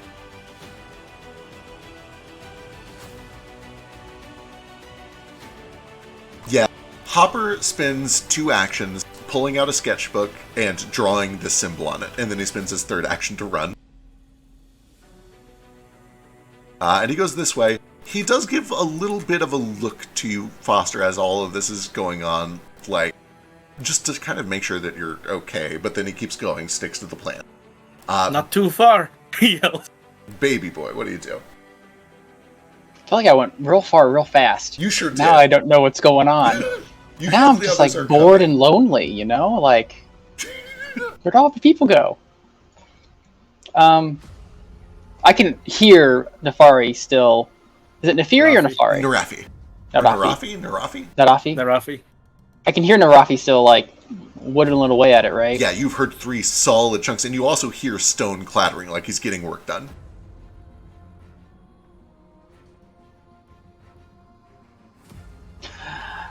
I'm just gonna stand here. I'm gonna take a search action to see if I can see any other enemies or creatures. I love it. Give me a perception check.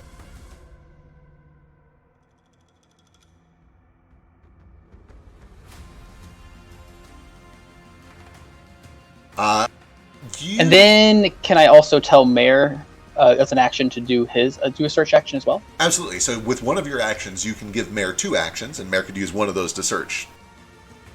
I'd still have one left over if they wanted.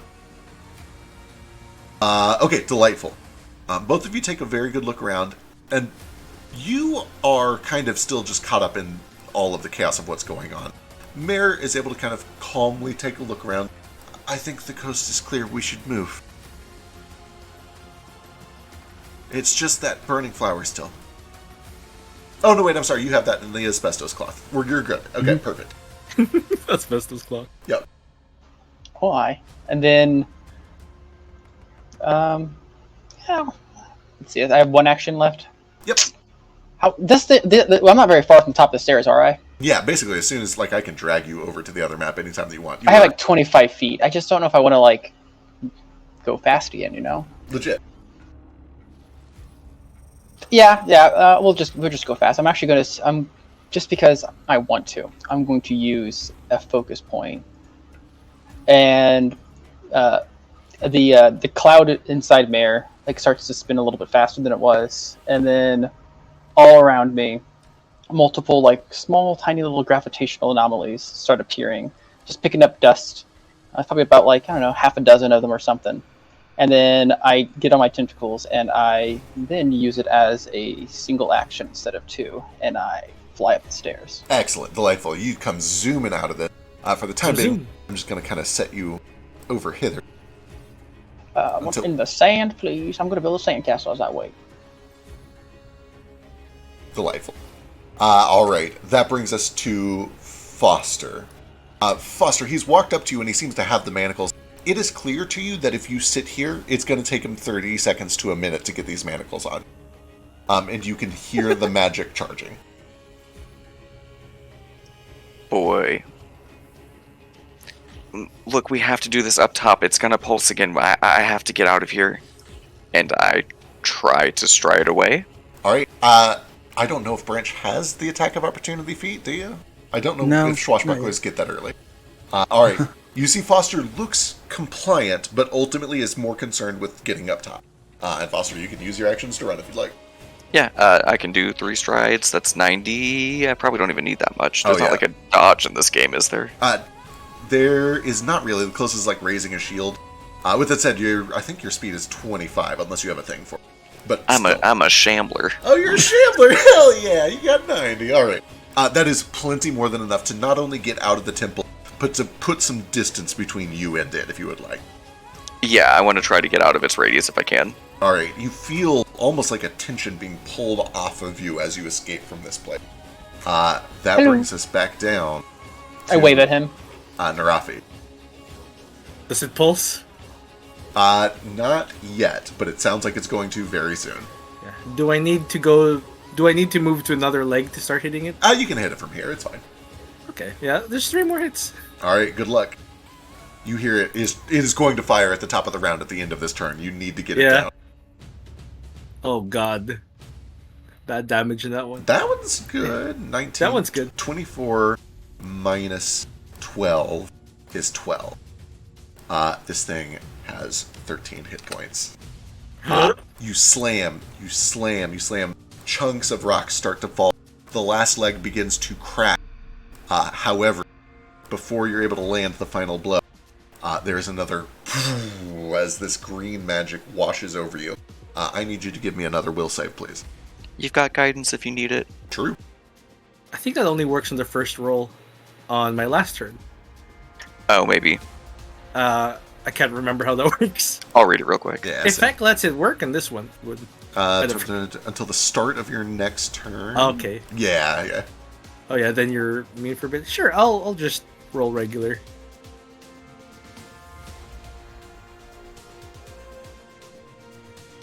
Oh boy. Would you like to hero point? Yeah, I have one. You feel a clawing sensation at the back of your skull. But you are able to fight it off, resisting this horrible urge. Jumping back up to the top of the round, Branch, what do? You see Foster has just fucking bolted with alarming speed for a skelly boy. I follow that skinless twink. A little pissed that he left while I was reading him his Miranda rights. And I can't see the bottom floor anymore, so I can't move. Oh yeah, it's a little clumsy for you because you're left down here in the dark. However, once you get to here, there's light coming from upstairs that you're able to follow. Yeah, I stumble my way into the fucking into the light and probably scream at Baby Boy, "Arrest that man!" Arrest that man! All right, perfect. Okay.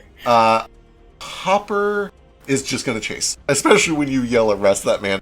He just gives shit and is able to get out of the temple. Baby Boy, what do you do? Well, we're like out of danger now, right? It kind of seems like it. I'll give an action to tell Mare to look around again. All right, Mare takes another look around. You can give me a perception check. Nothing new, but where's Narafi? Oh, I didn't end it again. Probably smashing it with a hammer. All right. I don't know. I guess I'll just like look. I guess I'll look around too, see if I see anything. You can make a perception check as well. Nothing unusual. It seems pretty calm up here. Everything is still pretty all right. I guess I'll like what's that? Is it delay? What's the thing that you can like carry over an action to your next turn? Yeah, there's the house rule that's actually going to break the most things. You can carry one action over, it just can't be used as part of like a multi-action activity on your next turn. So you can just hold on to that action for next time. Do I push the hold button? Sure, yeah, go for it. Perfect. That brings us to Foster. Foster, you're outrunning Branch by far. What do you do? I surrender. I'm sorry for resisting arrest. Sweet baby. I love this man so much. God bless this boy. Alright, sick. While we're sorting that out up top, let's jump down to a Narafi. This thing is gathering power faster and faster. It just needs one more point of damage. Can you do it? Literally, the minimum damage I'd roll is 5. Alright. So it would just take one hit to take it down. You bring the sledgehammer down, and there is a crack and an eruption of green magical energy that just bursts up and then sputters out like an oil well that has exhausted all of its reserves and is finally burning out. And with that, everything goes quiet. You wait and kind of wait, and there are no more magical pulses, no more weird feeling, and you can hear the rest of the party kind of up top trying to decide whether or not to arrest Foster. Branch is slapping the handcuffs on. He does a little like he's learned to do it with like some momentum, so he doesn't have to do it with both with both hands. Or yeah, he just kind of leans over the obelisk and takes some time to ponder it. You know, it looks. You mentioned it looked new. It does, yeah. Yeah, and I'm wondering, like, that's not good. So, yeah, I head up, make sure like they haven't murdered Foster. Yeah, you do eventually get back up top, and you find that they are peacefully detaining Foster for the crime of having been controlled. Okay, don't include the rest of us. It's Branch. Branch. Yeah. Just Branch. Yeah, I mean, you could. Baby boy is taking no part of that. He was just standing out. He's standing to the side, just kind of just watching. And Hopper is kind of making a point, like, it was mind controlled. He didn't do anything wrong. You don't have to take him in or whatever it is you think you're going to do to him. Okay. Listen, Yusuf, you look at Foster. He can't hurt anything, but he has the potential to hurt shit, right? I mean, it looked like he got you pretty good. Hopper says that he's covered in fucking scorched marks too. Look who's fucking true. talking. Yeah, he got hit even more. And like, Branch is like, listen, I just want to make it out of here alive. I'm just trying to detain trying to lessen any kind of fucking resistance that we might encounter, alright? Sure. Foster might not have been in control, but who's to say that shit might not happen again? There's a lot of undead wandering around out here, and they tell us to be careful, right? I mean, Eventually hear like the echoing of like Narafi's boots walking up kind of slowly. And then he appears and he holds up like a chunk of obsidian or whatever that was made of. Hands it over. Oh. You're just giving this to me? It's like, oh, just to let you know it's done. Well, can I take it? Sorry about your gun, by the way. I think it's still down there. I grabbed it you from can the grab way. it, yeah. It didn't fire, thankfully. Also, here, take a sip. And he puts the thing he was holding in his hand against your lips. And he's like, drink down the hatch. And you recover 3 points. You force feeding me? Just gently put it. It's up to you whether to sip or take a Yeah, big drink. He says big drink now. I'll sip it. If you're just sipping, you get 2 temp HP, which disappears real quick. It's like, no, big drink. Sure. I'll gulp that shit down. It is, almost certainly experienced the sensation of drinking a healing potion in your line of work. It's a bizarre feeling. It's pleasant. It tingles a lot. It has kind of an alcoholic sensation to it where it burns on the way down and then you feel it in your gut for a while. And as you look down, you do see that the charred bits of your flesh that have developed these vaguely fractal burn marks from the lightning kind of fade a little and they begin to heal quickly. Yeah. Thanks, Deputy.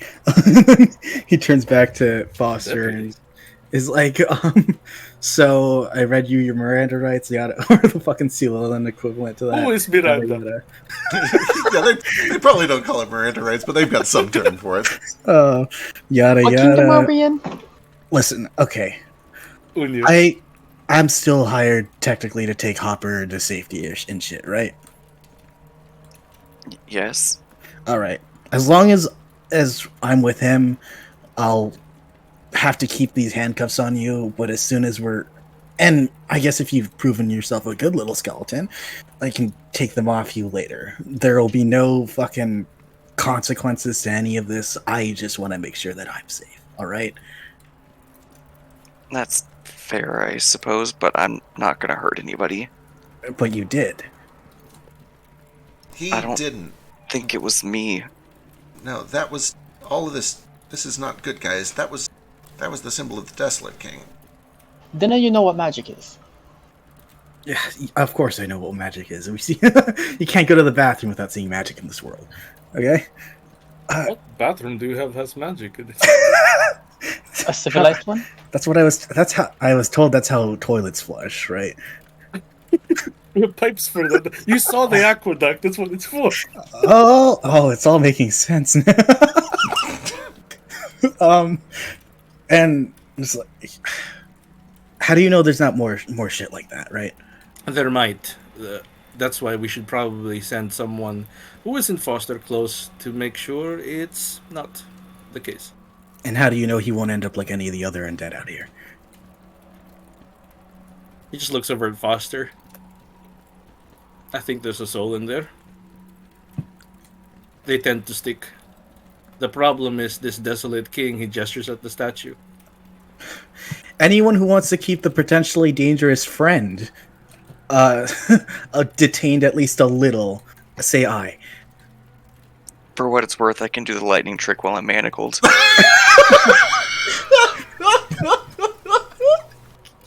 Can he? Yeah.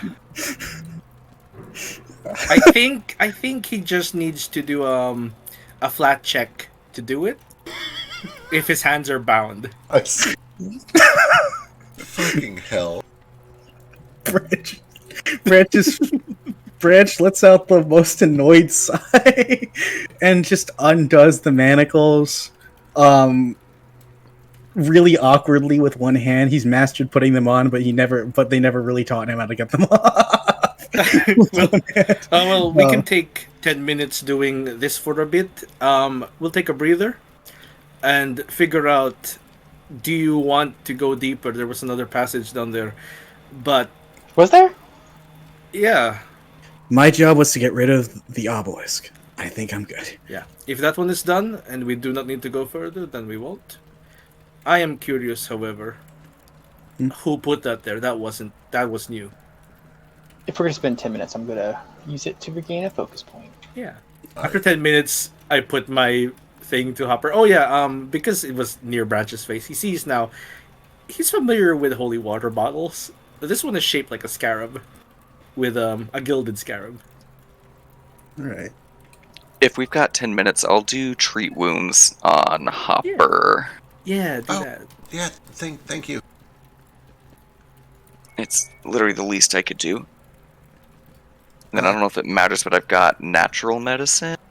Yeah, there's enough stuff Just around here. use In fact, you could probably use a little residue from the sunbird's onion to do sort of a cauterizing thing if you wanted to. Excellent. He's already burned. How do I Yeah, I'm do saying cauterizing a burn wound? He's not bleeding. Yeah, true. Good point. But I did mention that the sunbird's onion is quite good at healing. We could maybe dig up a root. So give me Yeah, a that's not a bad nature idea. check, and I believe you're looking for a DC 15 at this level. I'll double check that. Will you give him the +2? For, Yeah, absolutely. Yeah. If this is nature, maybe I can. I don't want to aid with this. It's fucking DC 20 to aid. Very easy to fail. For what it's worth, I'm using the kind of Ooh. common ruling that the DC is either the DC of the original check or 20, whichever is That's fair. lower. He did it. That is plenty. You do 2d8 healing.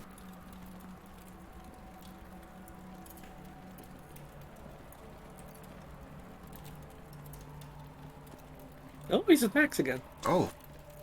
Yeah, you take some time and you're able to get Hopper patched up real good. Thanks, Foster. I'm sorry, Hopper. I'm glad I could help, though. No, it's fine. You didn't do it. It wasn't you. I am worried that it might be bigger than just this little shrine. Hopefully it's just some hooligans doing cult stuff, I guess, but... That was no hooligan. Yeah? That wasn't cult stuff. Something like that obelisk. No random gang could have just made it and brought it here. It was pretty impressive, pretty big, pretty powerful. It's like a cult of hooligans. It is a fun word, yes. Hooligans. Hooligans. The symbol, I mean, it looked like the Desolate King, but he's been gone for a long time. Who? And just this old dead necromancer who used to kind of rule this whole place a long time ago. One of the reasons I'm going to Delamuerto is because they apparently refurbished his palace into a museum. Maybe they'll What was know he? something about it. A necromancer. Well, no, but what kind of creature? Oh, he was a Leonin. Lion Have I ever heard of the Desolate King? Give me your best bet would probably be Society, but you could do any of the magic checks at a higher DC. Which are the magic checks? Arcana, Religion, Nature, and Occultism. I'll always do occultism because it's the only thing I have anything in. Perfect. I think, well, it's like a +5 versus a +2 at Society. Is it like that big of a difference? I don't want to Society fish will for be, information. Society will be much easier here. We'll try that then.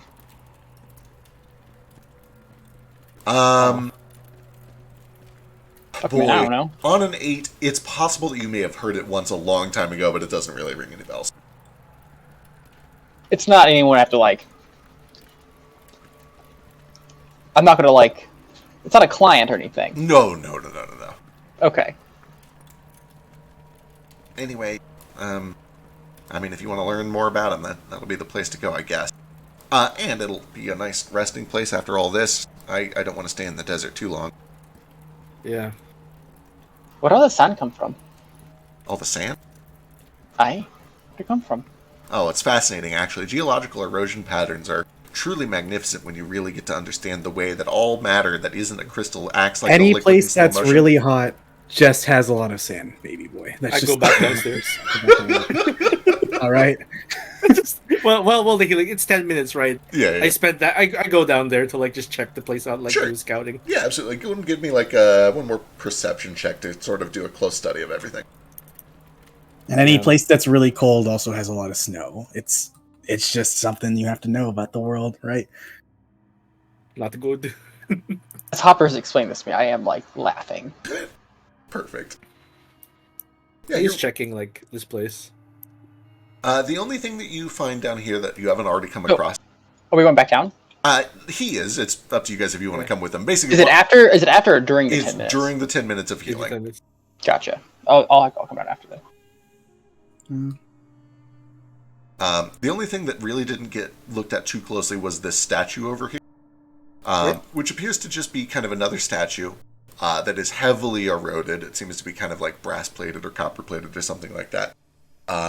Of just a skeleton in sort of an ominous pose with his arms outstretched. But you do notice that there is a seal running down the middle of it as if it opens, kind of like a door. On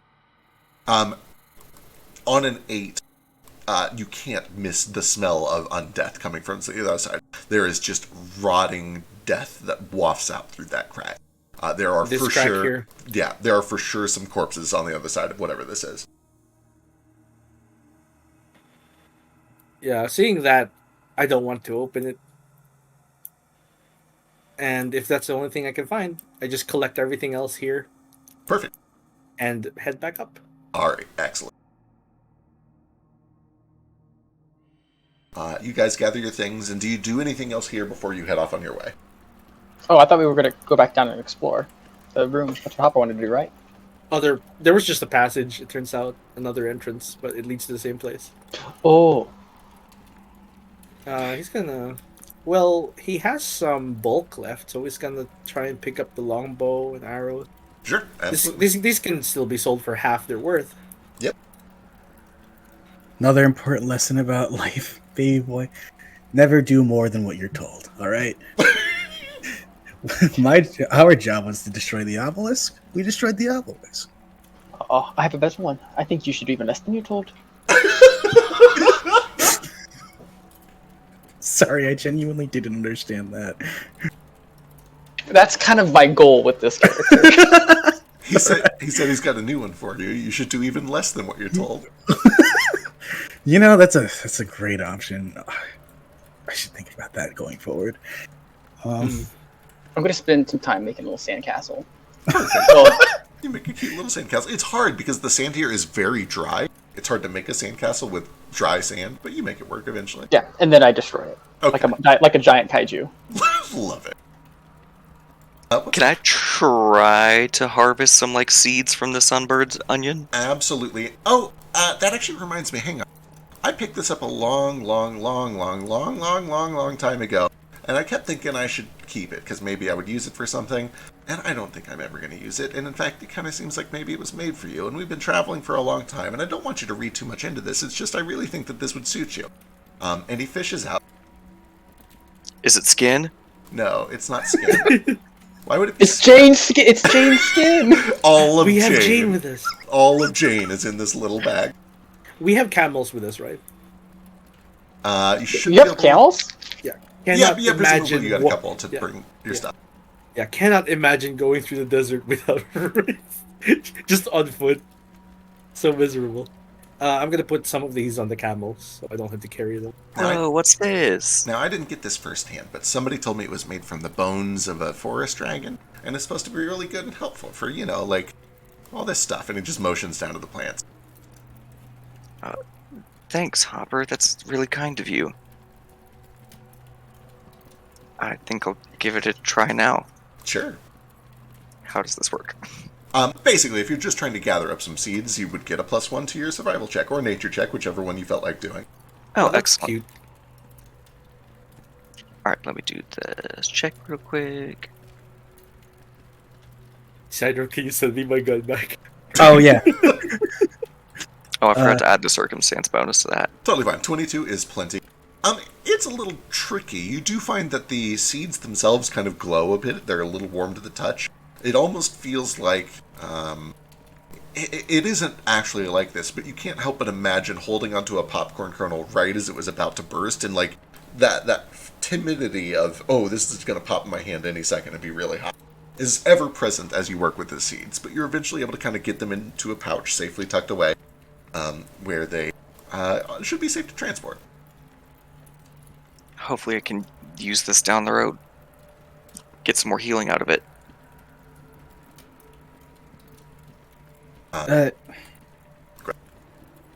think I accidentally canceled on the bullets or something. I'm willing to let bygones be bygones if you hand me some of those seeds. Like 2 or 3. They're really, really hot, are you sure? I'll hold on the asbestos cloth, and maybe we can fit a bit more in this.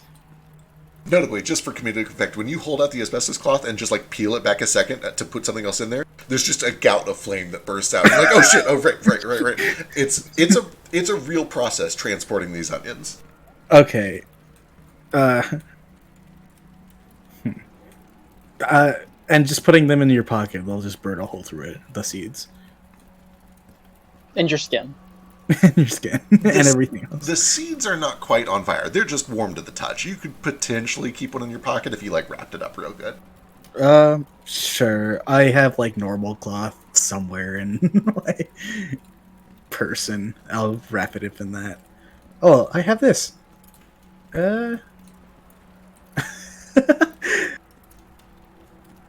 Sure. I'll just pocket it for now. All right. Wait. I pull out the fucking net with metal. The metal the net with like the iron net on a stick. What's with these? Iron? So it shouldn't have fun. Yeah, this device is very strange. It looks sort of like a butterfly net, except it is made entirely of kind of this heavy cast iron. This is going to be troublesome for you to carry all the way back to... Where did you say you were from? We're going to Famador. Right, to Famador. I don't know. It'll give him something to entertain himself with, at least. We probably will have to purchase a container for it, so it's not constantly setting fire to things. That's fair. All right. If you want to take off that mask, we could use that as a temporary bowl. No. This is an official mask of the Magi. What is under that mask, by the way? A face. Yeah, is it a pretty face? We'll find out. Should probably get a move on. It's getting a little late, and we don't want to be in the desert at nighttime. Oh yeah, that's a pretty bad thing. We'll have more phosphorus to worry about. All right. You guys continue on your way. And as you do, Hopper begins to work with this bizarre device that looks sort of like a sextant or a navigator's tool. But he's using it in weird, incorrect ways. And it seems... to use that? Yeah, trust me, I know this looks really weird, but Delera is a strange place. You have to do strange things to get there. Do you...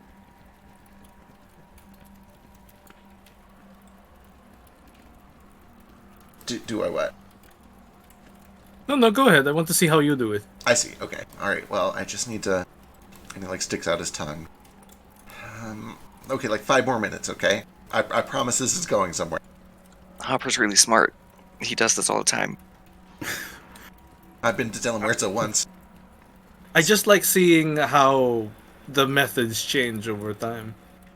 Oh, right. You've been here Over once. time? Well, if I've done this all right, then right over this crest, we should see... and as he starts to walk forward, and as you follow him, you see the same mirage effect. These bits of color that begin to peek out from just over the horizon. Bright colors.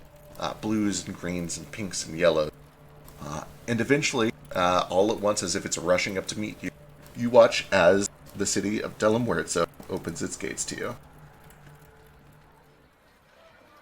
From where we were standing, or do you have to walk to get there? It appears just like a good 15 or 20 feet in front of you. You're basically at the gate as it appears. Oh. You'll have to show me that method sometime. Did this seem like a teleportation or like a portal or something? Maybe something like that. You could, it certainly has the vibe of there's some magic involved for sure. A city doesn't just spring up out of nowhere. Whether it was actually walking through a portal or simply revealing something that was hidden is a little bit harder to tell at first glance. If you were to do this over and over for a while, you could study it and try to learn more about its exact mechanic. But as you approach the city, you are greeted first and foremost by the sounds of music. There is music echoing through every street in this city. It is lively, it is full of activity and chatter. The people here are brightly dressed, the houses are brightly colored. It is a place where the sun beats down and reveals a world of color, a rainbow of life. But as you look all around you at this rainbow of colors, you see that it is entirely inhabited by the dead. Mostly skeletons. There are a couple of ghosts that kind of wander the streets. You see, kind of along one of the corners, doing their best to stay in the shade with umbrellas or parasols slung over the shoulder, are a couple of very pale-skinned individuals with fangs that kind of peek down past their lips. But most of the inhabitants of Delera are skeletons. And you also see that most of them are wearing bright, colorful masks. Welcome to Delera. The hell is this place? Delera, he just said so. Have I ever heard of Delera? Give me a society check. Religion would also be appropriate, but harder. All right. Where do we come in from? Southeast. 17, absolutely. A lot of people speak of it as if it's just a rumor. But like many things in a magical world, most rumors are based on at least some truth. Most of the fairy tales end up being real one way or another. And the fairy tale of Delera is that it is a hidden, mystical city of the dead, where you find a whole bunch of skeletons that kind of have just made a life for themselves out in the desert where nobody will bother them, where they can live peacefully and happily. There are rumors that sometimes they come out and do trade with other people. There are rumors that it's secretly like an evil, nefarious lair. There are definitely a lot of misconceptions about Delera and its inhabitants, but the story itself is pretty popular. While we were just walking through, Branch wants to just accost a random citizen and just ask them, like, yo, how long you been here? Oh, my whole life. Poor choice of wording. Time frame? Like, were you born here? Died here? Well, no, definitely didn't die here, and I can't really say that I was born here, but I've been here, 30, 40 years. Earliest memory? Oh, hard to say. You see, the funny thing, you look like you're new here. Yeah. Memory is a tricky subject for a lot of us. Many people show up here because they didn't know where else to go, and it isn't until we get here that we start to form our memories. Oh, nice. You remember what the best place to drink is down here? There's plenty. Which campaign are you interested in? Huh? Oh no, they're new here. Oh, they're new. I see, I understand. If you're just passing through, I admit it's going to be hard to find a good drink for you. But you might head over to the steps. There's a oasis, lots of clean water at least. All right. Just like nods at him and like tells him as just a like way to tell him you can go now. Like, oh yeah, he's quickly on his way. Yeah. You ain't gonna kill us, right? This ain't some recruitment thing. Who's that to? Narafi. No. No? Do you want a tour? Alright. Aye. Alright, where usually everyone starts at the directory. He just nods over to the entrance. That's where newcomers come in.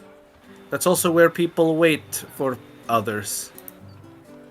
Because you see lots of the newly risen do not have memories. And people hear about this place eventually. They usually end up here. They put their name and stories up there in the front. And they wait to see if someone comes to meet them that they maybe knew. Where's this at? The directory? Yeah, I want to go. Move us there. I want to go to the directory. I also want to go to the directory. Lo and behold, as you kind of come around the corner, set up in one of the earliest plazas as you walk through the main gate, you see these big boards. And on these boards are written names with little notes, things along the lines of, my name is Anita, all I remember is I was in a fire in a place that had a big black castle. And just things like that. People who don't really know who they are or what they're looking for. As well as people who are reading them, trying to see if there are any connections, any people that they can try to rekindle a connection with. You do also see that over on this far right one, there is literally a directory of this is everybody who lives in the city, and this is their address. This is where you can find them. Can Branch take a quick gander and try finding a very specific name? Absolutely. You can whisper it to me if you don't want to say it out loud. Yeah, I'll whisper it. Sure. I'll just DM it you. I don't know how to whisper in this. Yeah, totally fine. I'm gonna do two things, if that's okay. Sure, absolutely. One is, every like 5 seconds, Mare like looks at something, and then like he sends out like a thrum, and then it gets Baby Boy's attention, who then looks at it, and they just keep looking at everything. But then when we get over here, I want to look for the name of that ghost. The name of the ghost. Yes, the ghost from. I'm gonna telegram you a few things I'm checking for. I'll just message you too. Yeah. Branch, you do not find that name even after a thorough search. All right. Oh, right, of course, that ghost. You do not find that name on this list. Figure dispatch. Risk.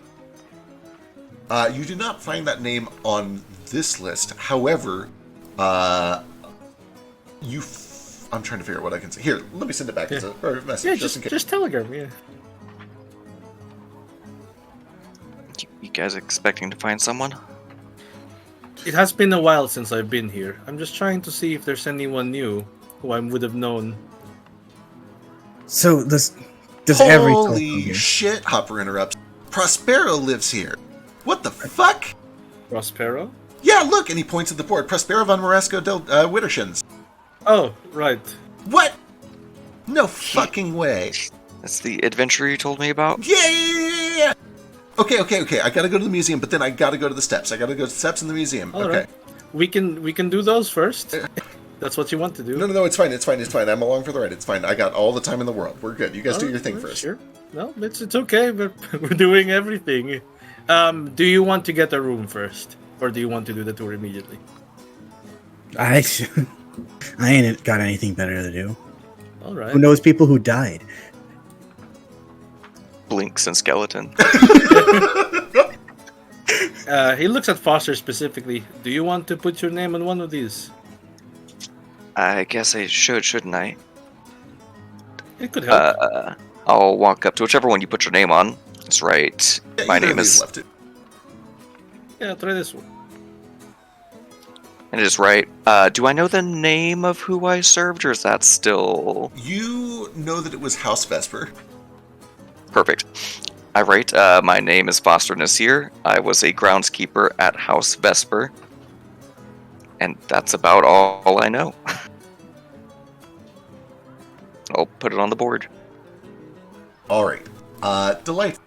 As you do that, you see that there are like 18 or 19 skeletons, most of which are wearing these bright, colorful masks that kind of just watch over your shoulder with every word that you write. And then as you kind of get, they kind of like, not me, no, not me, not me. No. I like your masks. Oh, thank you. I'm a great adventurer from overseas. I'm a dairy farmer. I like plants. Oh, yeah, plants are great. We don't have a lot of them, but we got a couple. How long have you been the guy who likes plants? I don't really know. Maybe months, maybe years. At least 300 was... Oh, wow. Well, welcome to Delera. We'll be happy to learn you at the same speed that you do. Thanks. Branch wants to try something real quick. Sure, what do you do? Anyone who's got a secret they didn't want to share in life but could happily share in death, I'll be happy to take him. Give me a diplomacy check for shits and giggles. I like how we have the con man cop. Oh, yeah. I love Branch so far because he has so much upward room to grow. I'm such a piece of He's shit. such a piece of garbage, and I love him. A couple of them look, and there's a few that kind of like... one of them does come over. Friend, I think you'll have a hard time. Most of us can barely remember our own lives before all of this. It would be hard to give you secrets that we don't know ourselves. And none of you remember anything? Ever? I mean, sometimes, but truthfully, we kind of have come to accept that this is a new life. We aren't what we were before. Or whatever we want to be. So out of curiosity, do you just party until you die again? Yeah, pretty much. I mean, you know, we have jobs and responsibilities, and we have to go to work, and... Ugh. But, yeah, I mean, the world is our oyster. We're free from most of the troubles of the outside world. It's a beautiful place. Even in death, you're still serving other people? Well, if that's who we choose to be. can't imagine why anyone would ever do that willingly. Oh, friend, you don't understand. In life, you're born into a place you don't decide, to people you didn't decide to have as parents, maybe into wealth or maybe into poverty. And you can only branch so far from where you came from. Here, and he kind of like lifts up the mask and you see that he's just a skeleton. He's just some dude's skeleton. They all look kind of the same. Here, you decide where you start. But then, and he lowers the mask again, the world around you decides where you go, and you have a say in it. It's still outside of your control, but you get to choose your starting point here. And what if you don't got any outside factors? I'm assuming you're all dead, so you don't need to feed yourselves. You don't need to worry about yourselves like that. But like, what do you do? Where are you gonna go? Well, some of us go on great adventures. We cross the sea hunting down pirates. We slay dragons all across the land. We have a campaign where we're going through these floating cities in the stars. A few years back, we did a campaign where we went deep, deep under the earth. Hold on. What about going to the stars? That campaign ended maybe 2 or 3 years ago, but it was great. In that one, I was Starfarer Johansson. Where did you go? To the stars. Which one? It's been such a long time. Forgive me, even once you get going, the memories are a bit fuzzy, but it's about the experience of now. At the time, I was a brave adventurer. I was going into uncharted territories. I was fearless. I was heroic. It was kind of awesome, honestly. Hold on. But you're not actually Star Slayer Johansson, right? Well, no, of course, not right now. Now I'm a pirate named Victor. Narafi gently asks someone, "Hey, how did the Wayward Sails campaign end?" Oh my god, they split into 2 kingdoms. They figured it was the only way they would ever have peace. Huh, okay. Yeah. I figured they just kill each other, okay. No, where's the fun in that? And what are the physical ramifications of any of this? Everything looks pretty fine right now. It's as fine as it can ever get. It's whatever we will it to be. As long as that goes with what everybody else wants. How did you get to the stars? Oh, in a ship. I think there's a new ship up over in the plaza, actually. You should check it out. Oh, I want to see. Yeah, I follow Baby Boy and check it out. I just start wandering off that way. Did they start making ships to the stars? Hey, I missed a lot. Yeah. Eventually, you kind of follow these winding streets until you reach the Delaware's own main plaza, where you find a stage where some people are putting on what appears to be some sort of an improv play. And you see an enormous pirate ship that has been set up, including little waving curtains for water. And you see hundreds of these people going about their day, their lives, as if they were aboard a mighty pirate ship. You see there are a couple of swashbucklers that are fighting a ghost up on the front. You see that there's a narrator out front who is literally kind of like narrating the actions of what's going on. There's a small band with guitars that is playing a delightful shanty tune as all of this is happening. And there's a huge crowd that is gathered to watch everything that's happening. Phoebe? I'm going to be a pirate. Do you want to get masks? Yes. I want a mask. No. Sure. Do you want one custom or do you want one pre-made? Maybe a custom one would be nice. Yeah, you get to choose, eh? Branch follows BB again, but doesn't actively participate like he is and just wanders around. I get my daggers awkwardly. Like, if anyone tries interacting with him, he's like, "Yo, I'm not part of this." Yeah, legit. Yeah. And Can I try to juggle these daggers? Sure, yeah, give me a performance check.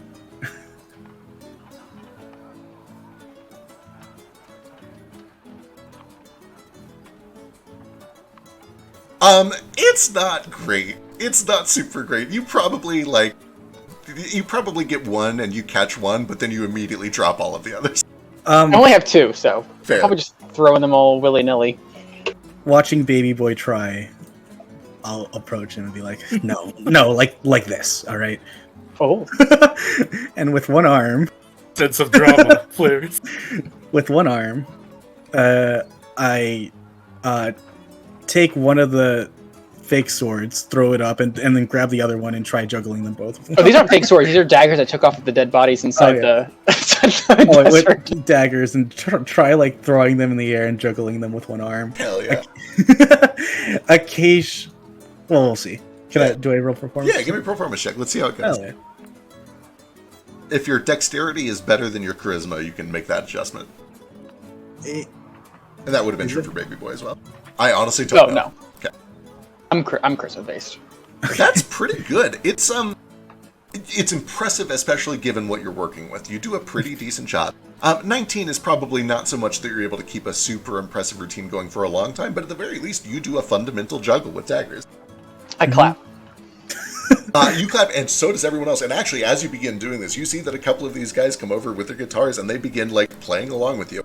They pick up immediately. They swell with the action, and then when one finally clatters on the ground, they play this like almost comedic tune, like "Oh, he's failed," and everybody applauds. Yeah. It's wild to you how quickly people just sort of, when Baby Boy runs up to the ship, they just play along. When you start juggling, they play along. Everyone here has this very experienced and practiced ability to just roll with whatever's being done and kind of ebb and flow back and forth with what they're being presented with. It really is an incredible culture that has built themselves around this improv game. This game where they make things up and roll with it, and they act, and they sing, and they dance, and they build these lives for themselves. And it becomes very clear to you over 30 or 40 minutes of just watching all of this going on. The world that they've built for themselves here is immensely rich and deep. These people aren't just like showing up to play a game for a few hours. Many of these people live these lives. They fully adopt these characters, these masks that they put on. And for the first time, you get to witness something that very few living people have. You see the game of masks unfold in front of you. Arr. Just for funsies, Branch wants to sneak up behind one of these pirates and just stab. With a real weapon, or are you playing? Make a stabbing motion with the real weapon, and just as I'm about to hit them, stop. Alright, yeah. He, at first, almost like doesn't even notice it, but then somebody like taps him on the shoulder and points behind, and then down to the dagger, and he's like, I've been betrayed by my own crew! And he slumps to the ground. Mutiny! Someone I get point at first aid! I point at Branch and I yell mutiny. I toss the dagger down and kick it behind myself and be like, it wasn't me. When you yell mutiny, 4 other people kind of spring out from behind their clips. We've been plotting it for years, and now it begins! And you watch as these skeletons engage in a full-on mutiny sword fight against each other, rapidly deciding which side am I on, who am I with, where are my allies, where are the people who have just betrayed me. Some of them do these exaggerated, oh, how could I have not seen the signs? They just immediately jump on it. They immediately spin off into it. I'm gonna take over the helm of the ship. While this meeting is going on, I'm still in the ship. Perfect. This is a great day for Baby Boy. Casually follow him like Baby Boy's handler. Make sure he doesn't do too much wrong. Wonderful. Be like, Come aground! When you yell that you've come around, you watch as all of these skeletons lurch. Some of them come tumbling down across the deck. And this goes on for as long as you want it to. These people could stay here for hours and hours. This is literally their life. This is what they do. And they are happy to engage with you as long as you wish to participate in it. BB, you know this is all fake, right? I knew. I can. It's so much fun. The skeleton behind you comes over, and he cups his hands over his mouth like he's doing the whispering sign. You're supposed to do this when you're talking out of character. Oh, thank you. I move the cloak to show him I have one arm. Only have one arm. It's okay, and he actually points over to a couple of other skeletons. Many of them are not complete skeletons. You can also do this, and he holds up like one hand in a circle shape, or even just bring your wrist over your mouth. Anything that covers your mouth, basically. All right. So yeah, I whisper to him in that way. This is all fake. I don't know. Like, do you really think they're happy right now? I You're having fun, right? I I guess that's all that matters. All right. but I understand that we have business. No, I can't say I'm not enjoying this. I mean, I know we're grounded, but full speed ahead! and I scream that across the ship and like engage the ground walking devices Excellent. This goes on towards for that some time. incredibly populated city. Eventually, A raid. at some point, Hopper does say, "Ari, I will come back to this for sure. But if Prospera's here, I really want to go meet him." Yeah, while we're doing that, we get Foster a mask. A costume. Oh, absolutely. Totally free. They don't charge you for it, of course. You have several options. There are stalls. There's an entire market street that is dedicated to mask salesmen. They have tons and tons of pre-made masks for every campaign imaginable. The hot campaign right now is this pirate campaign, whose name I totally have written down somewhere. Brigands on the Black Sea. And if you want a pirate mask, they have those ready to go, but they also have anything else that you're feeling at the time. And there are also many who will just sit there and kind of work with you to make your own mask, to make anything that you want to be. And get one of those. You wanted a custom one? Yeah, I'm wondering if you could paint one to have a night blooming Sirius on it. It's a flower that only grows in the desert, and it only blooms for one night. Do you It have kind of looks like, I'll draw it as best as I can. Okay, yeah, perfect, excellent. He has a very refined thing where it seems that he is very used to working with somebody's secondhand imagination of something. And over the course of 30 or 40 minutes, he is able to kind of sketch out a compelling picture of this flower. And then he starts to work with you. I'm like, okay, we'll put it right here. We'll have a couple of eye holes here. Do you want to have a mouth, or would you rather be mouthless? And as if he has nothing better to do, because in some ways he doesn't, and he seems happy doing this, he just works with you to design a mask, and he says that if you check back in the morning, he should have it done. Thank you. What? I don't owe you anything? No, of course not. What could I need, huh? I guess that's true. The game of mask is taken very seriously, he says. It's less of a game and more of a, well, when you live decades and centuries, you don't want the ennui to set in. It's nice. It's different. I've been alone for so long. It's nice to feel not out of place. It's good to belong. Not everyone plays the game, and you certainly don't have to. But we do find that it's a nice way to make a new life for ourselves, especially if we don't remember our old ones. Anyway, Yeah. Again, check back in the morning.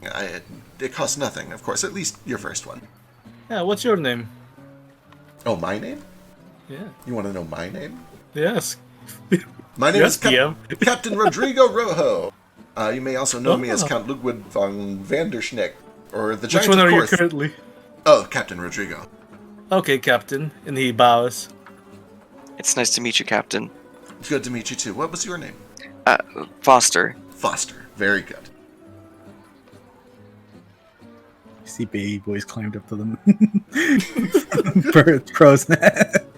Alright. And Branch is just gonna leave him there and just wander around for a little. Perfect. I assume that you guys kind of arrange a meeting place to kind of group back up at the end of the day. Yeah. Follow Hopper to the museum. We go to the museum next? Yeah, I'll go with Yeah. them. Alright, delightful. The ship's probably not going anywhere, and if it does, it might go to space next. Again. Oh, they'll be occupied. I just point over there. It's like, sea monster, it's flying? Hopper, for the record, wanted to go hit up Prospero first. If it. Oh yeah, Prospero. Okay. Oh yeah, he can. Yeah, Either we'll is meet up fine. with him in the museum later. Oh, of 'Cause course. I imagine. If you yeah, want to I go to the imagine he museum, I'll went to swing talk- by there as soon as I talk to Prospero for a bit. Yeah, have fun. All right, delightful. Then you guys head up to the museum. Let's go look at some appropriated culture.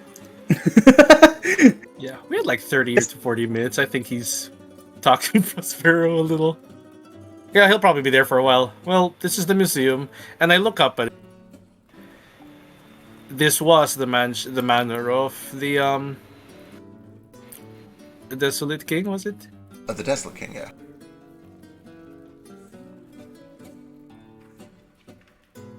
As you approach, you do see that there is, across the front of it, the Aldermorn Estate Museum. Looks like it has been recently renovated. You do see that there are, leading out of the front doors of this, painted red footsteps that lead over to a painted kind of sigil circle over here.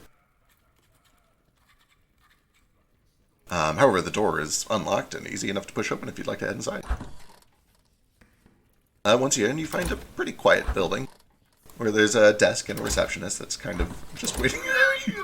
They're stuck under the door! Door Okay. stuck. Door stuck! Door stuck! Gently pull him through. There we go. His tentacles got caught. Oh my lord. The receptionist kind of looks as, oh, welcome, please enjoy. Careful not to touch. Can I be a pirate in here? He holds up his hands over his mouth. Of course, if you'd like, just be respectful, please. Arr! Baby boy does need a handler. That's why you're here. You already have the chains for him. The first thing you see, the statue here, is just kind of a statue of a Leonin man who looks gentle. He looks kind of kind. He looks almost a little soft-spoken, I guess. But he has a nameplate that reads Acerbus Aldermorn, the Desolate King. And I'm just going to, let me reveal all of this at once, or share all of it at once at least, so that I don't have to do each one individually. So does this mean I can steal things? No. So it's what's on display here? Like what you got? You This, might learn. Oh, go ahead. it's essentially a tribute, or a memory, or a recounting, I guess, of the Desolate King, who once ruled this place.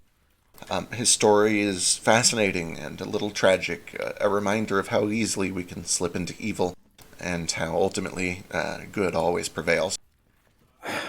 Well, if this museum is good enough, I can get that explanation without you telling me. Very well, then be on your way. Awesome. You guys can essentially double-click anything in here. I don't know how... There's a fuck ton of lore in this museum. I guess I'll just do the guided tour. There is a lot of lore. There's so much lore in this museum. Lore museum. As a note, all of this is going to be over in the notes page under map notes for the Alderman Palace Yeah. Museum. Don't feel We like can you also- have to write it all yeah. down. That's crazy. The You can first, also just visit this map, I guess. absolutely, I could put it up. The first room is kind of dedicated to the Four Horsemen, which were a group of villains that all banded together in the Age of Kings. Basically, independently, a bunch of conquerors that were like, hey, we should work together and really fuck shit up. And so they did. And the first three are described in this room. And then in the next room, they talk about the Desolate King, the last of them, a great necromancer.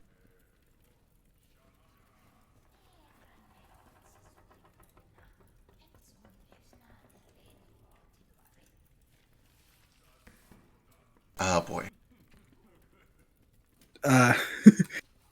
Briefly glancing at some of these guys.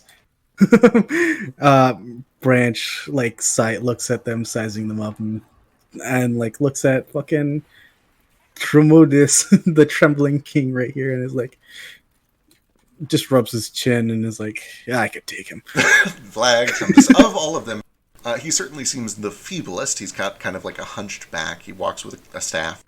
But according to his description, he is an alchemist who engineered a whole bunch of pestilent diseases, including the sponge rot, which is a famous disease that basically wiped out half the population of the Hiddlens a few hundred years ago. Yeah. Well, brains no brawn. See if any diseases could protect you in your own house. Am I right? Is this like a culture thing, Narafi? Should I not be? Not right. I mean, you can have opinions. It is- No one's saying don't think bad of these people. oh, they're villains for sure, yeah. They were awful people. Hmm. It is noteworthy. Each of these statues has a little lectern next to it with what appears to be kind of a guest book.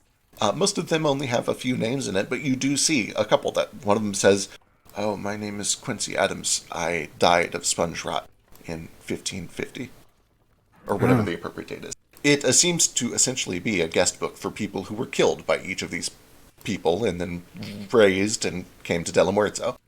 They have an official KD ratio. Yeah, kind of, yeah. Hell yeah. Notably, it only lists the ones that showed up in Dela Muerto as undead, That's so fair. presumably there are thousands or even tens of thousands more not listed in these books. Quick question. Yeah. Or to Narafi. Oh, gotcha, yeah. Because of to Narafi. Why do people come here? Like, what brings them? This, the museum itself. No, just the city in general. De la Muerto is the city for those with no place to be. Mostly the dead. In other places, they would be attacked. They do not belong. They don't know who they are. This place gives them purpose. Life. And why do they only find peace after death? Why couldn't this just happen before? Many of them do not know what happened before. Why is it locked off?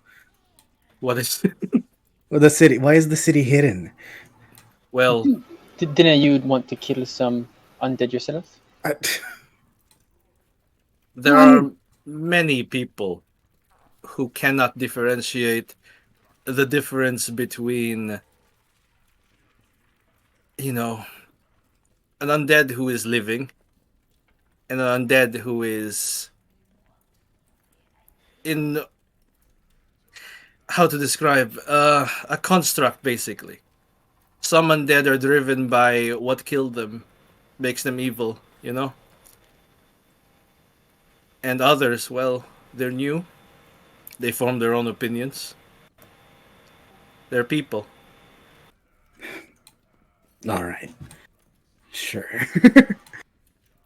As you kind of continue into the next room, you see that it is labeled the Years of Golden Sand. And these upcoming statues describe how after the three other horsemen kind of either died or disappeared, the Desolate King kind of slowed his crawl a little bit. He was content to just chill in the desert. He built towering cities for the undead, and essentially just left everyone alone and disappeared for a short time, until eventually he re-emerged, no longer calling himself the Desolate King, but the Golden Warlock. And during that time, he went on essentially a humanitarian spree, where he tried to foster peace between the undead and the living. He was trying to revolutionize the way people approached the undead. He was trying to make them acceptable. He is one of the reasons that Unyo ever established trade routes with the undead.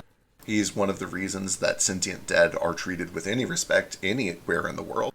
But as you quickly come to learn, he is also the reason that that trust was eventually broken, and that all undead were treated with trepidation in the future. Foster. As you step into this room, you see a sign that says "Return to Desolation." And looking down into what appears to have been an old vault, you see a pair of statues. And as you see these statues and step into the room, you experience your third memory. Huh. Oh no.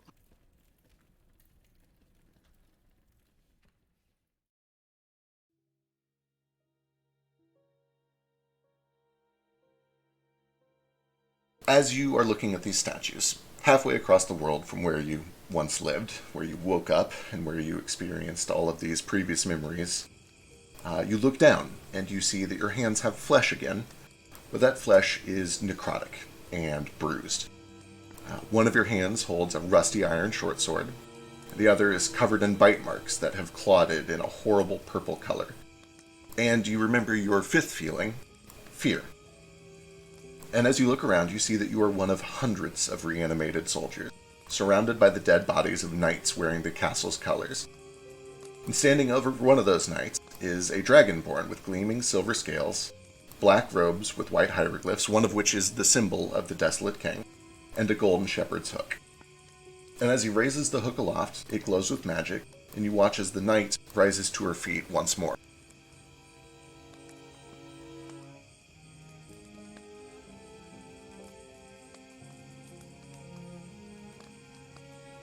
The Dragonborn man whispers commands in a language that you don't understand, and then he walks with the knight over to the middle of the garden, where you see the Lord and Lady of House Vesper, on their knees with daggers to their necks being held by skeletons.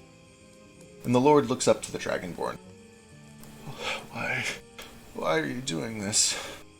The Dragonborn looks down. The Desolate King wills it. It will be done. Why us? Why now? What could he possibly stand to gain from this? The Dragonborn looks down one more time and furrows his brow. Why would I tell you that? And with a nod, the skeletons draw their daggers, and their blood seeps into the ground beneath them, spraying across the flowers that you had planted. And you remember a sixth feeling, anger. But then you hear a desperate cry of fear, of anger, and of grief from their daughter, Thalia Vesper. The Dragonborn looks to her, and then to you, and to the rest of his soldiers, and he nods. And the last thing that you recall is approaching her, raising your sword, and remembering your seventh feeling, sorrow.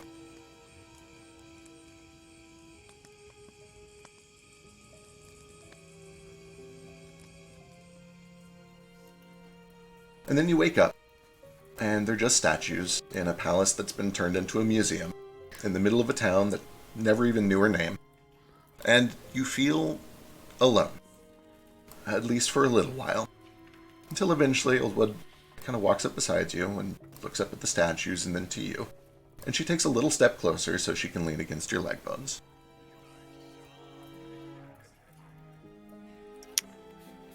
I think I probably sit on the ground next to her in the museum. Yeah.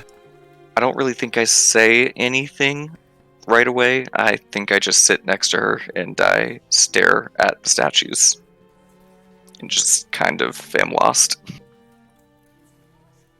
She does the same. She just kind of sits in your lap. And she's smart enough to take her little hands and kind of wrap it around one of your finger bones. And for a while, she just does her best to not let you be alone. And Thalia's not in here, obviously. No, you see a statue of the Lord and Lady. You see a strange statue of something you've never seen before. It looks like a log where some twigs kind of twist up into a nest, and that nest has a big seed in it. Although the whole thing is just a statue of that. And you see a book with another one of these guest books.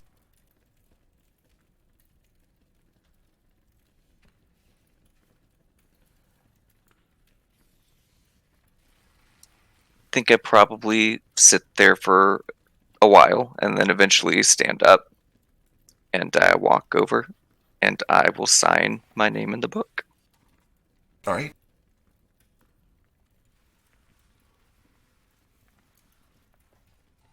The rest of you see this. You see Foster signs his name in one of these books. I approach him when he signs his name. That's surprising. It's the Lord and Lady Vesper. I was the groundskeeper for them. So your employer tried to kill you too? It wasn't them. They didn't try to kill me. Yeah. It's all right. I get it.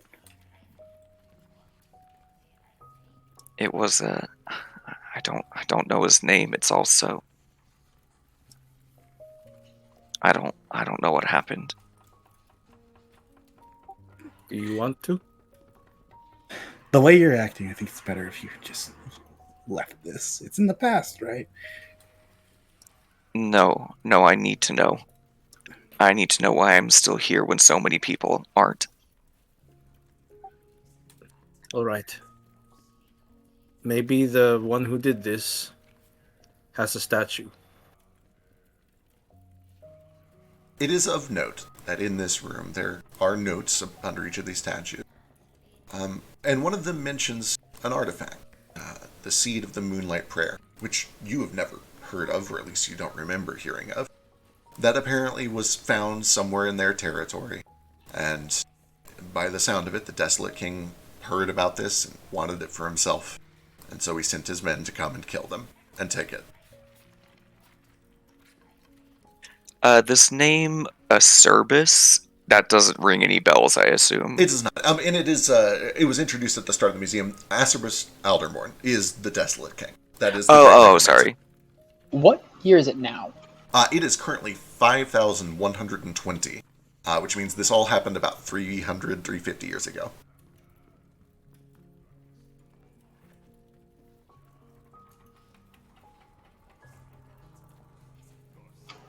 I'll gather myself and try to see if there's a statue of who did this. Certainly. The first statue, as you see coming out, is one that you might actually reckon. Go and give me a society check. We'll leave this one up to a roll. Obviously, it's labeled. You'll find out right away, but I'm curious whether Foster knows ahead of time who this is. You would actually recognize this one. This is the Queen of Cyrillin. It was the Queen of Cyrillin at the time, at least, and elves are very long-lived. It's likely that she is probably still queen unless something happened to her. She has 6 arms?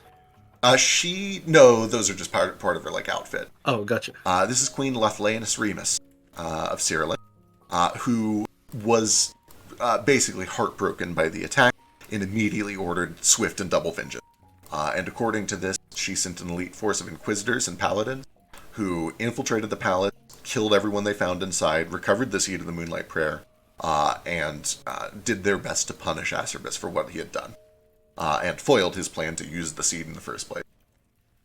But beyond that, you see more statues of the Kingsmen, some of the Desolate King's top-ranking lieutenants. And one of them is labeled Olin Ravel, this dragonborn that you remember from your memory. That's him. He's the one who raised me, who used me. No one's looking. You can take a quick swing at him. Oh. Does it say Come on. if he survived? Branch gestures towards it. It's a little rage. Always helps. I think I do approach the statue. And I just put a hand on it. Not like don't hit it or anything. Sure. The statue's not good enough. Oh. You want the real thing? Besides, if someone else like him came lost, this may be good for them to see. Do I have any writing implements? Sure. I have chalk. And then how about Please do not vandalize this place. Come on. This is essentially the man who ruined his death. Just this once. Give it to him. No, I don't want to vandalize some statue. I don't want to take something from the people he's hurt. You can draw a micro penis under the He already has one. Oh, gotcha. You want to make sure though? He does have small dick energy. Gotcha. Explains the staff, you see. Is he alive somewhere? I don't know. This was 340, 50 years ago? Yeah, about. If they were still around. Well, considering that obelisk we found, they might be back in a different form. But that's just a theory.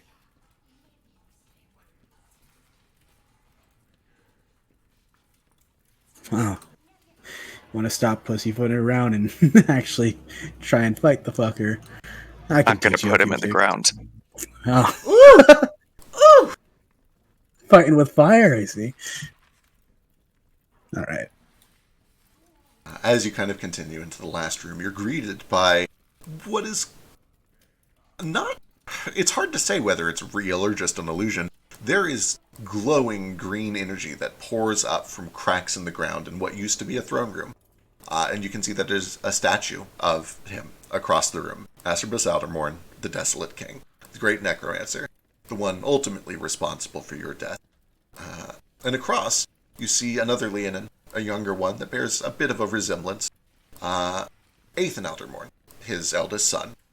And as you read, you learn that it was eventually him who rose up, gathered a group of heroes to fight back, cornered him when he was off guard, and used some sort of tremendous magic to put an end to him, although it cost almost all of them their lives as well. Leonin. Hey, Narafi. Hmm? You know this guy? 350 years ago. Yeah, I'm curious.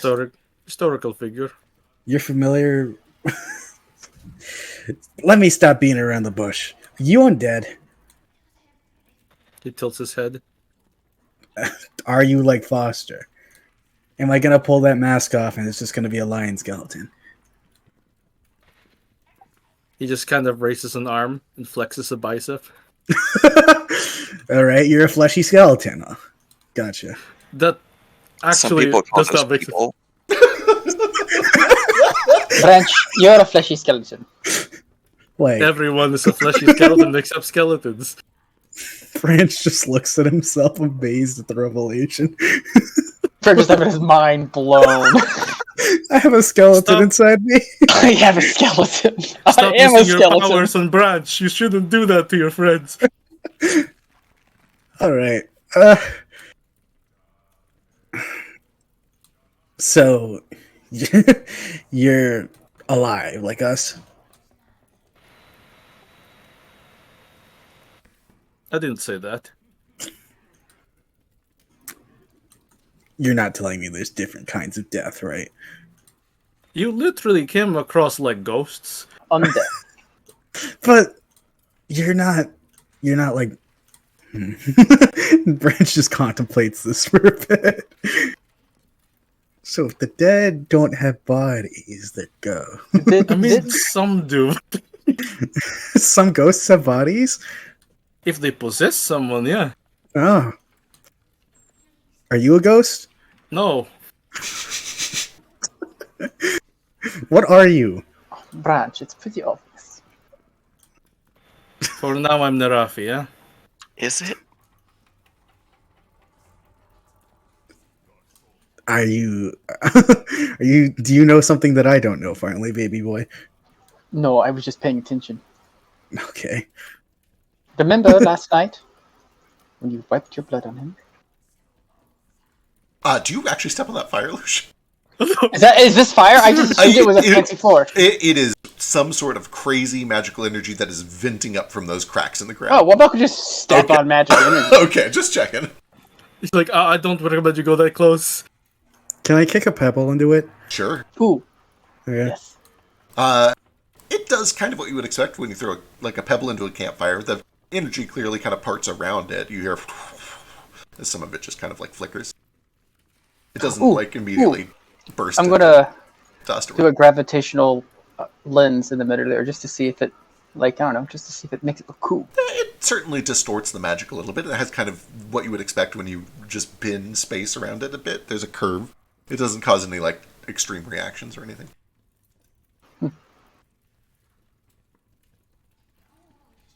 It's about this time that you hear the footsteps of Hopper coming in. And it's strange. In all the time that you've known Hopper, you would think that a place like this, filled with just the incarnation of a lore dump, would be so perfect for him. And you see that there is a little bit of a twinkle in his eye. But there's also kind of a bit of a disappointment. He moved, apparently. He left like a couple of weeks ago. Oh, you just missed him. I just missed him. They still haven't even sold the house to anyone yet. My condolences. It's alright. Apparently, he's traveling again, which is going to be kind of tough given his state. But, I mean, if we can do it, surely Prospero can do it. Well, we're 4 people. He's 1. Oh, Right. but you don't understand. Prospero von Maresco Wittershins is not just one man. He's a legend. He's a hero. He's probably responsible for everything you know about any monster you know anything about. If he's so good, why is he dead? Have I ever heard of this person? Give me a society check, or... Society's probably your best bet. I guess my big question is, like, have I read any books that he's written? That 'Cause is actually a pretty good point. You could give me, like, an occultism check to see if he's written anything about occult monsters. Yeah, that seems reasonable. Can I just throw in academia just because it's books? I I can do occultism. It's the same thing. I'm actually going to allow this one. That seems to be up Academia's lore. Even gods can die, Branch. You have certainly heard of the author Prospero von Maresco Wittershin. He is one of the most prolific traveling authors of the material plane, at least in the past 400 or 500 years or so. Just a truly legendary man, a real character of a man who was an adventurer who eventually decided to just kind of... He basically realized that he liked the archaeology side of being an adventurer more than killing monsters and getting rich. And so he made a point of going around and just exploring and learning and documenting and gathering wealths of knowledge and then sharing it in field almanacs and monster manuals and all those sorts of things. He is a real world lore master. Well, I've read a few of his works.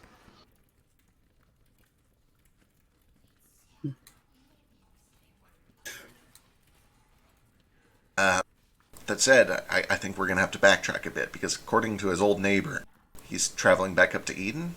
Or at least he's going to start there. What's he in? Oh, That's where we're heading, BB. It's my crib. I thought we were going to Fadamador. Famador's in Eden. Do you know the concept of cities and nations and all that? Aye. Extrajudicial territories and sovereign nations. Have you seen the map yet? Oh, that might be easier. No, Branch don't have a map. I have a map. Do you? Aren't maps like 10 gold? Yeah, but my the guy gave me one. he would have, like, he drew a map for you with some charcoal on a piece of paper. Yeah. Yeah. The 10 gold world map is for a nice, professionally made cartography map of, like, the entire region.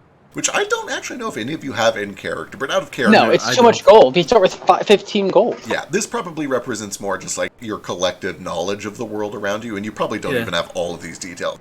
With that said, every single one of you knows where Eden is, because it is the center of magic on the Every planet. single one of us? Maybe even Baby Boy, actually. Maybe. Considering your job, yeah, maybe. Yeah. It is noteworthy because of this planet's bizarre ley lines, which are arranged in sort of a polar axis instead of a weave or a mesh that covers most planets. Which means that all of the magic in the world gets sucked in through one axis and then pushed out through the other. And Eden is where it gets pushed out. This is where magic is strongest in the world. It's like the aqueduct for magic. Kind of, yeah. Magical aqueduct. Probably Like a familiar geyser. with that. The sewer. The So, do we sewer have- of magic? Do we have a map to look at? I can show go- him the shitty charcoal map. That's an okay map. Like, we can get one. Or we can just look at one in the library. Yeah, I need to look at the one. I think there might be one here in the museum if you want to look. Is there? An old one. Oh, what am I talking about? Hopper has a world map. What am I fucking Hopper. crazy? Of course he has a world map. Yeah, so Hopper is able to, like, stretch out this pretty nicely made world map, actually. Cool. I want to locate where I met Branch and where I came out in that cave. Okay, yeah, wonderful. That is pretty easy with a little bit of working with them. You're able to kind of trace your path. You popped out in the cave in Adelrock, which is kind of like here. You traveled to Liberty here, and that's where you met Jane. And then there was the blip, and then literally seconds later, you were here, and it was nighttime. And you met Branch. Currently, we're eastward of Eden. Yeah, you are currently eastward of Eden. Beautiful. Some may say where men become gods, but We're hundreds of miles from where you started. is this hundreds of miles? It says 400. Yeah, almost certain. Okay. Those are some fast camels. Yeah, that's about 750, 800 miles from where you popped out in Adel Rock. You pay for premium camels. Yeah. The Abbey will hook you up. This is probably, unfortunately, where I need to start winding things down. We have plans Yeah. very early in the morning, and we've gone super late. Yeah. Oh my god, we did a lot. You guys got a lot done. I'm glad we got through all of that. I know there was a whole lot to get through. Yeah, the only thing I bring up, split loot, sell them, put the gold together, and then split it evenly. Perfect. Yeah. Sounds I good. have the Yeah. daggers that you can take too. I was just Oh, you don't holding want on to them? them. Okay. I don't need. I'm never going to use a weapon. Let's just That's be fair. honest here. Okay. It is pretty late. It would be very dumb to go back out into the desert this late. So presumably you spend at least one night here here. in Delamuerza. How much would that cost for me to have a room? Nothing, my friend. Why would it cost anything? Oh, I make it here. We have many empty houses. Feel free to take your pick. Me and Mare will pick the best house. We make Not sure to like- pick up. The best for us, not the best. Just like not like a mansion, just like the funnest house. I Of course, guess. of course. Hopper, of course, is going to stay in Prospero's old house. Of course he is. Such a stan. I'm going to see if that man has, like, hidden compartments. Maybe he left treasures behind for people to find. Maybe, yeah. Maybe. Go ahead. No, you can do your thing first. No, mine's just selling stuff. I'll just send Feck a list. Perfect. Yeah, I guess just the Branch probably doesn't even stay somewhere for the night. Even if this gives him like exhaustion, he just wanders around the streets and looks at everything for a while and just thinks to himself, was I given a worse deal because the hammer missed? Oh. Oh, boy. Oh my god. Oh, that hits hard. Oh, poor Branch. Poor Branch got baby. stuck with living instead of With being living. a cool, happy skeleton in Delamuerza. Yeah, genuinely. I love this LARPer Haven. I'm glad somebody does. I'm glad it resonates. Yeah. And with that, I think we'll probably wrap up. You guys will presumably finish up your business here and then begin to travel back up towards Famador, or at least towards Eden. I know We pick that. up the Foster's mask in the morning. Oh yes, absolutely. You'll pick up Foster's mask for sure. We'll finish up any other business we have. I know that schedules are about to get very weird for at least a couple of us, not only because of the holidays, because of new work schedules. So we're not. We'll play it by ear. We'll see as soon as we can get you guys shuffled up. But our next game will be on this upcoming Wednesday with Group 2 again. So for those watching, check back in on Wednesday instead of Tuesday to see more of Sketch, Tex, and Ruko. Exciting. Yeah.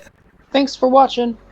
Yeah. Thank you guys for playing. Thanks I know for we went hanging out. really Thanks late. for I'm glad we playing. were able to do all that. Thanks for running, Feck. That was beautiful. Oh, Yeah, it was, Mhm. seriously. you're welcome. Good. It's been a lot of fun. I've been so excited for all of these characters. These are all wonderful characters.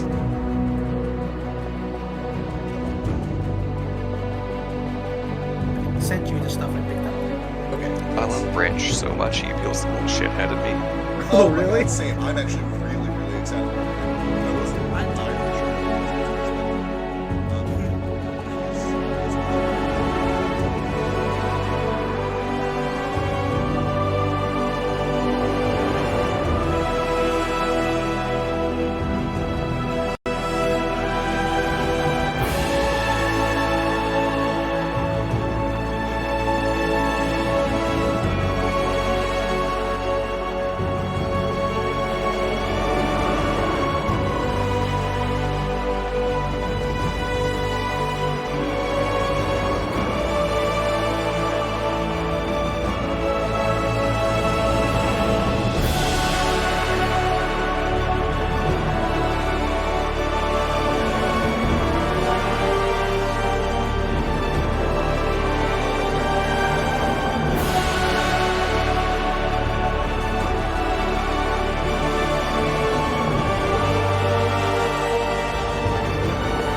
Eastward of Eden, where the clouds meet the dirt, we left our poor mother and seeded the earth. Gates, they were shuttered, the latches were locked. Oh, eastward of Eden, where men become gods.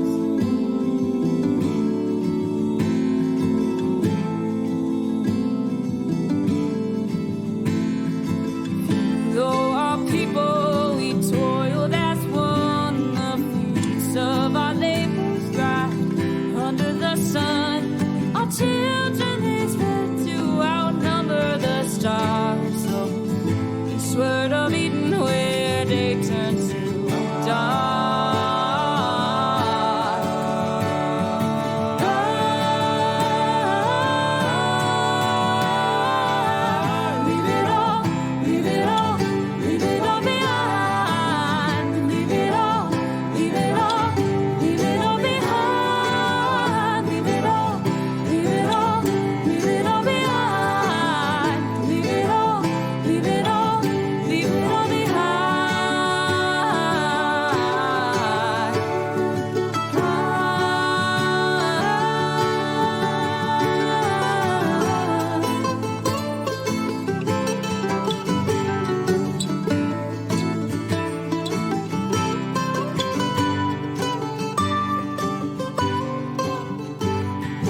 Watered our forests with fire and flood, and fed our own egos with our brothers' blood. We starved every ocean till they ate up our shores. Oh, eastward of Eden, where we always want more. Our towers, they rose up and set with the sun. Our servants, they burned us with fiery tongue. We run our wings of metal, surprised when we fell. Eastward of Eden, where heavens are hell.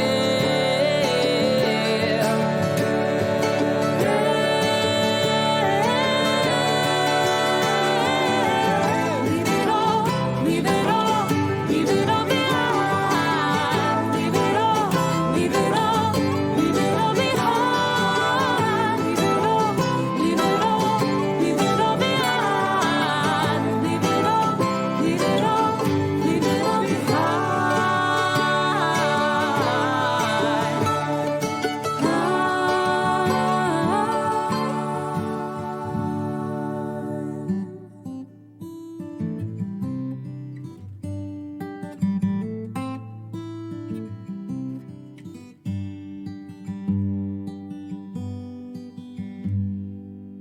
Eastward of Eden, where the dust meets the dirt, we murdered our mother and strangled the earth. Forgive us, oh mama, whose face we forgot. Oh, eastward of Eden, where men become gods. Eastward of Eden, where men